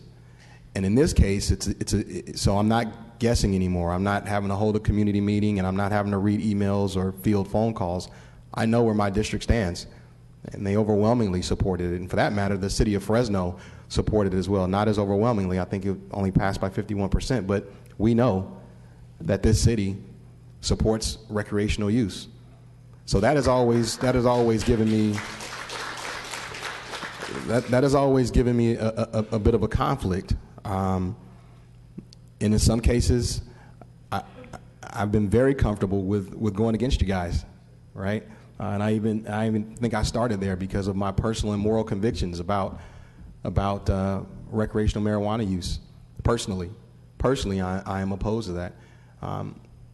But I began challenging myself on a couple of issues about is this an attempt, a ban on recreational dispensaries? Is it an attempt to undermine and thwart the will of the people? It's a legitimate question that we as policymakers should be asking ourselves. We should be asking ourselves, is this an attempt for us to impose our values on you when you have told us what you want to do? That's a legitimate question that we have to wrestle with. It's the role that we're in. We are not pastors, we're not law enforcement, we're not community advocates, we're not medicinal users, we are policymakers. And we should be in the role of policymakers when we make these decisions. So they're not easy, folks, and I'm being honest with you. I think Councilmember Bredefield and Brandow are right in many respects. I think that they have articulated well thought out arguments and personal arguments and convictions about this, and it is, to me, this is not a black and white or a black and white issue. It lives in areas of gray, at least for me. And so I commend Councilmember Bredefield for bringing this argument because it is a discussion that we should have. We should be having this discussion as a community, and we may fall on different sides of it, but we definitely should be having the discussion. So I'm kind of talking you through my progress. I heard a lot of people talk about the youth, and rightfully so. As a matter of fact, when I voted against Proposition 64, it was the youth that I had in mind because of what I believe that the strains of marijuana do to a young person's mind right now. That was actually one of the driving factors for me. But it did pass. And what I've struggled with is the practicality of what's really happening. Practically speaking, in the real world, the youth are smoking marijuana. And it's not because we have dispensaries. It's not because we have retail outlets. It's because it's hidden underground. It's very easy to get, and it's unregulated. It's easy. So I share the passion about worrying about our youth having access to what could be, in some minds, a dangerous drug. However, the reality is that, one, it is a legal drug in the state of California and in the city of Fresno. And two, without some type of regulation, I'm not exactly sure we ever stop the youth from accessing it. Not unless, so I struggle with the practicality of the argument of having a retail store making it easier for our young people to access marijuana. I don't track the logic for what's really happening. In some cases, when you have a retail store, if we actually regulate this, we probably would do more good to our young people not having the same amount of access than we do if we pretend like if we just ban it that they won't get it. I think it's a false argument, and I know several of you made it, and I don't say that, and I'm not saying that for applause, folks. I'm not saying that for applause because it's not completely invalid. I understand where people are coming from with that. It is a valid concern, but I'm not exactly sure the logic completely tracks with the argument. If we really don't want our youth using it, then we should be doing everything we can to make sure they don't have access to it. One of the ways that we do that in this country is we regulate things. That's how we do that. My colleague talked a lot about the prohibition of the 1920s and what happened with that, and I've studied some of that myself, Council President, and he's right. Without any regulation, kids were dying. Bootlickers were running rampant. Now that we have regulation, and I'm not saying that we have completely gone away from our young people using alcohol. However, I tell you what, it's not that easy for them to get. It's not as easy as it used to be. I'll bet you it's easier for a young person to buy marijuana than it is to buy alcohol. So I commend you, Council President, for making that argument. So again, I listen to the worry about our young people, but I'm not exactly sure the logic tracks completely with the argument. And finally, for me, what it really came down to was the black market. Many of you, particularly earlier on in your remarks, and I shared this privately with my friend and colleague, Councilmember Bredefield, that is the argument that troubled me more than anything, actually. So while there are times where I go against the will of my constituents, there are times when I can totally understand the argument about the youth. What troubled me more than anything is I am passionate about gang violence and the violence that happens in my city. I do a lot. I spend a lot of my personal time combating that in a whole host of ways. And I can tell you that I know for certain a lot of our gang members and gang activity is fueled by drugs, marijuana being one of those drugs. It exists in that world. When gang members sell pot to one of these kids, they're using that money to go buy a gun. They're using that money to go buy women. They're using that money to further illicit criminal enterprises. My problem with not even trying to regulate this industry that is actually legal is that we have now cemented it for the black market. Someone mentioned giving them a monopoly, which is absolutely true in my mind.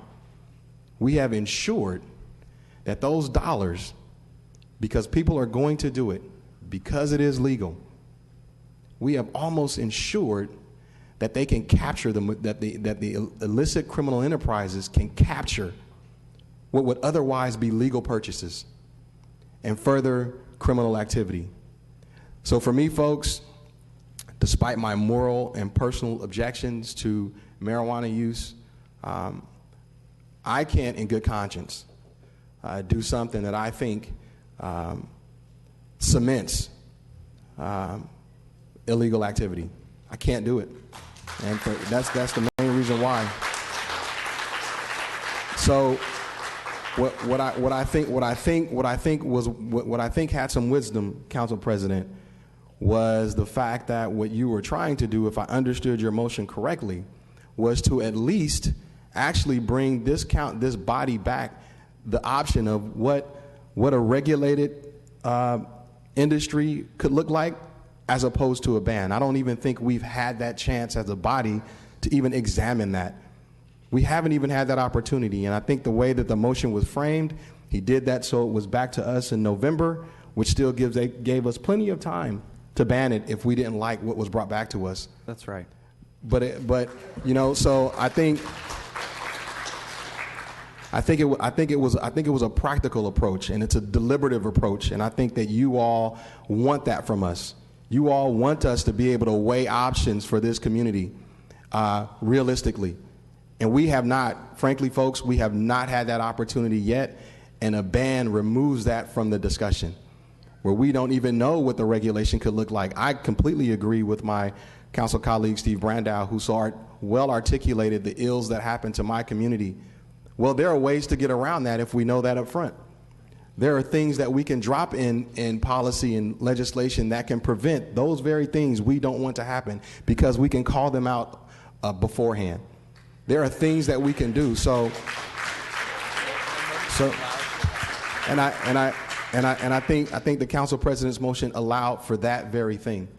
So for all of those reasons, as I stated, I appreciate you all and my colleagues indulging me in a few more moments, but I thought it was important for me to walk you through my own process. It was a very difficult vote. It's very difficult for me because of my personal and moral convictions about this. But I realized that my moral convictions did not line up with what is practically happening and what is being asked of me as a policymaker. Thank you.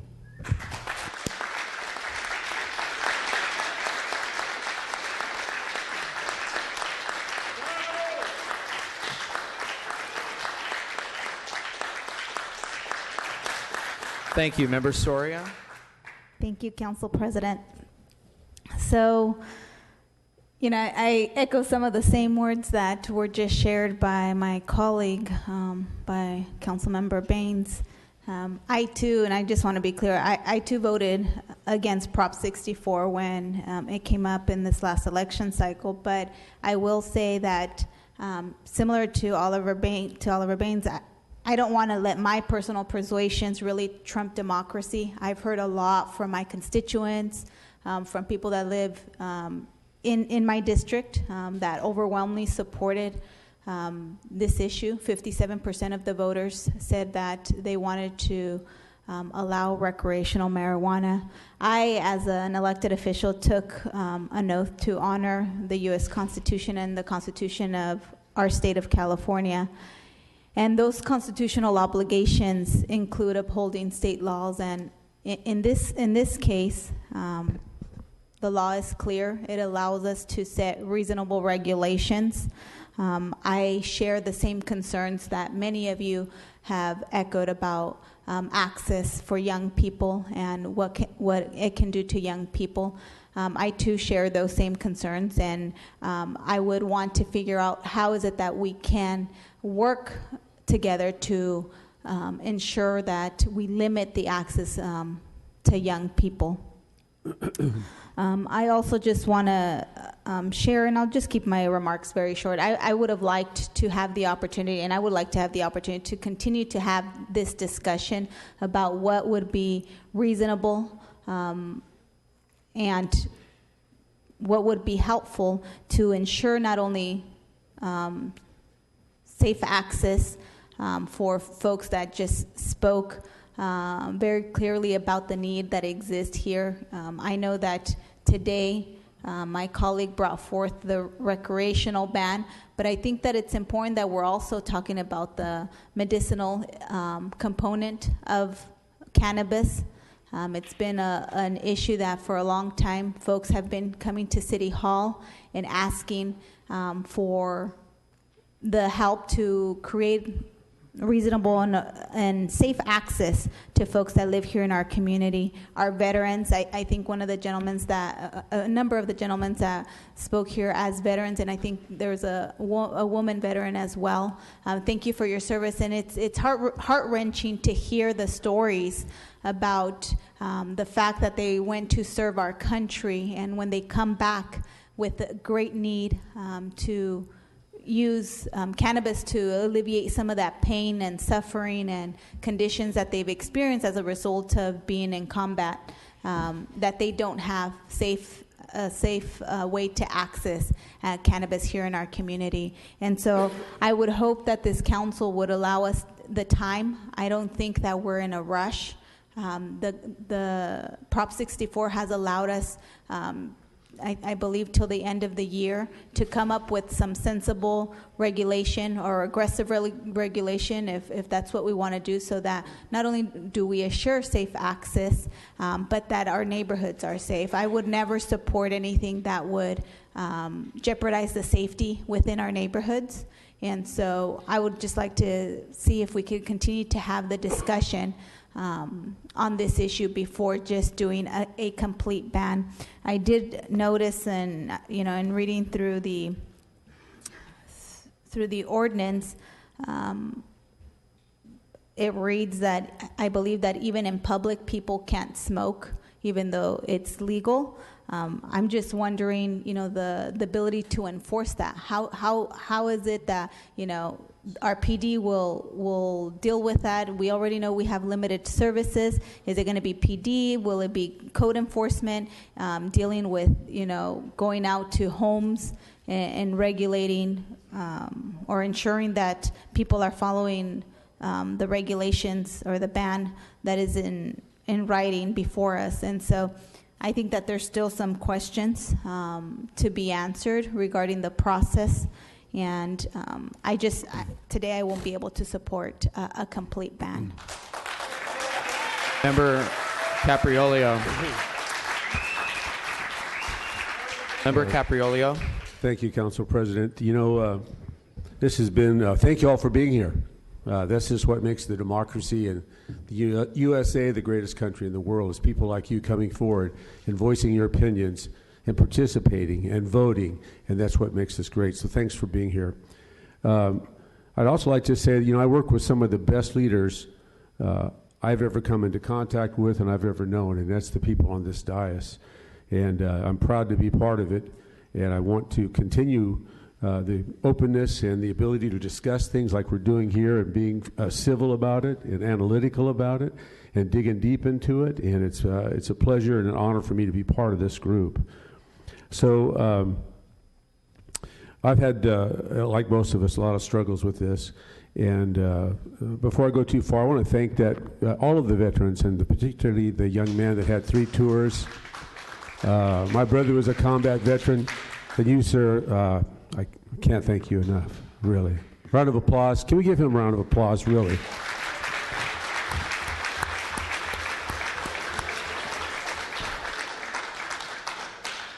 And, folks, that was from both sides of the aisle. And that's what we're about here, too. We can make things happen. We can create things. We can do a better job each and every day that we're here. So with that in mind, I agree with 2 of my colleagues here, Member Brandau and Member Baines, the B&B factor, I call them. Great points, well articulated, well thought out, and the 2 of you kind of summed up what I would discuss myself, so I'm not going to do that, but thank you so much for putting it out there as well as you did. There's an option here that I think we've overlooked, and the mayor wanted to make sure we had the 1-year option in here. So after 1 year, we can revisit this issue and discuss it and see how it's working, whether the good and the bad and the in-between. And that doesn't mean we have to wait a year. This body is a moving body, a living body. We can bring stuff up here anytime we want to.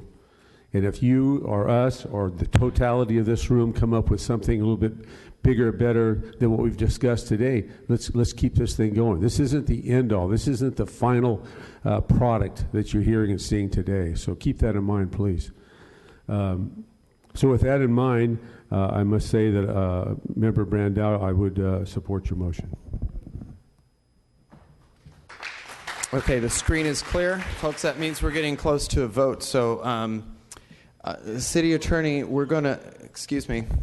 City Attorney, I just kind of had some inspiration and thought of an idea. Is there a way that this doesn't have to be an either or? Could this be like a both and? And could we do my motion as well as Member Bredefeld's motion? Is there a way that we could get there? Yes, since this is initiation, the council could actually initiate the process in two alternatives that would both go through the community meetings, Airport Land Use Commission, Planning Commission, come to council for the final vote, and then the council could pick which version it wanted then. That's an option too. So we could vote ultimately, we would just know more about the regulatory package. We would know exactly what we're voting on. At that time, so we would have both sides could be presented, and we would have more red meat to chew on in terms of now we're voting for a comprehensive ban, but we don't even know what it would be like, what kind of regulations would be in place if we were to allow retail and delivery services, right? Well, I would say you could choose which option at the end of the process rather than at the beginning of the process. So that would be the option. How should I ask for that? I mean, I can ask Member Bredefeld if he would include, if you could include my motion to.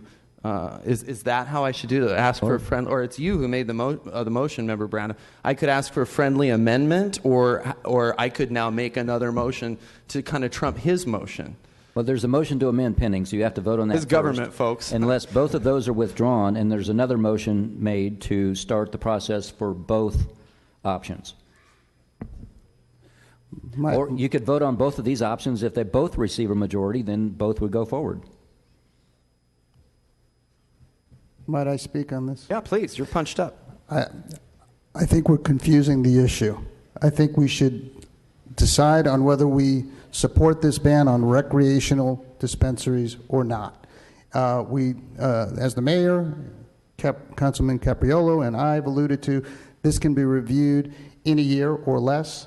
I think voting on both of these would be nothing but confusion to our community, and I think they deserve more than that. We either support these recreational dispensaries or we don't. We're either banning them or we're not. It's very clear. And so I would say Member Brandau's motion is on the table. Let's vote on it, and let's follow the standard process before we really this gets muddled.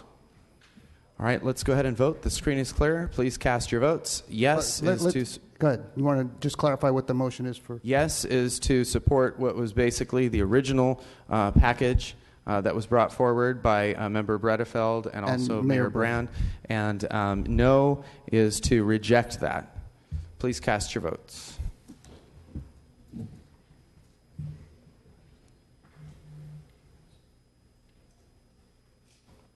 Motion carries 4-3, 4 yes and 3 no. Thank you, Council. Well, we're not done. We're not done, Steve. Now we have to vote on the motion. Now we have to vote on... Council, that was a substitute motion. That, in effect, mooted the original motion. Yeah. So that's everything. No. Now we have to vote on the... It's the exact same thing now. Okay, fine. Thank you all.